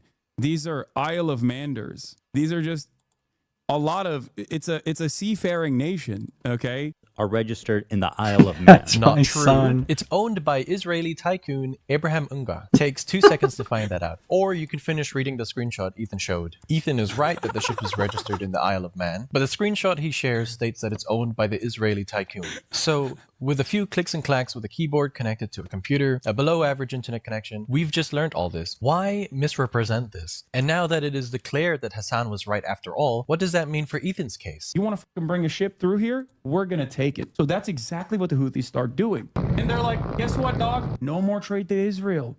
If you are sending ships into Israel, if you are owned by an Israeli subsidiary, if you're owned by an Israeli corporation, we're going to take over your ship. Guess what, bitch? It's our fucking territorial boundary, and we're going to enforce this until you stop doing genocide in Gaza.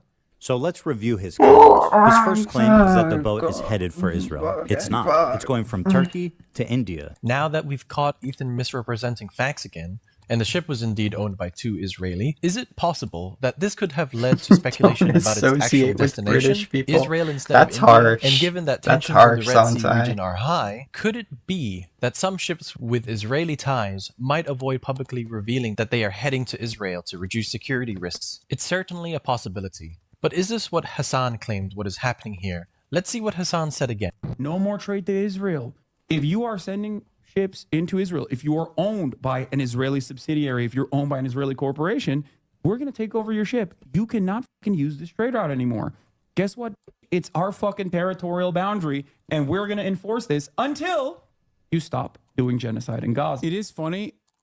It is funny that, like, did he put this in the video? Like, people not understand that this directly contradicts what he was saying. The Houthis stated, the Houthis themselves framed that. I've seen you running errors a lot. I probably ran enough errors. Like, if I kept all of the errors that I've ran, I would have like 130k errors in the bank, I think. It's a lot. I've ran a lot of errors. Hijacking as the targeting of Israeli. It's just crazy because like, all my friends are runecrafters. To the best of my ability, because of the fucking endless sea of naysayers out there, given my position on a lot of issues are not exactly the most popular position, especially as it pertains to American foreign policy. I try to use... Have you cutting the U tree scene, I try you to too? use my words very Shit, carefully. where at? Where's the U tree at?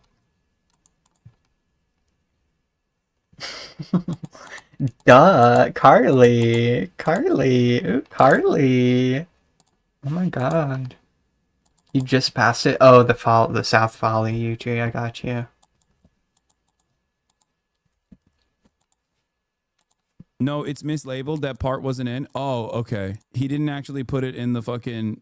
he didn't actually put it in the context nuke. That makes sense. Because I was going to say, if that's in it, then obviously people will understand what the context is. Affiliated assets in the region. In the past, they have stated that they would target ships or vessels tied to Israel, especially if they were in or near Yemeni waters or the Red Sea. Furthermore, Hassan talks about the Houthi strategy, which Ethan twists around. He takes it out of context. They're coming in hot with guns. Yeah, but you have to understand, this is a deterrence. Israeli society is going to start getting upset. They're going to be like, I can't get my treats. I can't get my Amazon Prime deliveries. What the fuck is going on? I hate this. Israel sucks. I'm leaving Israel. That's the goal. Still seeking an RS concubine?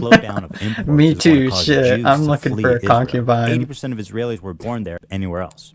I'm taking Where applications do you to want be them to go, concubine Hassan? for Back me. to Poland or back to the Arab country?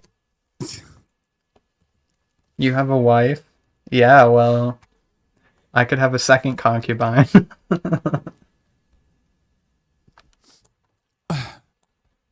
Just a thing that I didn't say. It's not a at typical all, but I'm glad marriage. that, you It's know, not a it's like, typical marriage you're thinking of here. I guess you want all the Jews to die in the Holocaust again. Ain't I that guess. Carly Like, Garlic? Carly Garlic, do you want to be my concubine?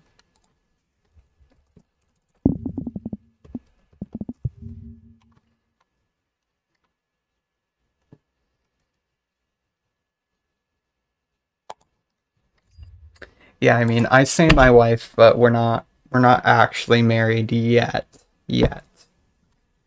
Almost though. Almost.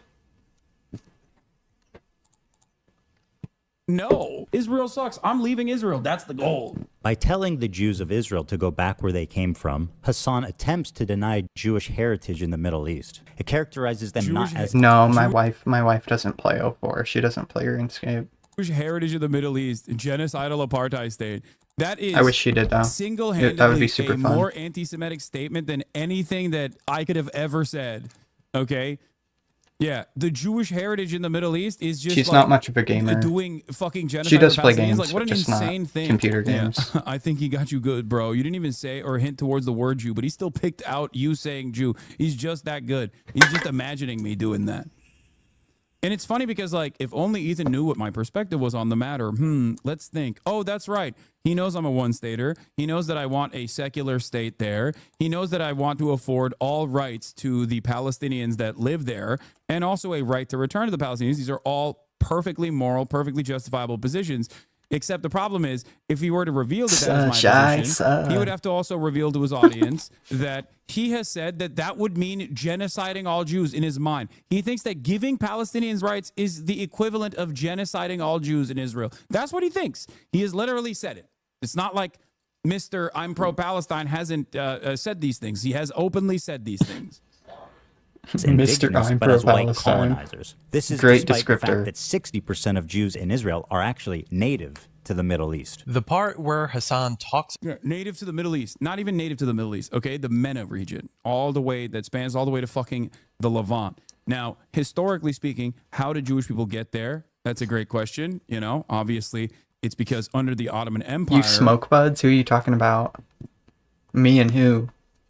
the Ottoman Empire was considered a much safer, a safe haven for Jewish people. I smoke. And secondly, native to the MENA region doesn't mean native to historic Palestine. Okay? Are you talking about Native weed to the MENA buds? region does not mean Oh native yeah, to I smoke Palestine. weed Jews are occasionally. not monolithic, and neither are all I Arabs. used to be a huge stoner, but I didn't smoke weed for like 8 months recently, and then I started again just a couple weeks ago. I started smoking again. I mean, I usually vape it anyway, but it does help my like joint pain a little bit. About what led to the Houthi attack is left out by Ethan entirely because it is not quite convenient for Ethan to have Hassan cover a story about an act of resistance against Israel. Yeah, my wife smokes a lot, but we grow weed occasionally. I want to get a couple plants going this spring when we move. When trying to make Hassan look bad, and they're coming in hot with guns. Yeah, but you have to understand this is a deterrence, right? So like their Mr. goal Clean. is to film it and show it to the world. So like other companies that don't want to risk having this happen to their product, having this happen to their ships, literally are like, okay, we're not going to use the trade route anymore. All of a sudden, if you don't use the trade route, trade gets more expensive for the West. All of a sudden, if you can't use that trade route, the Israeli port is going to get bankrupt. Israel is not going to be able to get the materials in time that they, which has happened, by the way. One of the 2 Israeli ports have gotten Mr. bankrupt. Clean is a smash. Need for Yeah, he waging is. their war. Israeli society is going to start getting upset. They're going to be like, I can't get my treats. I can't get my Amazon Prime deliveries. What the fuck is going on? I hate this. Israel sucks. I'm leaving Israel. That's the goal. The goal is to be like, yeah, your shit sucks. Okay, well then stop, doing genocide in Gaza. And it's funny, Ethan always talks about how comments and donations won't help Palestine and the cause. Creators for Palestine raised $1.6 million. That's fantastic. Literally negligible. They've received billions of fucking dollars. It's a good thing. Has $1.6 million had an outcome on anything happening in Gaza? Absolutely fucking not. Let's talk about real activism. Let's talk about enacting meaningful change. Total fucking failures. Well, I wonder if this is a more fitting way to help the cause for Ethan. Also, here are a couple of examples of ships changing or hiding their route and destination. The Why is Honest, a North Korean cargo ship, was seized by the US in 2019 for attempting to smuggle coal. It had attempted to conceal its route and destination to evade detection. Chinese fishing vessels have been found employing North Korean crews, violating I think I'm gonna shut the light off real quick and turn on the ring light, because I'm getting sick of seeing this overhead light on.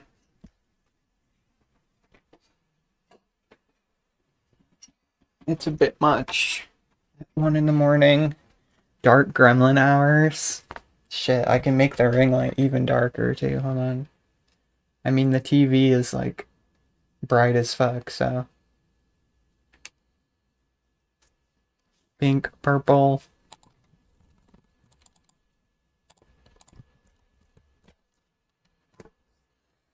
I don't know.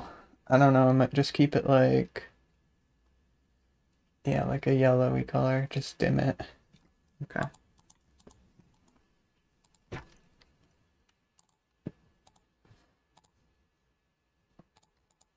UN sanctions. These crews were concealed and transferred between ships to avoid detection, indicating deliberate misrepresentation of crew compositions and potential destinations. How are we doing, by the way? Are we all cozy in chat?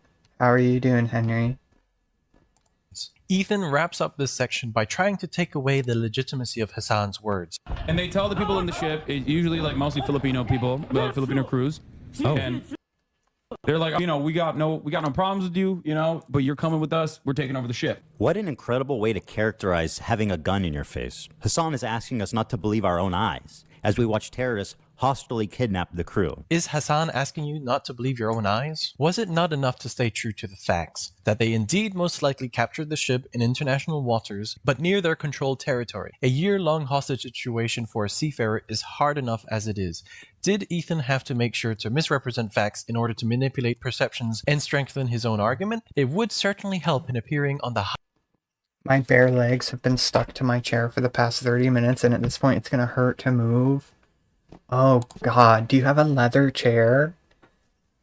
Oh no. Dude, there's nothing worse than having bare legs on a leather chair for like an hour or two. That is horrible. I think my legs are gonna be sore when I get up to. Looking forward to members? Oh yeah. That's like all I'm looking forward to right now. Fused to the chair, yeah. Especially if it's hot as fuck. It's like 100 degrees out. Oh god. I could never have a leather seated car. Hell nah. Hell nah. Okay, I will let this play because I'll only be gone for a few minutes, but I'll be back very soon.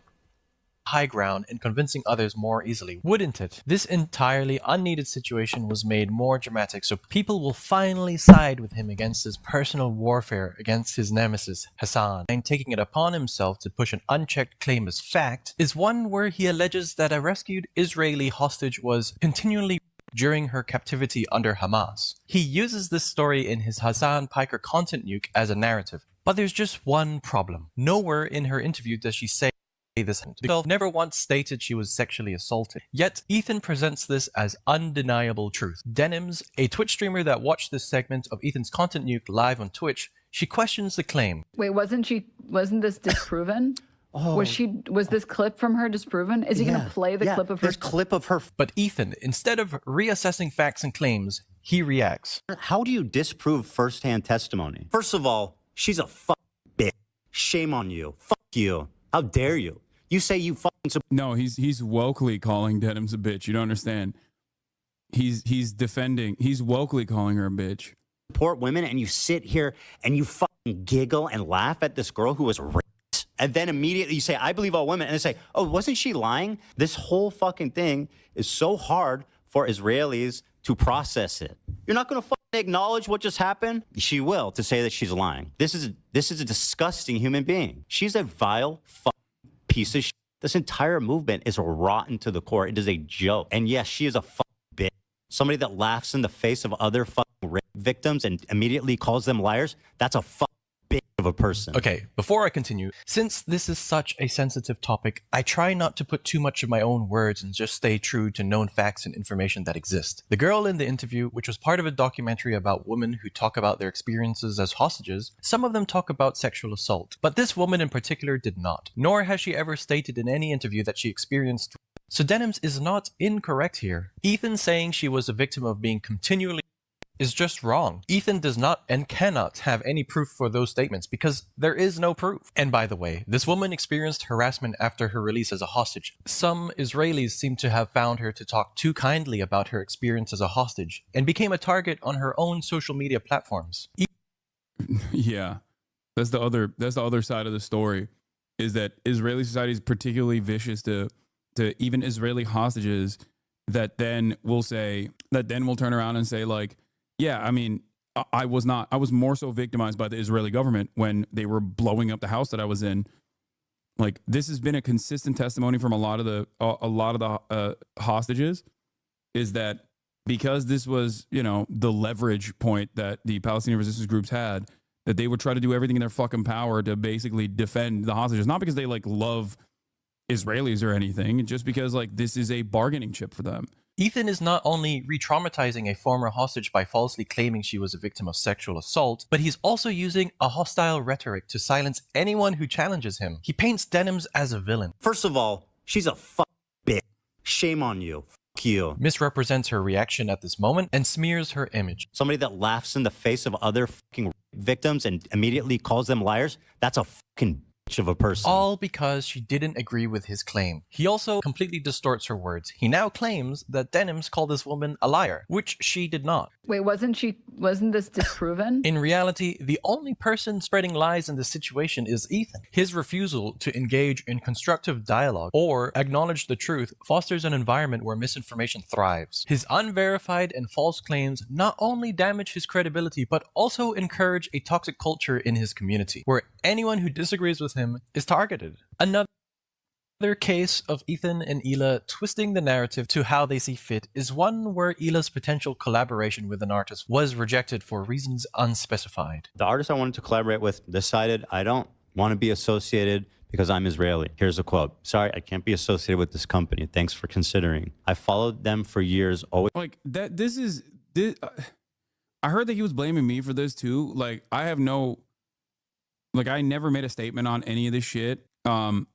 And apparently it was an artist that worked with them before, no? Always supported them, and I have an ongoing painting of his at my house. And this is the result of Hassan's type of activism. Should I out him, Hila? I don't know if is it morally okay to say who he is. Whatever you guys think, I don't care. What an asshole response to, like, it's almost like he's, yeah, and by the way, like, he doesn't even dignify you with the response of, like, it's like, no, you actually, I can't fucking be associated with this company. I'm just annoyed because it's not the first one. There's another person right now that is doing the same thing to me, somebody that I'm already working with. This is the result of Hassan's activism. This is what it resounds to. Alienation, hate, racism, and zero.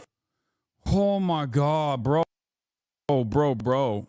I didn't get you to fucking spend every waking moment shitting on every vocal advocate for Palestinians, dude. That's crazy. As a matter of fact, I did the exact opposite thing where I tried to fucking pull you off this ledge over and over again, both in private and in public correspondences. Those clips you used in the fucking context nuke, which is why clip something out of context in a conversation that you had with the person that you had a podcast with. This obsession with besmirching and smearing the reputation of every single person that has spoken out, that is in your orbit, or at least like in my orbit, you know, is probably the reason why a lot of people were just like, damn, dude, you fucking really love Israel. All right, I don't want to fucking work with you. Like, that's what's so wild about this entire thing. He now denies calling Jewish Voice for Peace collaborators. Fucking progress for people in Gaza. Zero. I'm gonna think about if I want to blast him or not. I mean, because like, it's not right. Like, you think you're being the good guy, and like, you're just being a fucking bigot, bro. You're nothing more than a bigot. And also, okay, I went and got people have a nice personal cozy distaste sweater for me, even after liking me for years. Not on my jacket. People have a personal distaste for me. Must be anti-Semitism. You know, no, dude, is what you're doing with your platform. If what you're doing with your platform is entirely negative against pro-Palestinian voices, yeah, of course people are going to think you're fucking anti-Palestine. And I personally think that too. I do think that. I didn't used to think that, but I do now after a year of torrent of relentless fucking smears. Also, just to not even dignify you with like a reasonable response. Just so short and fucking rude. What a bitch. Scumbag. Why would you blame someone for something because of where they were born? This is what racism is, but apparently it's totally fine all of a sudden. Yo, this is crazy. It's like an American. It's like somebody saying, I don't want to work with you no more. I knew you were American. I worked with you in the past, but then I found out that you think Jim Crow and I don't know, slavery was justifiable. Yeah, that's not because you're American that person is saying that I don't want to work with you no more. It's because of your current position. With Israel, Israel's been doing a relentless genocide on the Palestinians for 16 fucking months, nonstop. Hundreds of thousands dead. Every standing structure has basically been destroyed. Every fucking hospital in Gaza has been bombed by Israel at this point. Every school has been destroyed. And in that process, if you're like still defending any of those actions, or if your only commentary on the issue is to constantly smear people who do attack Israel, understandably, justifiably, and terror jacketing them, constantly claiming that they're terrorists and claiming that they're anti-Semitic, then yeah, people are gonna understandably go, okay, fuck this. I don't want to be around you. I don't want to work with you. Like, this is ridiculous. It's not because you're Israeli or Jewish. It's because of your opinions. It's because of your perspective. It's because of your advocacy. And that is if that person said, I don't want to work with you no more because of your opinions on Israel. Because the reality of the matter is that person didn't say anything, it seems. I don't know the private correspondence, but it's wild. They're so delusional that if they think if I'm not the person that you want to associate with, then good luck in the world. Because like I'm as progressive, you know, I left Israel. I'm not anymore. I should be your model Jewish person. Like, why are you I should be your best friend. Instead of addressing any potential reasons or questioning why this response was received, Ethan and Hila spun the entire situation into an attack against Hila for being Israeli, straight into playing the victim card when a situation doesn't suit them. Let's read what exactly the message said again. I'm sorry, I can't be associated with this company. Thanks for the consideration. Is it maybe possible the brand's rejection had nothing to do with Hila's nationality? Carly's so silly. Instead, Holy It had fuck. everything to do with the growing controversy surrounding the love H3 her. podcast and its declining reputation. Ethan has stirred up multiple public scandals. Companies are simply less interested in associating with that kind of baggage. Ethan and Hila have reframed themselves as victims, immediately jumping to the conclusion that this was purely because of discrimination of her Israeli. As someone who's new here, why did Ethan Klein suddenly go down the anti-Palestine route hardcore? I don't know, dude. I don't know. I don't fucking know. I can only speculate, and my speculation is that he was at a moment of crisis where, as someone who had become more progressive over the years, he had cultivated an audience of very progressive people that also like to listen to goofs and gaffes What is and that? drama. What and is that shit. one, like, salamander, lizard, or whatever? It's like a dragon something. Fuck. What is it called? Herbie the Gecko. No, not a bearded dragon. Fucking hell. Fuck.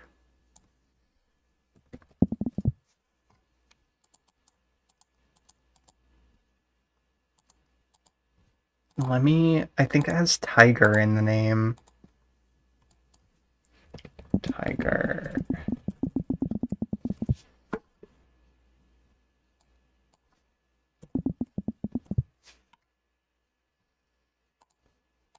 Man, no, that ain't it either. What is it? It was like the cutest thing ever. I seen it on a YouTube short the other day.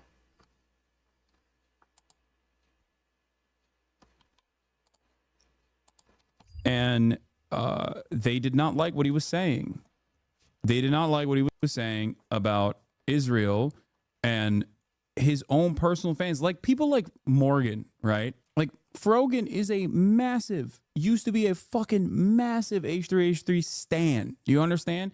A fucking stan. It's probably embarrassing for me to reveal this about her now. And I'm sure she won't appreciate me saying this, but like literally a fucking H3 fucking stan.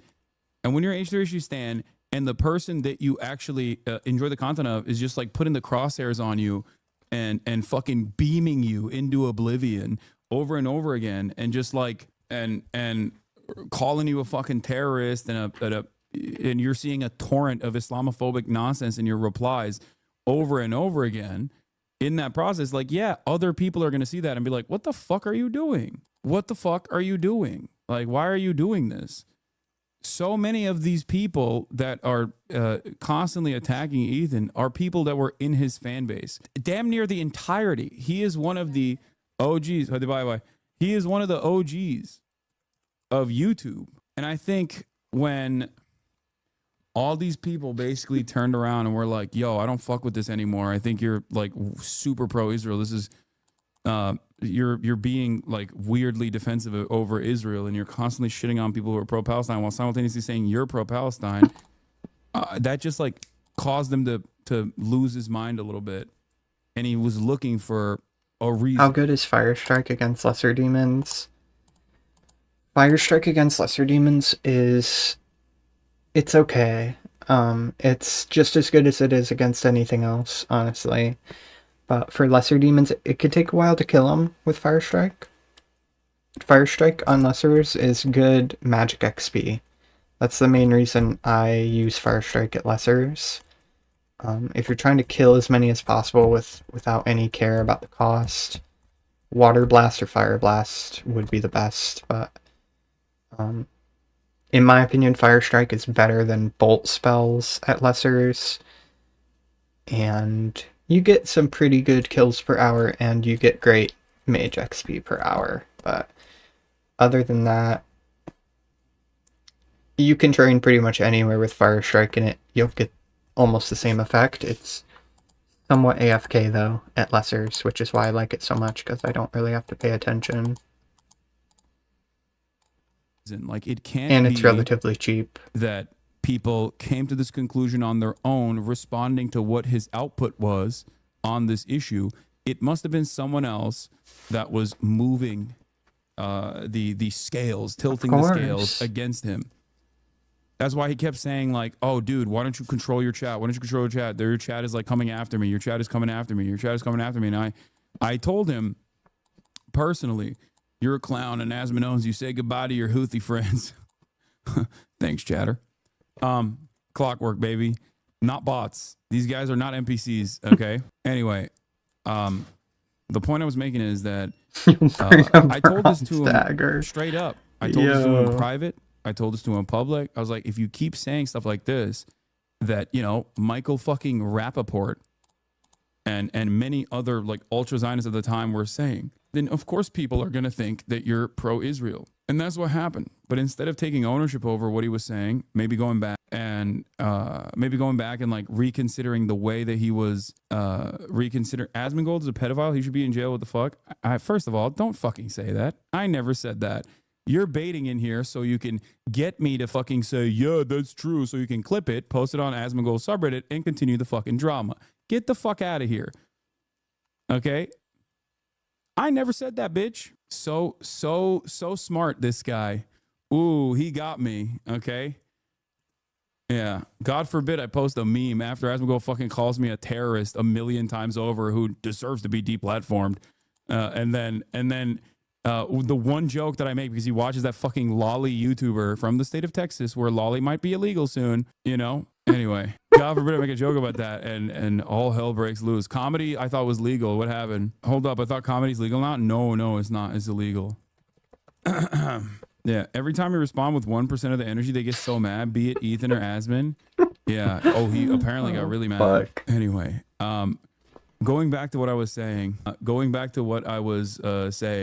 you should watch that Asmon video from the clip channel. I was the guy who called you out for that dumbass Asmon tweet. He said it was he supported the law if they could implement it without misuse, which triggered the fuck out of you. And now fascist propagandist is telling the defamatory brothel narrative to millions of people for the first time in response. It's not the first time that he said that.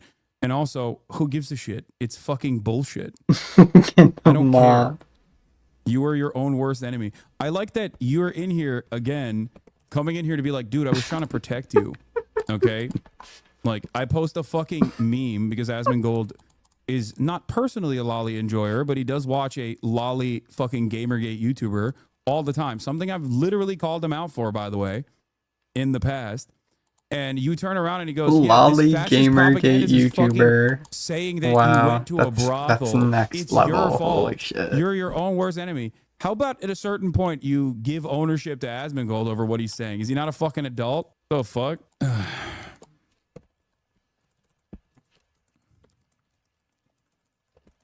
2009 account, goddamn. I didn't even know this website existed in 2009. That's crazy.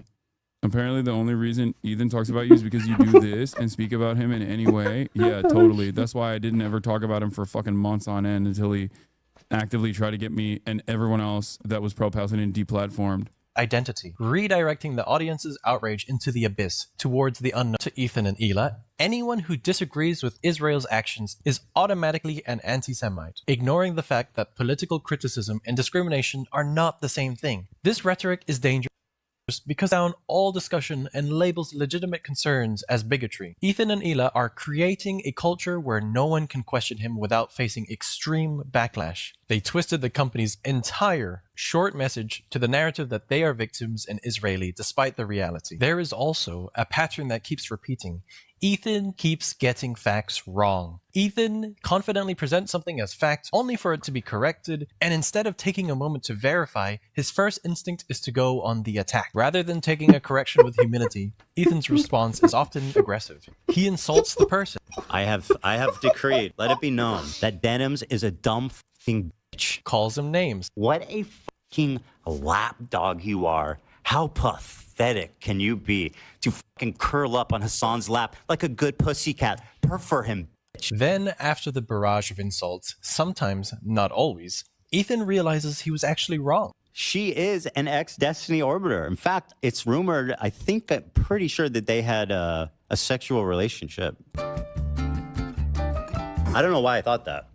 I swear I read that somewhere, but that's okay. Who in their right mind would ever have a sexual relationship with Destiny? Oh god, no. Please, no. I would rather fuck Dr. Eggman than Destiny. My bad. Apparently she did not have sex with Destiny, although it... I spoke out of turn. She did not have sex with him. She was friends with him. She benefited from him. She did not have sex with him. That is a fact. So, I know I should apologize once again to Denims, the dumb fucking bitch that I hate. Just because I was wrong about her sleeping with Destiny, I spoke out of turn there, and I apologize for that, even though I despise her for every other conceivable reason. Is there anything else I should emphasize? This kind of behavior has real consequences. Not everyone watches every episode, and by the time Ethan admits he was wrong, if he ever does, his audience may have already clicked off the video, missing the entire part where he confirms that he was incorrect after all. The person bashed is left dealing with the fallout. The reputation is stained, and many of Ethan's viewers will never even know that he got the facts wrong in the first place. When you have a platform as big as Ethan's, you have a responsibility to get things right. But instead, he repeatedly spreads false information, attacks those who correct him, and barely acknowledges when he's wrong. You got got.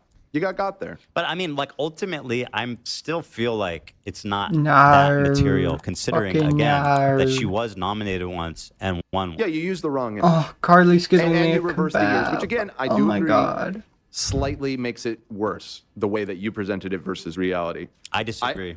His audience, whatever he may have left, trusts him, but misinformation combined with aggressive responses to correction creates a toxic cycle where the truth often takes a backseat to entertainment. If you're going to critique others, you need to hold yourself to the same standard. Getting facts wrong happens, but how you handle corrections say everything about your integrity. The way Ethan treats his mistakes, especially when it involves publicly bashing innocent people, sets a dangerous precedent for how online discourse functions. Also, when he admits he was wrong, he always has to deflect by pointing out something he thinks the other person got wrong.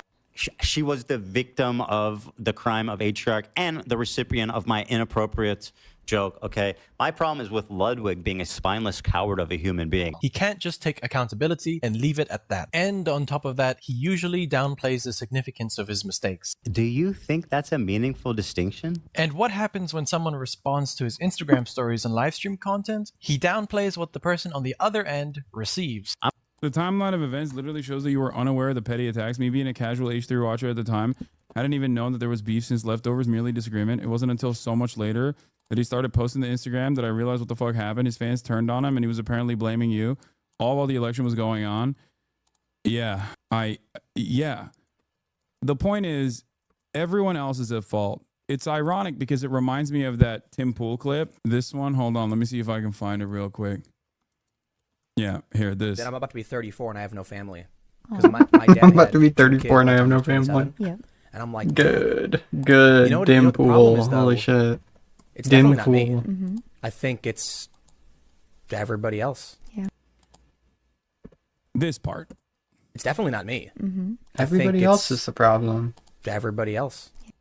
That's it. That's the consistent through line here. Like that's what it is. It's not that like people came to their own conclusions after hearing what he was saying and had disagreements with Ethan.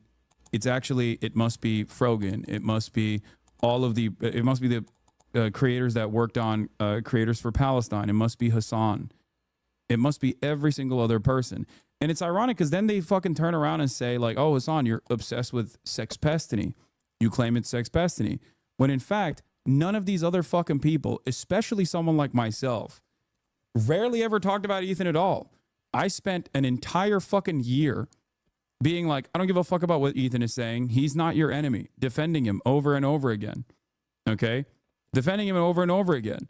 And yet the entire time he thought I was like secretly an anti-Semitic pilling his own fan base somehow. I was mind controlling his fans. I would yell at chatters actively. Tell them to shut the fuck up about Ethan. Ban chatters. I constantly kept bringing Ethan up. Only until after the election and after he like consistently tried to get me deplatformed and did successfully deplatform a bunch of other Thank you, Kylie. Content creators for the crime of saying Sabra Hummus is dog shit, which apparently he agrees to as well. Did I ever start talking about Ethan and oftentimes to just like clear the air about the relentless, dare I say, vicious attacks from his fans that had no interest in this issue at all, but instead were, this is the video Alrighty. like this on Now I TikTok gotta as record well. a clip. Gotta record a late night clip.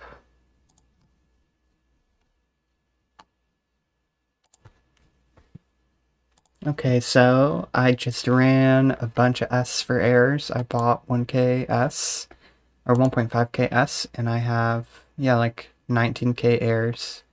So that's plenty to use up my mind runes now, and I am gonna do a triple lessers. It'll help me wind down for the night. I can just lay back and chill. And Carly gave me a good luck talisman, so hopefully I'll get a bunch of rune meds. But yeah, that's about it for me tonight. I think I'm pretty much done doing anything that takes effort tonight, so yeah. It was very fun though. Baker and Carly always make everything fun when we're doing S running, so I'm glad to see new people coming in too.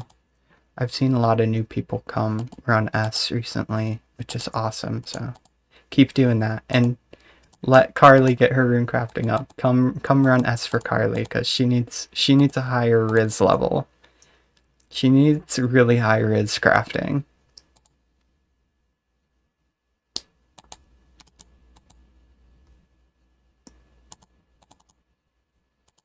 I don't want salmon no more. Give me the lobbies. Give me the lobbies. Okay, I need that. I need telly runes. Okay, and I'm golden.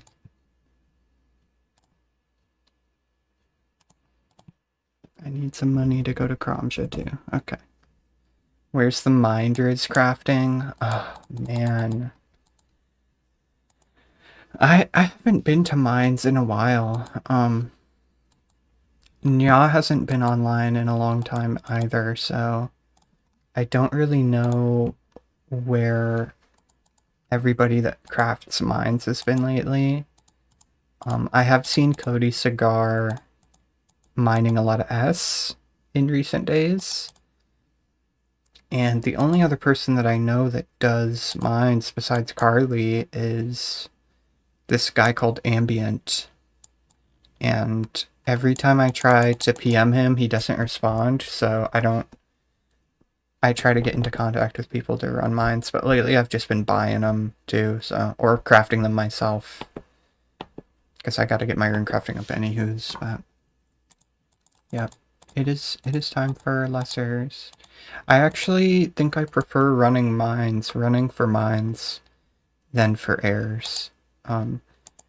Because it almost amplifies the social aspect more. You have like a longer walk to the altar and bank, so you have longer to talk with everybody that's there, and usually you can get a pretty big train going. I really like that aspect of rune crafting in 04. Here. For an entire fucking year, dude. Ethan is a mega Zionist. You are wrong, okay? Trust me. I don't think you know many Zionists if you think Ethan is a mega Zionist. Time and time again, I've spoken about how Ethan is not your enemy. A person who cries when a Palestinian child dies is not your enemy. Okay? He's not.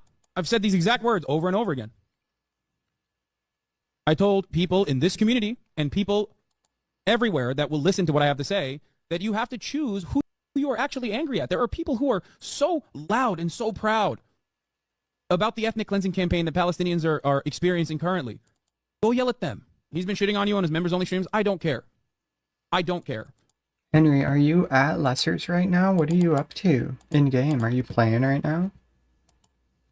Bro literally shot on you yesterday and his coworker for saying from the river to the sea, sorry, dog. I don't care. I do not care. This is petty drama, okay?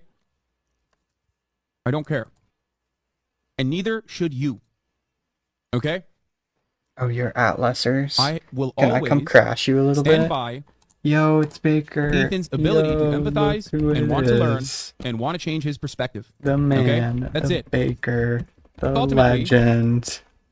Ethan has the capacity to arrive a meaningful position because he has empathy for Palestinian That's people. He is right. literally better on this circumstance, this issue, than 99% of like Americans who are ultra Zionists. Okay, I'm not saying the entire country is ultra Zionist, but like 99% of Americans in the media and 99% of Americans in position of power that literally are just like unconditional support to Israel. Shut the fuck up.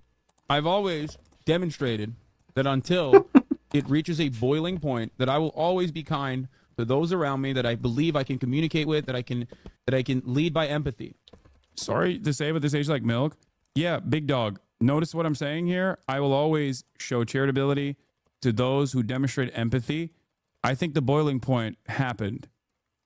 That's the difference. That's the difference. Okay? Henry, what's your This has in-game been my name? policy in perpetuity. You know this. If you've been in here long enough, I Only fucking brought 1K mines. Oh, I can give you some. Nobody buys heirs. I can give you some casts if you want. What's your username?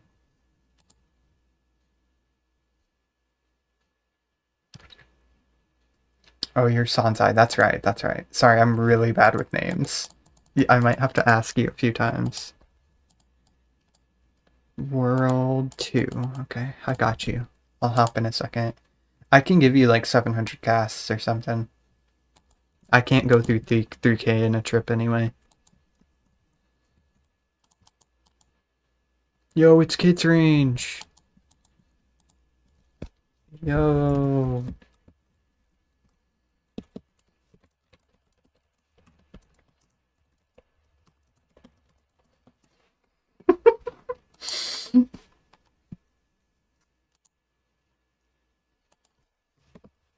Crazy. I'm just harassing some random guy. Okay. Okay. We out here. We out here. This is how we do it. He's not even paying attention, shit. tried with Aiden Ross, okay? And Ethan is not Aiden Ross. I think he will inevitably come around. Ethan is my friend. I think he's an empathetic person, and I hope that here. No one, by the way, this got posted in H3 subreddit as a defense of Ethan. Wait, what? People don't understand that while this was happening, Ethan was shitting on me, and I was like completely unfamiliar. What the fuck? Like, changing your perspective on an issue that is like near and dear to your fucking heart is virtually impossible. It's one of the hardest things you can do. I will forever have respect for him for doing that on his own. Okay? Everything that people say cynically he did to like win favors of the larger crowd. Fuck that. He did it on his own. Yes, you want to know why I know he did it on his own? Okay? Want to know why I know he did it on his own? Because look at the situation. He has family in Israel. He is fully shaped, like his worldview is shaped by this experience. And instead of just like writing off every single thing that people have said and very comfortably finding himself in the bosom of like Zionist sentiment, which he could have just as easily done. He could have just turned around and been like, yeah, fuck this shit. I'm scared. These people are being anti-Semitic. And there is a lot of anti-Semitism that increases in times like this. That much is absolutely true. Instead of fucking turning around and being like, fuck that, he's like, he's giving me money. And go through the internal conflict, the internal struggle that he feels with his own personal experience, with his own personal that should let you stay for and a his little bit morality and the way that he longer. sees it from what he perceives as a completely hostile audience. And you need to, as a community, kind of also packed stop up in this fucking bitch. ripping into Ethan non-stop. As I'm said stealing this, over and over guys. again, leading up to the conversation that we had on this broadcast. You guys are so fucking stupid for doing that. You are. And it frustrates me to no fucking end. I've told you this time and time again in this time frame. Just like I kept telling you, Ethan is not your enemy over and over again. How does it feel to be wrong? No, I'm never gonna stop doing this, for the record. Like, this is a consistent position I've held for every single person. As long as they're like, I always think it's not okay. It doesn't give you brownie points or bonus points when you're fucking. There's right enough ahead of lessers to time. go around over here. Especially considering that the reason That's why my I want to usual fucking talk spot, about Ethan Santhai. at that time was because I was busy covering actual shit that was Any happening. more than 4, and too there was much. no reason to Yeah. offer any fucking space to what Ethan Klein was saying. Also, I think you guys My misunderstand, but like, titties itchy. his Oh my God. perspective did shift over this past year. His perspective did shift over this past year. He became a lot more outwardly supportive of Israel. I don't think you recognize that. There's two things that I won't. There's two things that I'm not going to do. It's I'm just not too gonna many fucking- people here. I I'm feel not bad. going to, I literally feel bad. There's too many people here. When I attack one, I'm like, oh, somebody else could have taken that. I gotta hop again. Fuck. Hold on.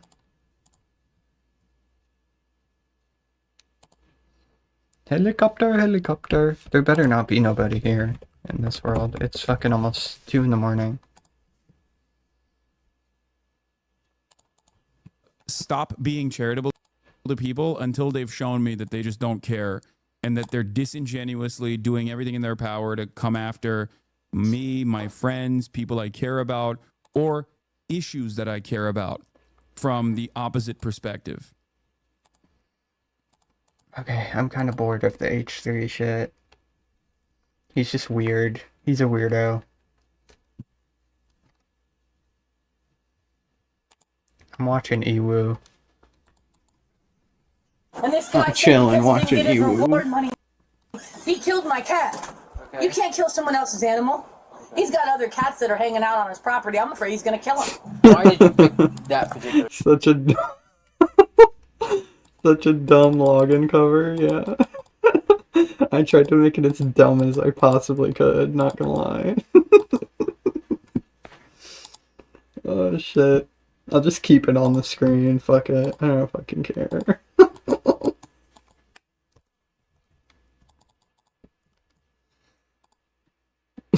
Username's hi, lol. Oh shit, that's funny. The other ones are more wild. I can't get a hold of them. Hitler used natural gas to kill people over there. When an Ohio woman calls to accuse an elderly neighbor of killing her emotional support animal, police have no idea what they're getting into at the scene. What they find is the rage of a grieving pet owner and a man who has found a grim solution for trespassing cats. But the darkness... All might even still be free. Shit, I should make that my alt, honestly. I've been actually trying to think of a username for some alt accounts. Because I might want to just make a new main account instead of changing this one to be a main account. I don't know though. I don't know what kind of name I want. Not gonna lie. I don't know if you can have any kind of vulgarity in 04 names. I think you might be able to, but...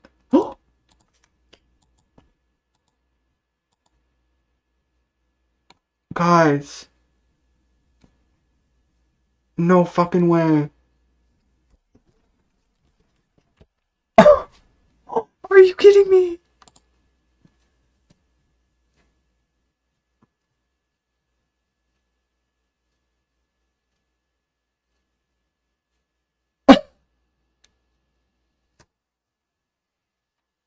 Oh my god. Oh my god. Oh my god. Oh my god. Oh my god. I just said I wasn't going to. I know. Dude, I have to take this off. No way. No fucking way. No fucking way. No fucking way. I've never done that in my life.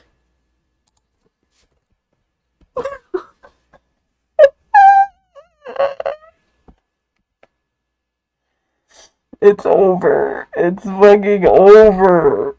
It's over.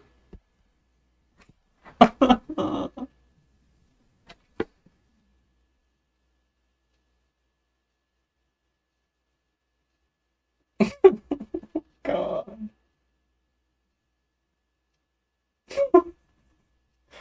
Oh my god.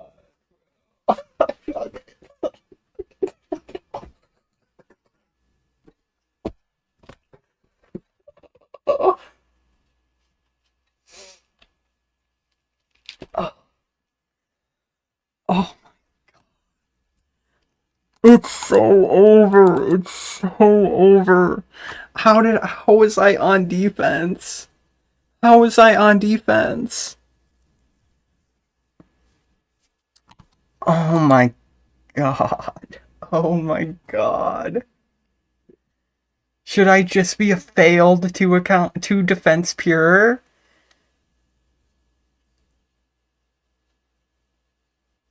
I'm in fucking disbelief right now. I can't. I know it is so ugly. It's so ugly. It's so ugly. Oh my god. Guys, I'm ending my life tonight. Holy fuck. Oh my god. What defense level do I get?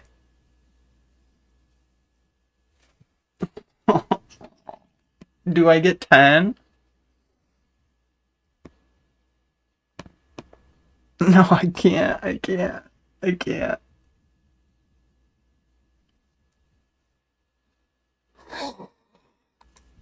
Oh, fuck. That is the worst thing. How did you even manage that? Did you click a demon without magic selected? No, I think I went to like, I'm pretty sure I went to go spam the fire strike. And like, as I was leaning back, I must have misclicked the defense option here. I didn't even know that you could do defense casting in 04. Not gonna lie. I didn't even know.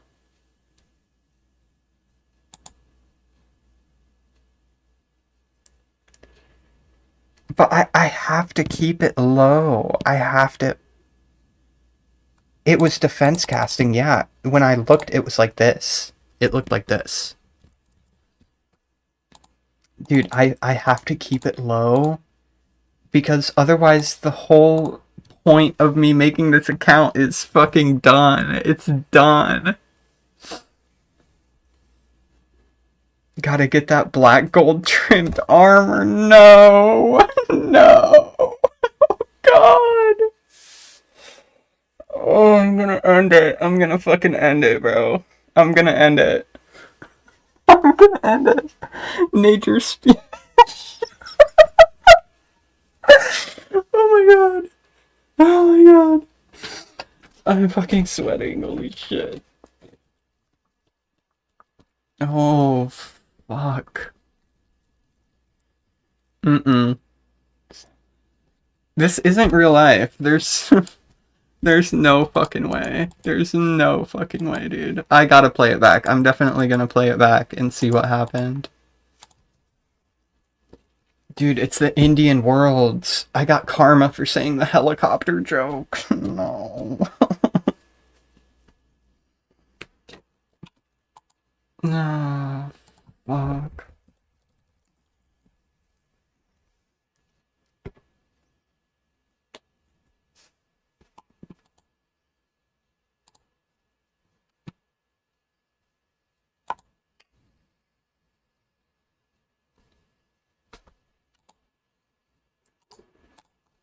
I'm just trying to decide now, like, what do I even do with that?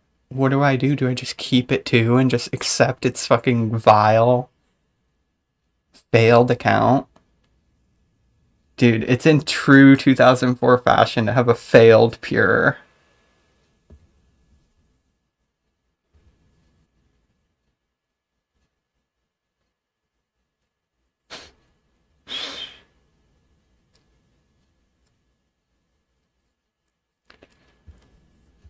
Okay, okay. You put a sticker on your monitor to hide the shame. Oh, man.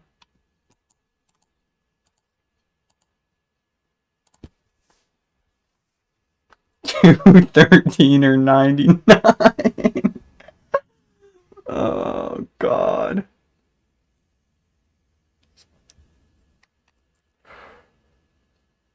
I'm almost positive I'm gonna keep 2, but I'm not happy about it. I'm not happy about it at all.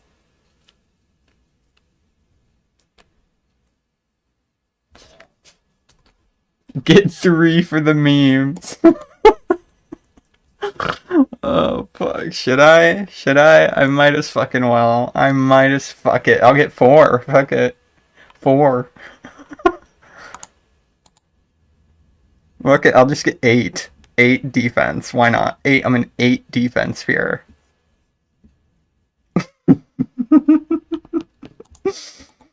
Oh, God.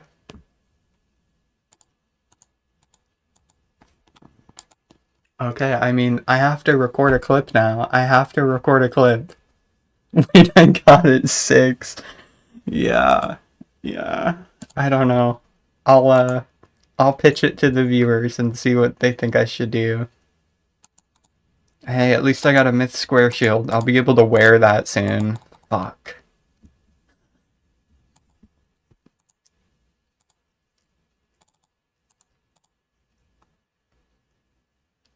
Okay. Today is the day that something happened. And I still can't believe that it happened. But I failed myself. And I failed everyone. Because this is an abomination. This is disgusting. I don't want to look at this. I don't want this to be real life right now. Because it's over. It's over. It's over. I don't know what to do. What do you guys think I should do? I fucked up big time. I fucked up big time. Initiate pures. I'd rather die. I'd rather die than be an initiate pure. No, no. Oh god, I'm probably just gonna have to stay to defense. I don't want to. I just why? Why? Oh god. Just leave me a comment saying what you think I should do, because I'm very upset. I'm very upset about this. No fucking way. No fucking way. It's over. It's literally over. It's so over.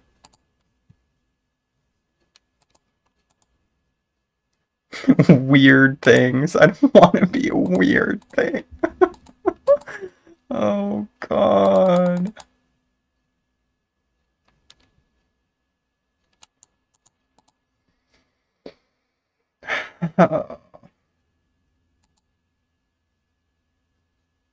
I might as well just suicide at this point. I'm just gonna end it. It's... Just kill me.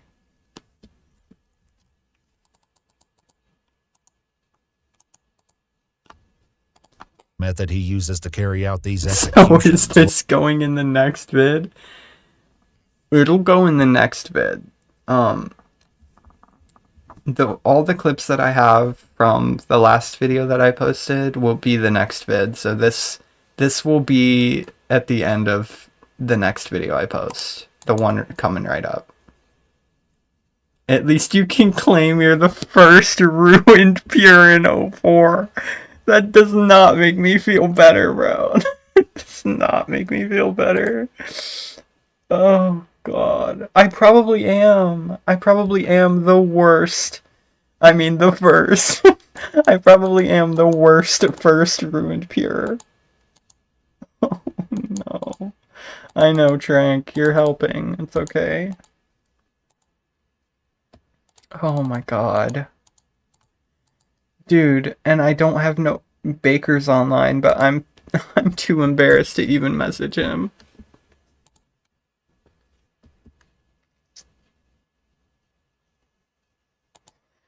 Yo, Trank, did you join like right when I got it, or right after? Because you'll be able... Oh my god, Trank. You just witnessed the worst moment of my life.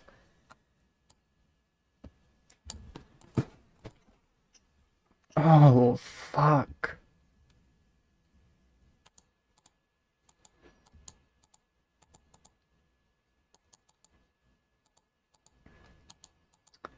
Yeah, I need a moment. I think I'm done for the night. I don't think there's anything else for me to do tonight.